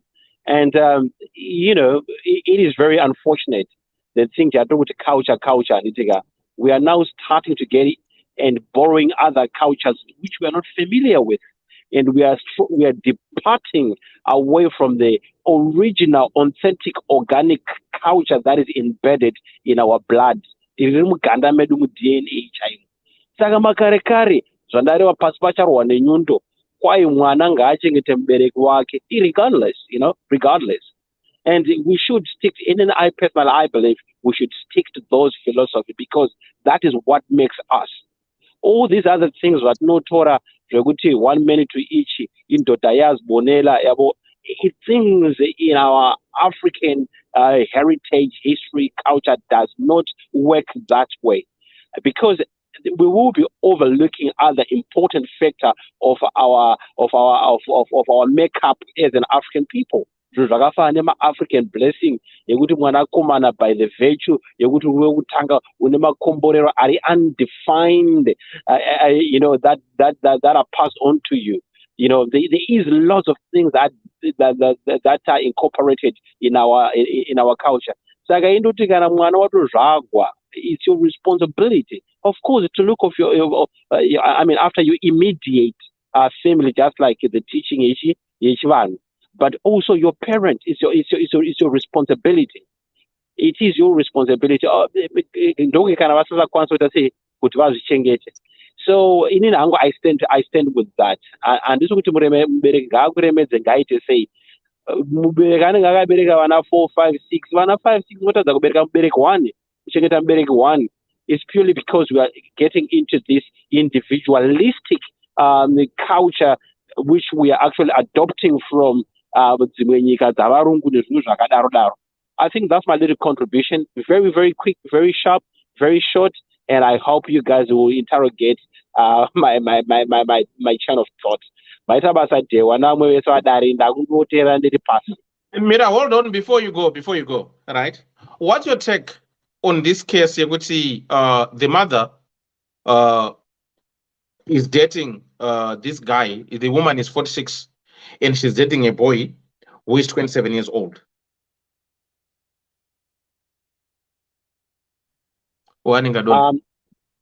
Okay. I don't. Seguro muri sei? Ndiri right mukomojewa kuri sei? Mazofunga kuburuka.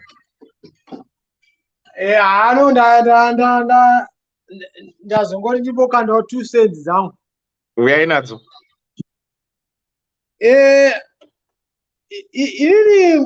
I don't think kuti nyaya it's even about the age yemukomana wakaroora mbuya. Even dai anga ari age yemunhu mukuru, I think most of us, especially generation dzedu idzi, we need to change about that. Tinongotadza kuzvigamuchira kuti mai vanzi vatoroorwa nomumwe munhu ndaakutoti kuno umwe munhu baba especially kana asiriwe wagara ari murudzi rwenyu wokuti waroorwa nabamunini kana a close relative yamagara muchiziva, kana ari an outsider. I think most of us struggle with that. Ndosaka maiona vana mai vedu vaisafa stereki, vazhinji vaifirwa vari vana vadiki, but vaingogara vakadaro kusvika vangota chembere nenyaya yekuti zvisingatambiriki kuti zviacceptwe nevanhu. And unfortunately, despite the exposure dzatava nadzo nechi, we still want kuti zvikontinue zvakadaro. I feel kwandiri it's very, very unfortunate. Munofanira kuti mai vako vasununguke vachiwana munhu waunomuka nayo vachiti mangwanani, vachipudhikawo nayo vachitaura vese. I think it should be acceptable. Then panhau yevabereki ndiri kunzwa vamwe vari kuti inini I don't need anything kubva kuwana mwana wangu, ndinoprioritize vana vangu etc etc. Most of my parents vatiri kutaura navo vanotozviziva, and havasi kuti usabhadhara fees dzevana vako, vanotoda kuti vazukuru vavo vaende kuchikoro. Most of our parents, zvavari kuda zvinhu zviri very simple ngomadewa. Havasi kuda zvinhu zvakawanda zvekuti vanganzi vari kuda mota, vari kudini. Kana vari kumamisha uko vari kumarural areas, chavari kuda ishuga yekuti vamuke vachibikawo tea, vachinwa tea, voita flour yekuti vaite chimodo chavo. Saka ivo ndombo vari kundiudza kuti ndiri kumbokonzerera nevana vangu, I cannot send you mari yeflour kana mari yepaketi yeshuga. Iwewe uri kuziva mai vako kuti vari kumusha. Why don't you also budget? Kugara wangozivawo kuti budget yangu, as you are budgeting for mafees evana vechikoro, unongogara wabudgetawo mari yamai vako yekuti vaone mabasic needs avo. It should be that simple. Zvokuti nyepera ndichiti kwanzi it was responsibility yomubereki yokuti andichengete, inini handina responsibility. I think it's chinyepirana vanhu. I always said this is very unfortunate. Inini my mother passed on vesina mudhara wangu vakashaka at a time when things were working well for me. Ndakukwanisa kuti I'm now in a situation yekuti ndakutanga kuti nditi ndivaprovidewo. That's when they passed on. And to this day, unoziva even ukaitira dzimwe hama something, it's different from bereki wako. Every day I'm wishing kuti dai ndi mai vangu variko, I could have done this. So it depends me when I hear vanhu vanana mai variko vachitaura zvokuti ndomboprioritize vana vangu, I don't have to worry about mubereki. Kwandiri I always feel kuti life is so it's interesting. I call that the irony of life. Yokuti vasina vabereki tiri kuti dai tinavo, vanavo vacho vari kutofira kuti vanenge vari kuneswa navabereki vavo. But cutting the story short, ndichipedza mapoints angu, inini I would say kuti sevana kana waitira mubereki chunhu, don't start kuzopa ma-commandments okuti mari yangu musaita zvakati, mari yangu musadini. Kana wavapa zvatopera. Zvokuti vazoita sei, zvokuti vaitora yese vakaenda nayo kuZioni kwamutendi, kana kuti vakaita sei, izvo zvazvavo izvo. Kana kuti kana ari mudhara waitora yose akanorova ndari, zvazvake. Iwewe you've done your part. Wapa mubereki wako, end of story. So that's how I see some of these issues. Thanks Sekuru. Wamazoendesa kuZDC Mbungu. Thanks Sekuru. All right. Guys, Mira Msaende, don't go anywhere. Koni, yes. Pane zvawanyora mu comment section. Koni. Makadiko ngumadewa panelist comment section. Bo zviri sei? Mushe. Ndamboda kuedza kuteerera nyaya yacho. iri kunyatsakunzwisisa unless kana paine munhu azouya akachinja story in between. I don't know. Yekuzoti kuchengetwa kudidi what. Saka inchangofamba hangu neiyi yemukomana namai ava. Ndinongoti mix a little bit. Yekuchengetwa kwanamai tichaita next time. Chingotaura kubva ndokwanisa kungoisanganisa it's a story on its own. Okay. Aiwa ndazonzwa chinzanzishonika uyu mukoma. But anyway, ini nangu personally, I'm very much against zvema ages. Hazvindibati mushe. Nozati ndinotunzwa hasha. I do not like madhara anorora vana vadiki vasikana, and then vakomana vanoita zvemabenten zvemakadzi. I'm just so much against it.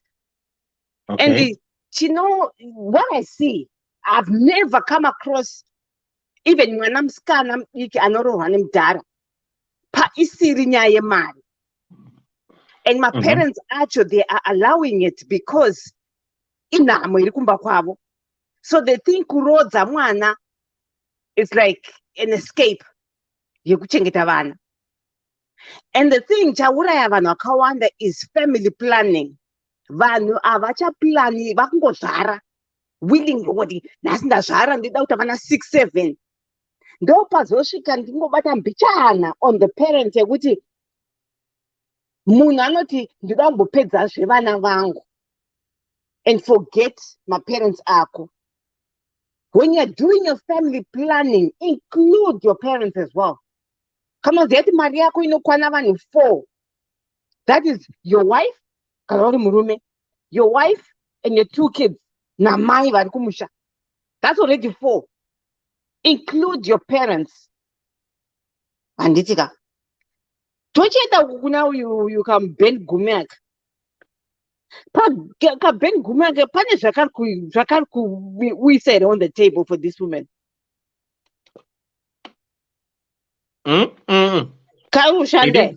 He didn't say anything.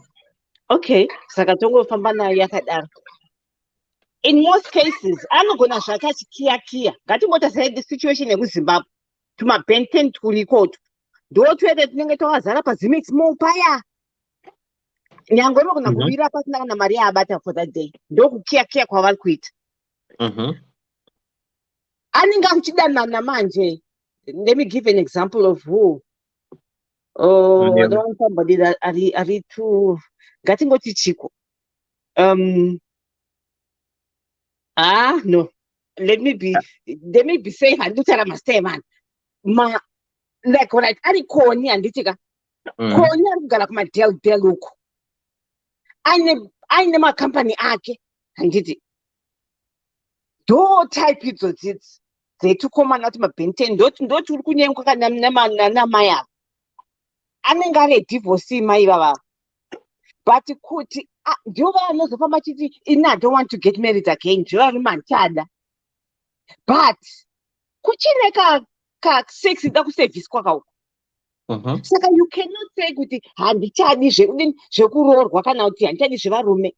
Saka vakona vanobata zvemabenten zviya ndozvakuya kuzoservisa manje. At the same time manje kuti kada kupa benten ma conditions ekuti kana vanangu vauya we cannot see each other kana tonana tichiwande anenge akumunyengedza manje. Jonzi vanangu I'm going to introduce you to vana vangu. Vanokupa like that package yekuti ugare uripo. Because zvikadzi zviya zvazvidi kuchinja vakomana if you see them. Anokudata for 5-10 years uri benten wake. Charingoda chete kungotoveswa kuzasuku. Hapana zvimwe zvakuda kwauri. Saka ndozvangozara. Uyu mukomana hapana chimwe chinhu. Kana azopinda zvake nemwoyo achairasa. Hapana zviripo. Hausi kuzomborora kamukadzi. Zvinongoperera ipapapo. Hapana. But then I just hate izvi. Munhu tsvaga wako wekuside kwako. Inanguka vanangu vane hard time on it. Handidi munhu anochazondudza tinte mam ndakazotsvaga musikana wangu ane 15 years younger than me. No. Hazvitoiti, and we always talk about it. Saka vanotoziva kuti mai vangu munhu anovafadza ndeoku. Saka vachanotsvagawo zveklasi iyoyeyo inodiwa namai vavo kuti wafadzawo mai vavo. zvokunzirwa zvivana mwana ane 45 ounza kamwana kane 20 years to hell. Uchamudii mwana ye 20 years amboti apedza chikoro hana kana chainacho uda kumudii zvezvoka wazomutora nhasi after a year mwana wangu afa kamukomana akadhi anga ne 45 ofa osiya chimwana ichocho chine 20 years chacha ne 1 or 2 kids. Imi kwana ozodi unotengesa matomato kuti arire vana. Some things you just have to think about it. Ngatiite zvatinogona. Ndapedza hangu.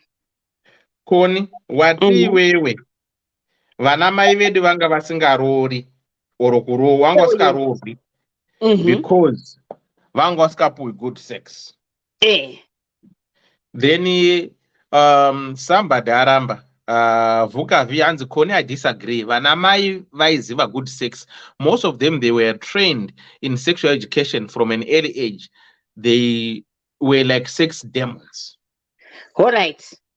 So ndataurira izvozvo vana mai vedu vanongoziva kuchukucha muchiunu. That's all they know.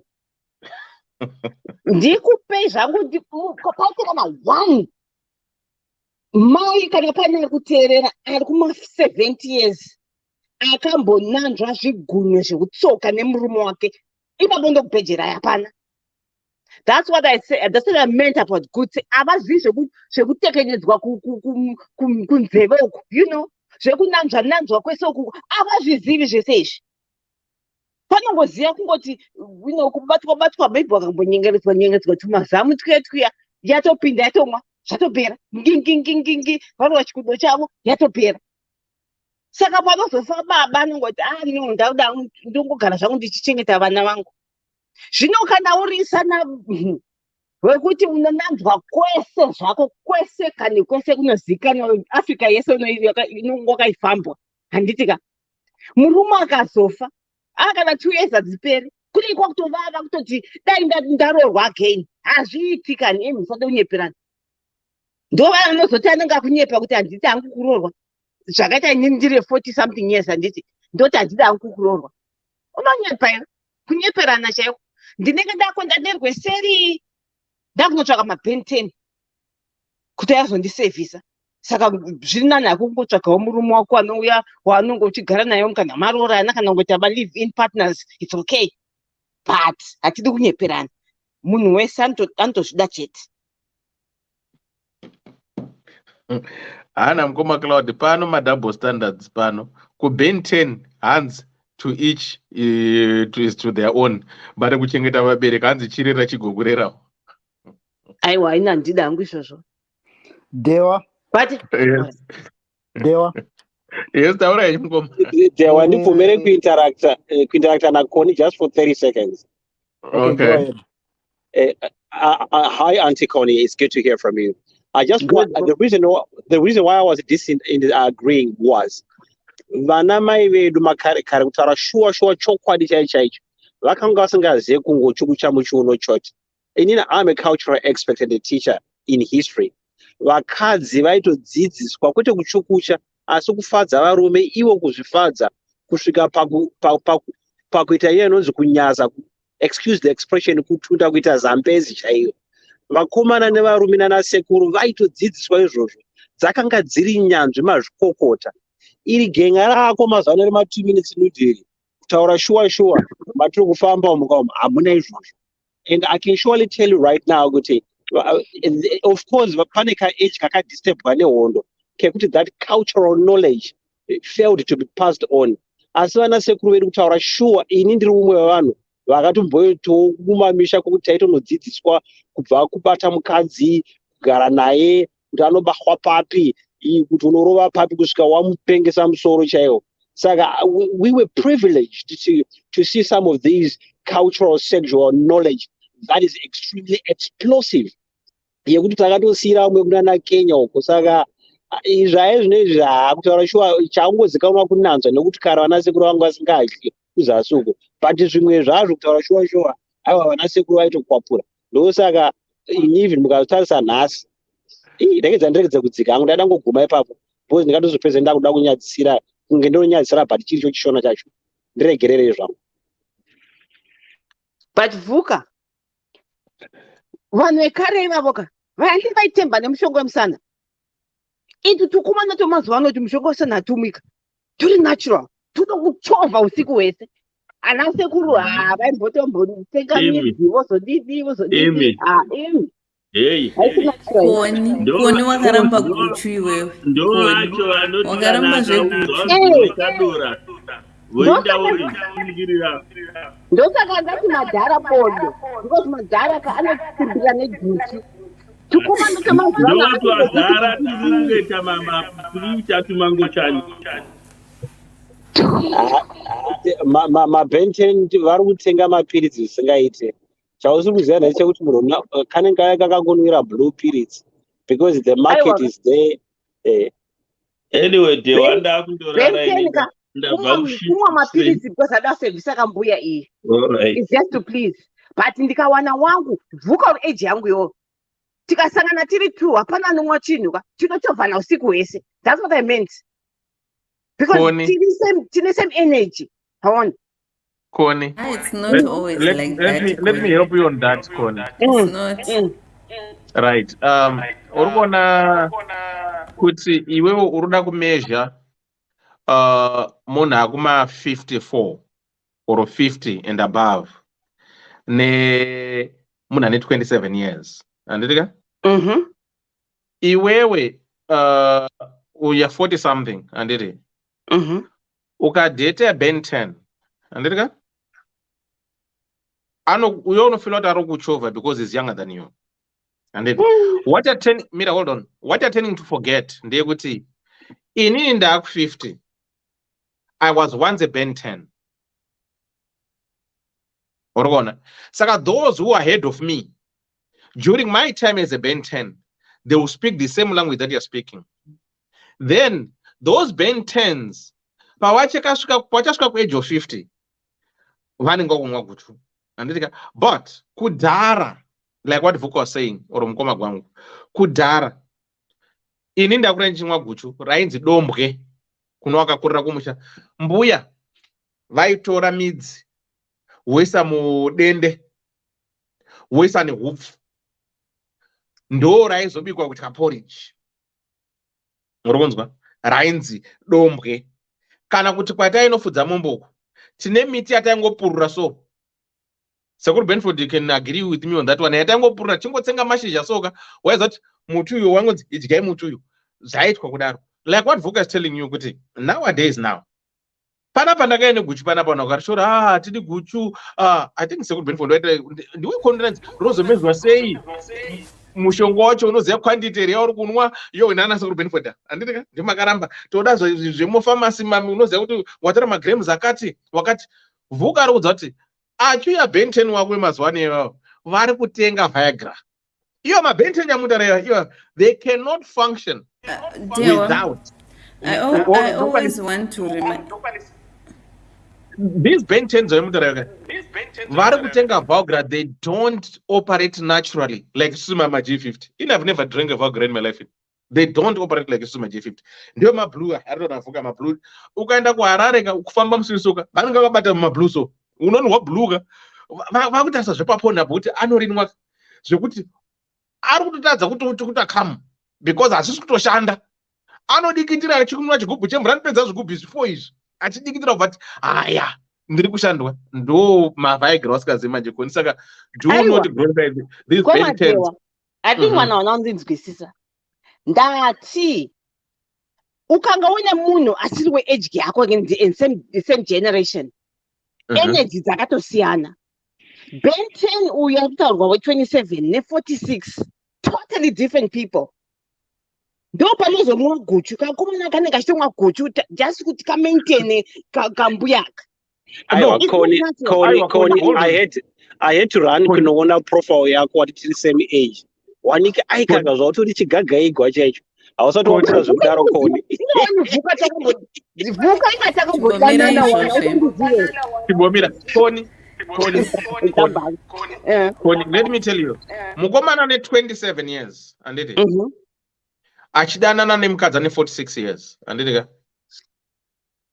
kunwa guchu kana usikanwa guchu kana unwa Viagra hazvina basa because ane more energy. Adrenaline still kicks in than we are in 47 years. In all fairness, chida kuna starsa age yavo zvakafanana. Nyaya iri paenergy here Dewa. Nyaya iri paenergy here. That's the Iri thing paenergy. that men give pressure to themselves. It's not about energy. You can have the energy usina skill. That's the funny thing about it. You can have all the energy, you can drink the blue tick, you can drink the guchura kasara drum, but can also skill. I don't think this makugas they are looking for a person and energy only. They are also looking for a person wokuita naye adventure, exploring other things. Dzekuti ukamudzoti ndibate up, ndibate, he doesn't feel kuti you are teaching me on how to have sex. That's what it is all about. It's not about the energy. You can have the energy, but uchunguita missionary. It doesn't make any sense, you know. Mukamadewa, can I chip in there? I'm failing to understand, why are we worried about what two people will do in their bedroom? Zvekuti mai vachaita nemunhu 8 years kana munhu 27, it's their private life. It's their private life. So I'm not sure. Somebody was saying kuti kuti uzoimagine mai vachirohana gwangu nemunhu 27 years. Why would you imagine that? Why would you think about that? Kana even baba wako chaiwo mudhara wako ari mupenyu, why would you imagine mudhara wako achita gwangu namai izvi zvinobva kupi izvozvo? That kind of thing. And imagine that my mother is happy. Chete. Let's be realistic, gentlemen. Let's be honest. So Benford, ukaona mukadzi akatadza kugara apa asina bhurugwa, so rako rinongodzokera chete, ungada kudzapfungwa usadzokereka, rinokotarisa chete. Let's be honest, kapana pekuti uri kutoziva kuti mahabhai misekurumirai, mahabhai mimi kuamerica mai venyu vari pamusha kandi pamakavaka murugara family, mamhasvika kano kamufana kakarembedza bhurugwa kari right? Ndo kaaka baba kenyimi mati ndibaba mati hamusi chikomba, ndo kaa baba kenyimi. Subconsciously brain inogozati saka mupana ari kuchuku chama yangu zvoisho mupana uyu arina kundidherera munhu. Hamuna chepe zvenyu? No. Kana. Just to know that your mother is happy. Yeah. It's also how it's presented kwamuri. Handiti muona. Let's say mai vafunga kutora that step. Handitika vanotorawo masteps whether cultural or chi okuti vakuzivise imi sevana. Handitika kuti ndo zvandakuita ndandafunga hangu nditsvake munhu unoni wandogarisana naye, munhu wacho ndeuyu. Handitika so zvinenge zvine way zvinoitwa nazvo, which is a respectful manner yokutiwo iye unoziva kuti muri vana but mavanhu vakuru. Handitika so you also need you deserve that respect. Angazoti ndasvika pakadaro kotogara apo kakutonditi ndaunonditorera cheya ukouye naye panapa, it won't go well. Handitika so tinorespektanawo tichipanana space yedu sevanhu vakuru. Inini I won't be worried nezvinhu zvakawanda. All I want to see mai vane zvinhu zvavari kuda here, ivo vachionawo kuti kana ndabva kunoku vandibikirawo my favorite mifushwa chichi zvandoda zviya zviya. Handitika toita hedu nyaya masikati manheru akunovata uenda kubedroom nemunhu wavo, tomuka makwana makuseni mamuka sei, life goes on. Kusvika ini kana ndiri kuzimbabwe 2 weeks dzangu dzakubva ikoko ndakafara, ndakaona mai vangu. That's all I need. Mai vangu vari happy, ndakusimuka ndakuuya.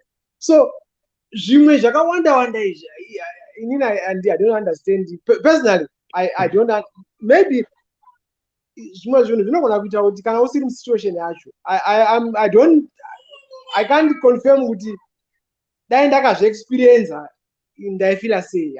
Maybe I was going to feel different kana dai yanga iri reality. But personally, right now, as I'm feeling, I don't see any problem now. Seguro, regarding a simple question, yakaitika in real life, right? Zakaitika ndezvekuti mai zvakaitika muno muuk zvanodaro nezvozvezvi andika imimi muneni tiri mafriends, right? Then imimi mune muri mombe kwandiri kanti inini ndiri mombe kwamuri, ndoita girlfriend yangu Koni handiti ini unomoza ndodana Koni but mwana wakona hamuziye handiti ka then imimi mwamadana nemwana wakoni handiti but hamuziva kuti vandodana ndomai vakoni ava, right? Then isu tiri mabest friends, then takutaura kuti takaenda kuholiday, tobhuka holiday tiri 4 nemagirlfriends edu handiti ka then inini manje girlfriend yangu yobva yazoudza mwana wayo kuti ndiri kufambidzana nadhewa, then mwana wenyu wakoni manje achiziva kuti imi ndotamba nemi obva yakudza kuti shamwarika hazviite undiende kuholiday because mai vangu vanoda nadhewa. Saka holiday ratende tiri 4 year manje ka Koni ndimo muzvi wangu, saka inde I cannot stand kunzwa mai vangu achemedzwa nadhewa munext room umu, kana kuenda mai vangu vapfeka bikini kuswimming pool iwe wakapfeka bikini, unoita sei?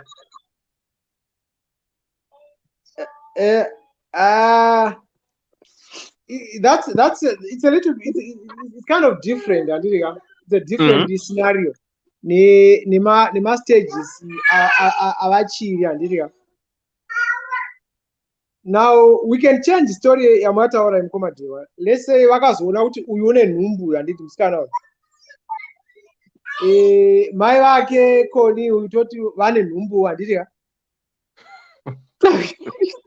Now vanhu havangatadza kutoroorana here kana vachidanana vanhu ava? Would there be a problem yekuti vatoroorana zvavo vatogara vachifara imi muri mafriends maamwana handiti ka, but still hapana chinokutadzira murambe muri mafriends, mune mutongoti hande timonorowa 1-1 modzoka kumba kwenyu mitofara zve. I don't see anything wrong. Even though pachivanhu takuti umwe wamwana vamwe wababa hapana chine chinokutadzira kuti friendship yenyu icontinue. So I think depending on the context yacho, inodhibana zviite a problem or not. Okay. She might be right kuti hangadiwo kuti zvinenge zvakupa image yokuita sokuti mai nemwana muri loose, muri kumofambidzana navanhu muchingorova mujolo mese. Saka haangazodi kuti aine namai at that stage. Okay. Anyway, mubvunzo. Okay, thanks. I don't think kuti kune love chaichairo vanhu because my relationships ana Ben 10 nechichika, they are not supposed to be kuzvarana vana. They are strictly just kungosevisana chete. Uyu mukomana achichengetwa achipengerwa kuti maunderwear chichi achipiwa timari tekungoenjoya. That's the agreement yavo. It's very rare kuona Ben 10 anozoda kusika kuroora mukadzi. Amen. Kuda vari kwavo, but it's very rare. Very, very rare. Yeah, bagaiba. Right, guys, thanks so much for the stars. Thanks for your contributions. Thanks for everything. Did Nasaran Dr. Love Tarena Kun? Warara. Waruko America kwako. Ungata munga wewe. I want those yakana vakangogara pasiti chete vakadzirwa atorara. Avatanika. No, ndatara ngati ndoshandotara kumadhewa kuti iyo ma G50 guy. Ndosanga kuti aiwazve. Zvine zvamboita seko. Iyo Koni usanyo sekesere. Very soon will be G50 yo. Chimamira ta zvinondasara. But inini mama G60 zvingodaro. Zvinogamba zvingodaro. Inini mama G50 ndenda kurarawo pamasofa. Handiti. Koni. Unoziya The way you underestimate G50 so long. I think it was a personal experience. I've only dated vanhu vesame yenani handitika. Pandakazororwa, that guy was 6 years older than me. But ndakapira gomba ngati poo, I'll go back to never know 90. Mukangona komana maunditi pipsi. Ndikamvunza ye, akangoti kana 1972. Achatodi taken off. Ndoda wangu wa 1976 yeye gejke. Zvatopera. Aiwa. My dear, let me tell you something. Kungoti wakaita hako munyama kuti munhu wako haana zvaakaita. My dear. Aiwa. Zvaakaita zviripo mukomadewa. But there's so many things that we clash. Handiti. So many. Handiti. G50 koni. That G50 do not underestimate, man. G50 handiti. Alright, ngomadewa. Right. You mean handitika. Let's say an example yenyu handitika. Muri kunyenga handiti. Muchanyenga nemapresenti nachichi. Shoko chaite limited. Pama G50. Shoko chaite havagoni kukanda shoko. That's how they express their love. You know, checking up on me, Maxine, Warara say, Wamuka say, Chichi, Maneru, sweetheart, good night. Don't my G50. Shoko chaite havarigo. Amen. Kudavari kwa. Shoko havarigo ni ma G50 to Tambo. Aiwa. Generation coming over the fence. Pakazopinda 1974 kwenda mberi kudai. Twatapirira twasiyana 1970. Koni. Usazodaro. Koni usazodaro. Ingadewa. Isikumbira futhi nevari panapa. Takati batirao chi tikusunge iwo tambo usiku apa makaramba G50 haidi G50 tikati toda kumboendawo nenyika nemashopping tichingotendera zvedu pamamall taka chingotendera zvedu tisina zvatiri kuita handitika G50 yakati no hatidi ndokwakadioa nayo handitika ndopati kuti G50 ka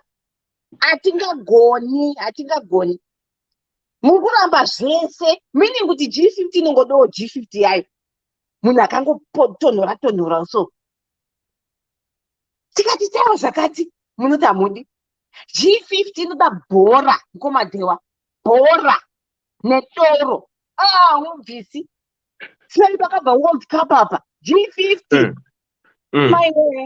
ai G50 ka ndakaitadza ipapo eni tadza chaiko hauchagoni unakidzwa noti iri kuona bhora Manchester chichi kana bhora kana timu yake yakundwa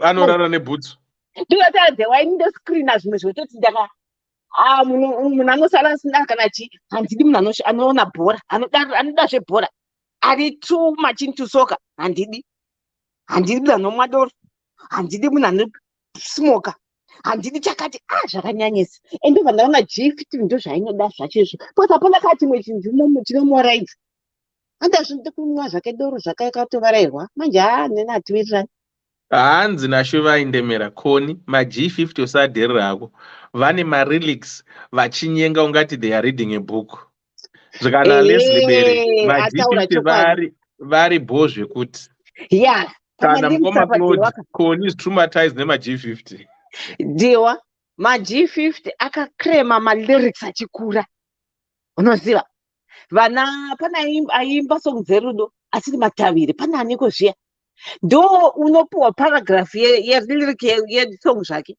apedza muG50 but kuti azonyatsoziva zvaari kunyora haasi kuziva the meaning of that love yaari kuexpressa iyoyo saka uroti maG50 ana love language here yakatonhora mukomadewa yakatonhora chaiko kuti tono serious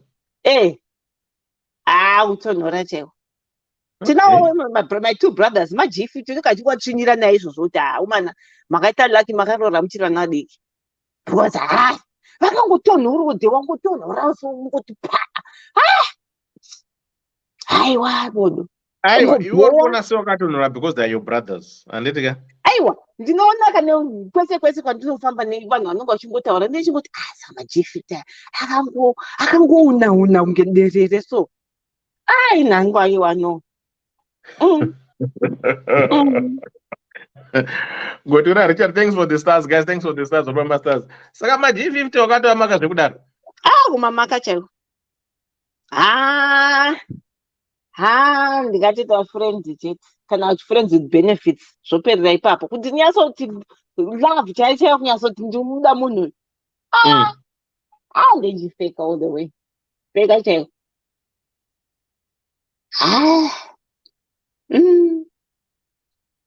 zvakawanda inzwa hana mukoma Cloud hanzi pachishona kuona ari kuti Dewa nevamwe vako makatonhora kuona bhora kusvika vanhu varara nekunwa doro chete.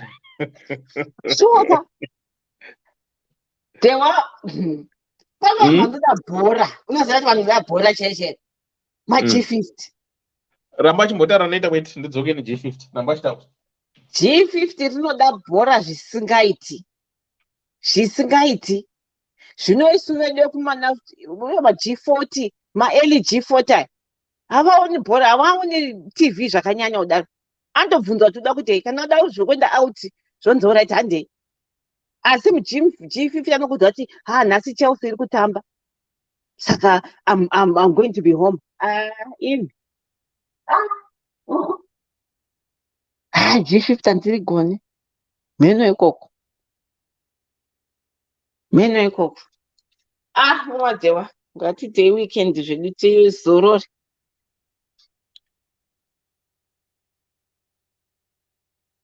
kanimboenda comment section vanhu vanenge vachindibvarura timbonzwazve wakato majajakare bhora yaraiti ako pana shuva yaasegakriya neni bhora mumwe anotokudza kuti nhasi handina kana mari hatina mari yekuenda out because hada kutenga chisikipa chake chikuita 300 pounds chebhora you know how this maG50 sacrifice for bhora Dewa kuenda kunonzwiko mheno utionziko Telford whatever stadium didinuko kunanobhadhara kupinda asi koda kuti ngatikwendei kudhina zvedu nhasi inonzi kwanzi ndakaneta let's you didn't tell me on time, I didn't pay for it. Unenge uchingokompeiwa nebhora. They love soccer so much. I'm sorry zvenyu aiwano. Okay, do you support football? Handina zvemunayo. I can support do you know Dewa? Ndakasvibiswa moyo futi nababa vangu. Baba vangu aida Liverpool neDynamos. Do you know how much I hate my Dynamo supporters? It's because of my father. Vaitika kundwa Dynamos ika. We all become a problem because of Dynamos. All right. Ndakushandoka ndakubvadata mabhuru wangu. Pane mama manager kumabhuru. Best friend yangu chaichayo. But I support the Dynamos. Ndakaposa ndaurayiwa because ndaiweke capsika. Ndobva ndanogara kustand Dynamos because ndandafamba kana bhuru. Zvazvokuti udini unovarairwa ka Dynamos ndobva yawina game. Ndobva ndasumuka ndikarwa jive. Mob yaipa Dynamos yayaka. We'll never forget that day. That was my first day. I mean, the last day I ever to support soccer. Zvekuenda maground zviya. Ndakaposa ndadyiwa. Kuraiwa chaiko. Kuzotaidziwa mapurisa aiwa kana. Dynamos, I hate it with a passion. Right. Bhora vacho. Hooligans. So it's not about the football. It's about the experience that you had, that you encountered. Right? So Iwewe don't hate the game. Don't hate the game, hate the players. My players, masupporters wakasangana nawo aya wanga wari ku-wrong day. Handitika? But the game itself of football, there's nothing wrong about it. Yeah, it's nice. But Right. munozopinda nemoyo kumatimu uko. Aiwa, chimira unzozve koni. Saka inini, handiti, bhora ratambwa every day. Handiti, ratambwa every day bhora. Rinotambwa Saturday or Sunday. Right? Tutarama normal leagues. Saturday or Sunday. Handiti.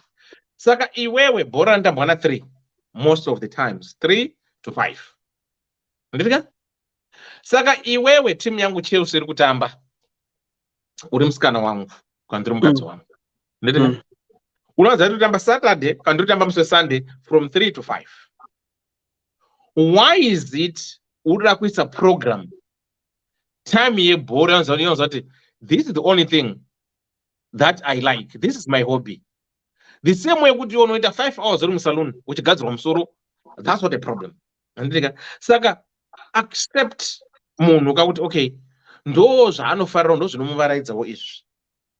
That those 90 minutes I think you can take a power nap kana kuti you can do whatever you want to do. Kirega undisira program panoda kuona bhora nokuti hauna shamwari yangu, I want to watch football. Saka I think yoga unoda kukonzera kuti paunoziva kuti ndo zvoda munhu izvi guys, saka let me be a distraction, rega nditi no handi for a walk. Aiwa no hazvibudi.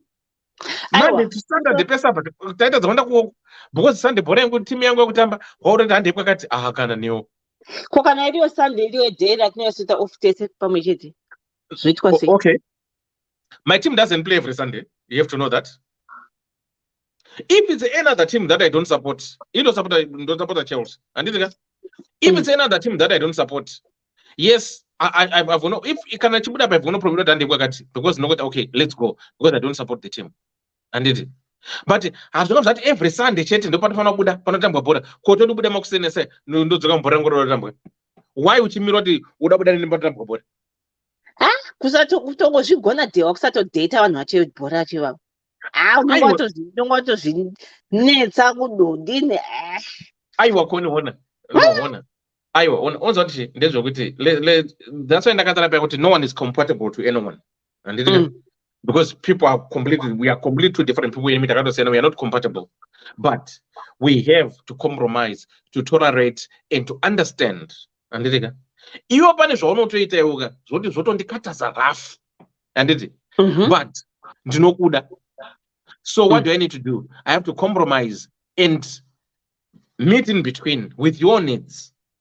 And saka if you are saying iwoga wakuramba kudanana neni because ndando support Chelsea, you don't even know my personal ndori munhu bho zvekuti football. I think chingopam the person the benefit kuti anda team, but I think the challenge yona ndekuti mudhara kwedhana muzika jikwa angasachitaura nemunhu wakaenda kudhana muzika kwesa itamba necaps ukarohwa ukadedzwa kwamapurisa. That's where your trauma is. That's why you hate football.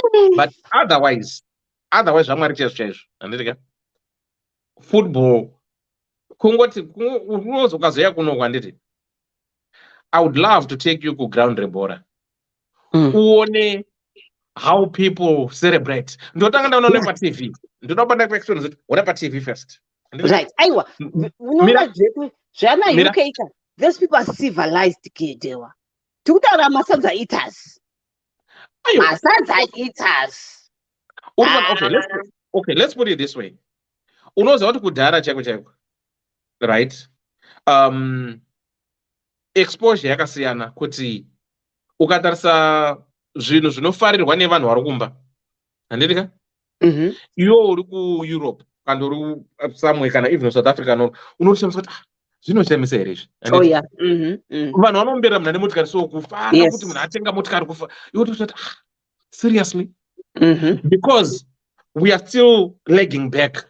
We are trying to catch up, right, with the rest of the world. Saka ini ndikaenda kumbaga asito munishamisa kuona munhu zviri kushamisa vanhu vese not okay because of yeah. Saka you need to embrace people. Uchitarisa kuti kwawabva iwewe nekwavari they are trying to catch up. Haunoziva kuti kumusha kuti uende kubhawa kudhara kuclub kubhawa or whatever uchingopinda mabatwa gara nemunhu esanzi because uri hure. Oh yes. handiti ka but kunoku akubatwi munhu gara hakuitwi sei unorespekta munhu apinda mubhawa you don't dance munhu ukatamba ukakongonyera papastage apo ukapambana nokubata unda zvaumona because vagara vachiziva kuti no everyone's got the right to enjoy themselves, do whatever they want to do. But nowadays ukaenda kumusha manje handiti ka they're pitching up ukaenda kubhawa hauchabatwi magaro haucharidzi rumuridzo hauchati sei because why because tiri kuvafundisa tiri kufamba vari kufamba vari kuona saka yes I understand what happened with you about football, that's why you hate football with the passion, but chiona kuti no time has moved and now we are mixing and mingling with other people. Yes, it's not easy to get rid of the trauma that you went through when you were young, football and everything, but haungaragiri kundidheta iwewe because ndosapota Chelsea.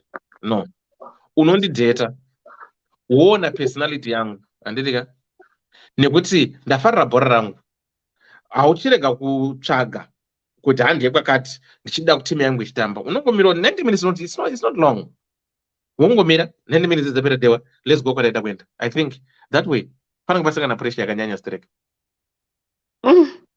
yeah but iwo manje because uri kuti zvakadai so we are moving on in time, let's embrace munhu anoda bhora handitika uchatoshamisa kuti wanga wari maka ndatokuya kunoka ndakanda kuonesa bhora patv ndozokuendesa kuground une the difference, the atmosphere wegonda kuti ingade wachigame ichi ingambao zvekuti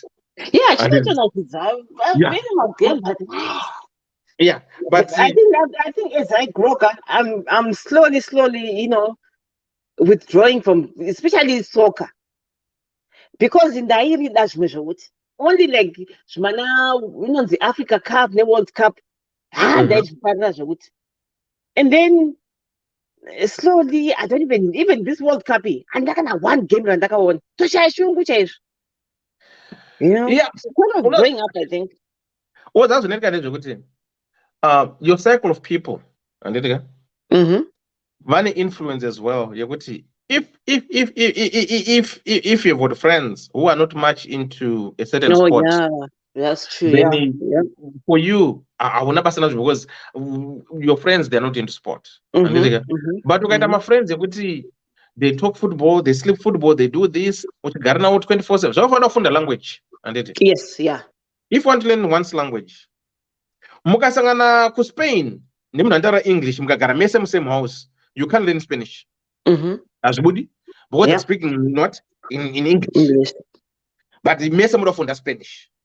But ndikaugadzika nemunhu anobva kuMozambique asikagoni Spanish, asikagoni chirungu, anotaura Portuguese, iwo unotaura English, but munotaura Spanish, unonyimba munoifunda chete. Yeah. Munodevelop my interest because you all want to know. So sport. If you hang around yourself around with people who doesn't support football, it becomes boring. Because the people that you are with, they are not into football. But ukadeta into football, I've got a way that I'll convince you to make you love football. And that ndine way kunzota anobokubaniziona no. But we gaga uchango gara paside uchingodai uchatonzota uyanonzi nenge uyu okay zvangofana kuti maybe urema series handiti ndiri kuona everyday uri kuona CSI kana kuti uri kuona SWAT kana kuti uri kuona divorce court ana paternity court uri kuona paternity court uri kuona divorce court uri kuona ana Judge Judy yes ndokwangu ikoko. Yeah, because panopinda umba I know that's what you're watching. As much as you don't pay attention, but I know you're watching that. And yes, yeah. But at that time, I'm gonna sit next to you. But my mind will tell me you have to watch this, and I'll watch this. Paternity text because I know that's what you want. Right.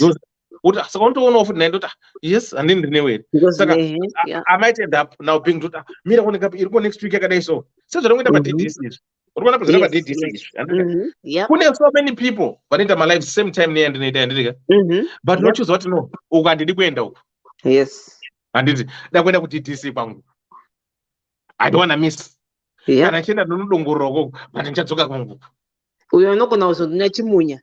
DDC inonakidza because he learned saka now ukagara nemunhu manjeka yotoona DDC anogumata kona ari kuDDC rikaenda kuDDC. Pane vanhu vekuti iwo ukaenda uri apa pandirika vatouya because vari kuona kuFacebook kuti koni apinda paDDC akutotera kuti what is Koni doing uchifuna koni azonoda DDC inda kuti inda kuti ana upa notification wazona. Saka this is how your friends, you inspire them. This is how your friends will say, okay, Koni watches DDC. Every time Koni ganari pa DDC, I get a notification. Saka nasi, what's wrong? As DDC, anakona notification from Koni. What would Saka try to embrace these guys? Makamboti mimi kana mchenda kunoridza hamuendi negirlfriend handitika. Saka why mindset kai kuti ngajairiro kakufamba, you know, it's like zvazvoti like muri kuti kana muchienda kubhora nditi muchasiya mukadzi wenyu kumba because pamwe haifariri kokuenda naye achazoifarirawo kana kufamba kwenguva zvakufanira kuenda kunoridza because unoridza makati aiwa handindi kuenda nemunhu. Alright, kunoridza Koni kubasa kwandiri kuenda.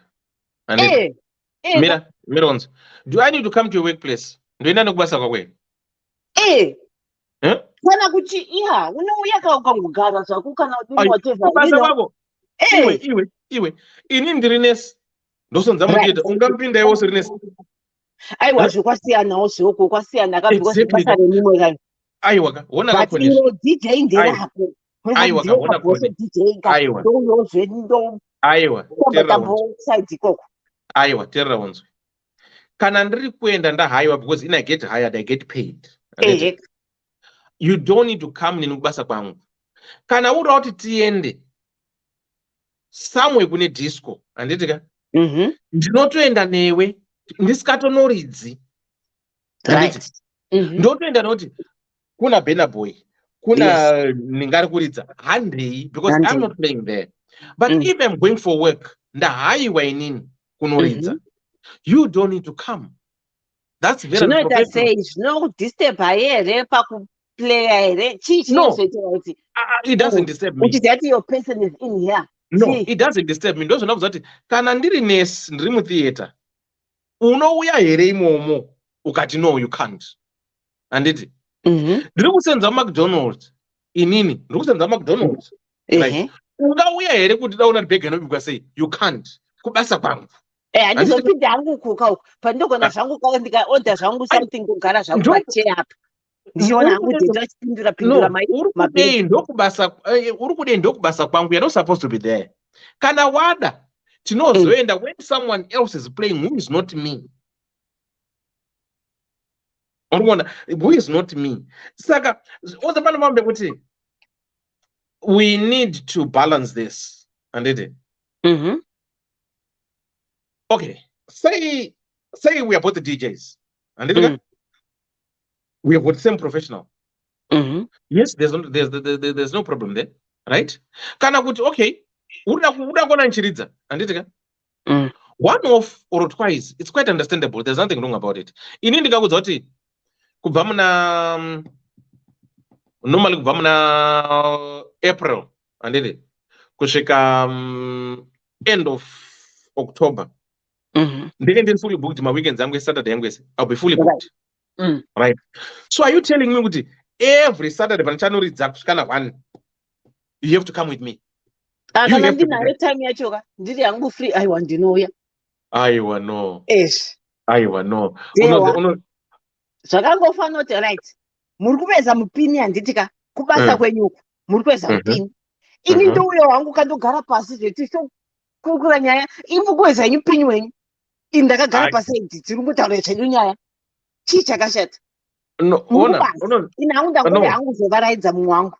Aiwa, unoziva kuti chii? Pane pekuti panoda ma-professional boundaries yekuti unoona zvakafanira kuti kazhinji kacho, right? At times mukaita same profession, anditika? pamwe pacho relationship yenyu inostraineka in a way because muri kusenza mumvura meso hapana zvamunotaura zviri different because you are doing the same thing handiti, but iwe ukasenza kumvura ini ndikasenzawo koko handitika, tosvika kumba tisina 8 right. Iwe you are going to be much interested kuda kuzwa kuti what was I doing kukoko handitika, ina be very much interested also that what were you doing kumvura. Saka tine conversation that to talk shamwari kubasa kwangu nhasi koko yazo dai handitika. Saka iwewe if you let me go and be my DJ out there chinoridza ndega handitika, pandinodzoka you've got a lot of questions kuti crowd yako yangerise nhasi, do you know kuti kune this song iri kunetsa mazuva ano ndazwa mafriends angu handitika. That's what will happen, but pane pekuti 1 or 2 occasions handingakusiyi kuda kuenda no, you know what, I'm going to play somewhere but I think you might love the crowd, let's go handitika. Are you in the mood? Yes, we can go. Not kuti kwese kwandaenda you're there, kwese kwandaenda you're there. Even ukadaro manje handitika, I want to be honest with you, ukadaro usingaridzi handitika, because what happens kana uri DJ handitika, even ukaridzira muclub the same patrons on them club are the same people. Yes, ini ndiri mobile DJ ndinohaiwa the same people anondihire every year in year out handitika, right. Those are the same people, that's the same crowd sipangairi pano paDDC, right. Saka vanogumawo kuti wonde anopenga we anongouya nemunhu wake pangori nemurume wake ndepari pane boyfriend yake ndopari, but even yourself iwo pachako chapo unofeel out of place. Zava ndiri kubasa kwako kuMcDonald's handitika, ndosvika ndagara zvangu zi onzi boyfriend yako ndiyagarapo mangwana ndiyagara futi zi. People want kuti is he stalking you? Is that normal? He's insecure.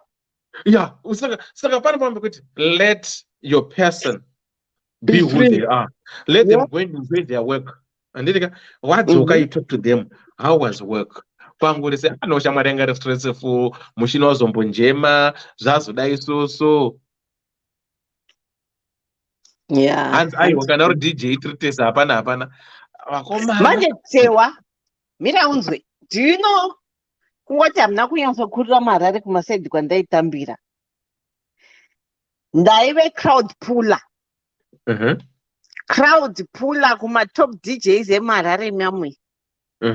Zvino kungoti inenge yatag team ka kungoti hamuridzi kumanight club, imi muri kudek uko, ini ndiri payo night club iyoyo inenge ichizara.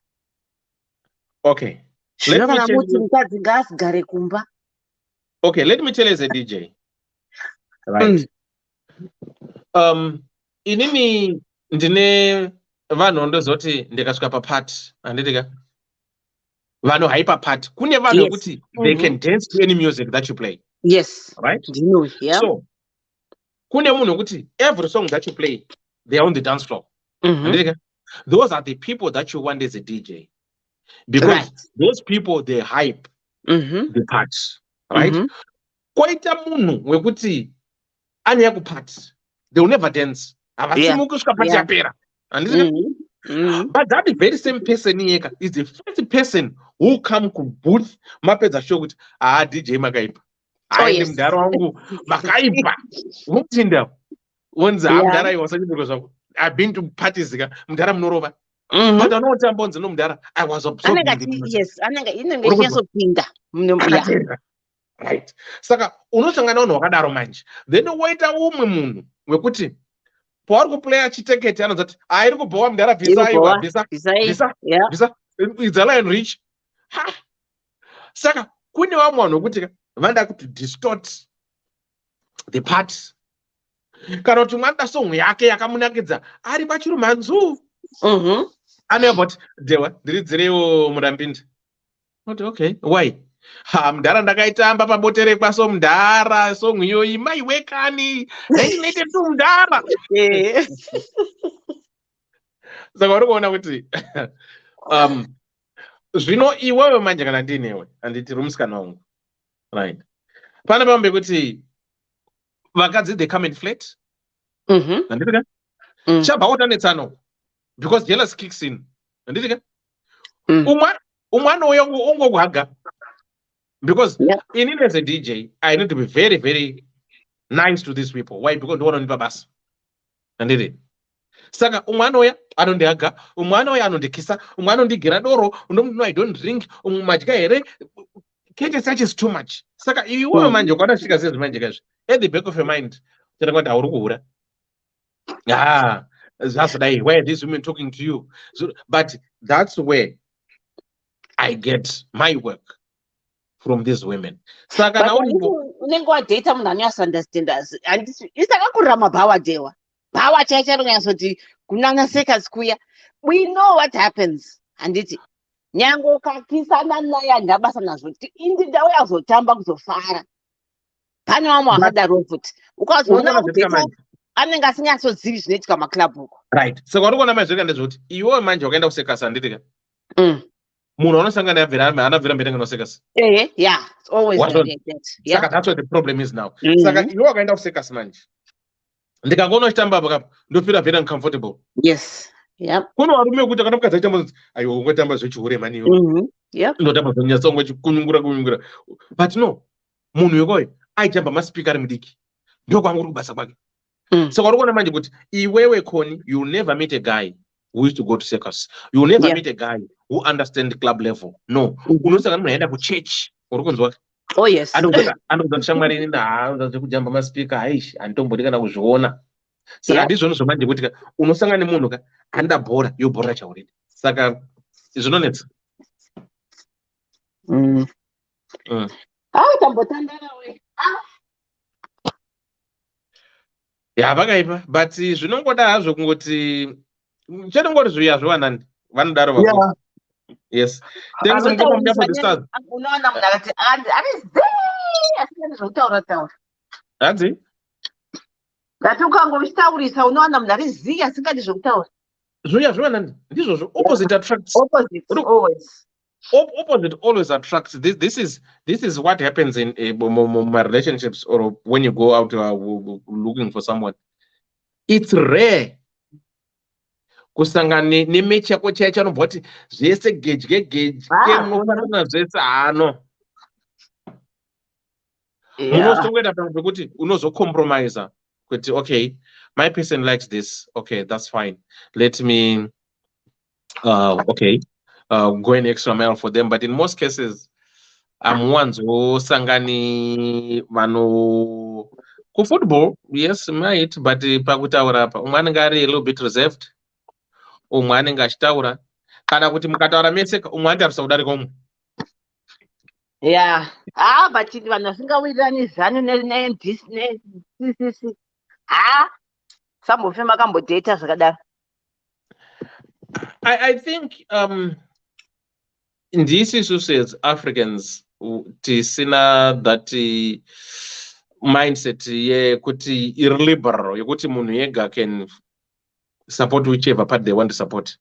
Ukaya muno muEurope kam unotsona kuti uyani support yakati yakati vakatororana uyani ndokambina kachinda chinokambeina uko asina kana problem izvo, but kuno kumunocherana chaiko. Isu masapota ekwana uyu wanodziya musoro, we can't even say kana basa rinopera, we can't. I don't know why, zvinosiyana. Mongosapotera mumwoyo chete. Ndo upenyu hwacho. Thank you so much, guys. But I think next Friday, people want us to do yekuchengeta hama nyika. So I think we're gonna say, I mean, ndanyora chiko zviya kudenga, but ndanyora chiko zviya. But that's what toxic. I can't remember. Toxic. Aiwa, vati mama tichiko. Ati chiko zviya. That batsirane ndimuna topic yacho. I mean, I can't remember, but I wrote something about it. Then, but does this toxic at the end? Should siblings support their parents individually or collectively? Pazochinjwa hanzi tai muzisa toxic. Yeah, hanzi Black text. Black text or toxic parents? Yeah, black text / toxic parents. Yep. Yeah.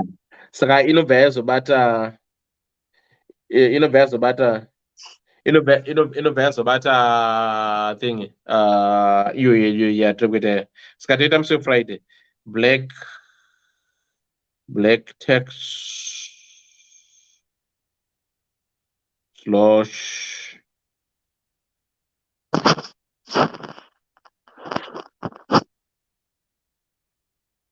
because I think Monday, but in Friday. Yeah, thanks Shua. It's like a black text toxic parents. Second react I think I'm so Friday. Let me see. I think I'm so Friday. Tonight I'm so Friday. I think Monday. Flyer I got to get the order. So I think I'm so Friday. That would be fine. I'll check. I think tonight I'm so Friday. I will check. Twitter Friday. Right, good people. Thank you so much. Good night. Thanks for the support. Thanks for the stars. I just want to say good night, everybody. We'll meet again on Monday. But then Friday, Twitter black text. Can listen anything on Monday? Then we'll do it on Monday. Saka. Good night, good people. Thank you, Connie. Thanks. Right, regaited. So.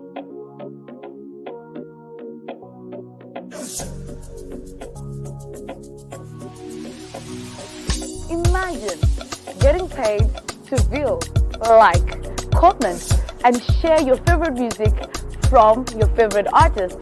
Now, that's an easy job and convenient. All you have to do is to visit us at www.musica.online, which is an amazing platform that allows you to get the amazing music that you need.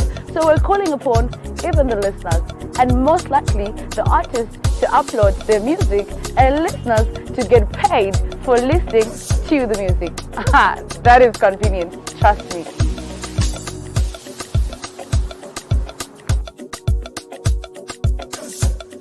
Whiches Marabino one time. Ungabe udinga indawo yokuchadela kumbe udinga indawo yemhlangano esikubiza sithi ngama conference space. Ikulu indawo emaGoddess Resort. Loba uthanda ukwenza imidlalo enjengokugada escape, ukugada amabhizi kumbe ikanu. Woza uzobona ubuhle bemvelo. Ikhona njalo izipline emaGoddess Resort. Kumnandi labantwana asibakhohlwa. Ikhona imjingo emihle emangalisayo emkhulu futhi. Ama virtual reality lama TV amakhulu atholakala ngaphandle. Hawu wakuhle emaGoddess Resort. Khawuleza wenze ibooking yakho uze labangani bakho lizojabula lithokoze. Sitholakala ku Depshire Road, Harare, Zimbabwe. MaGoddess Resort, an adventure and a leisure paradise.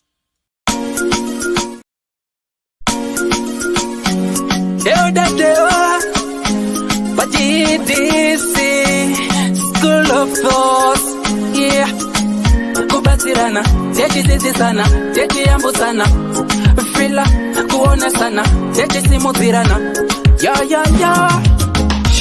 Panondo patosangana, techibatirana, panondo patokumana, techisisana. Ddc Skool of Thoughts. Ddc Skool of Thoughts. Yautete wachimonyo pila icho kwadi upenyu uyu unoda kupanana miwono, yeah. Kubatirana, techisisana, techiyambusana, pila kuonesana, kusimudzirana, nekukurudzirana, yeah.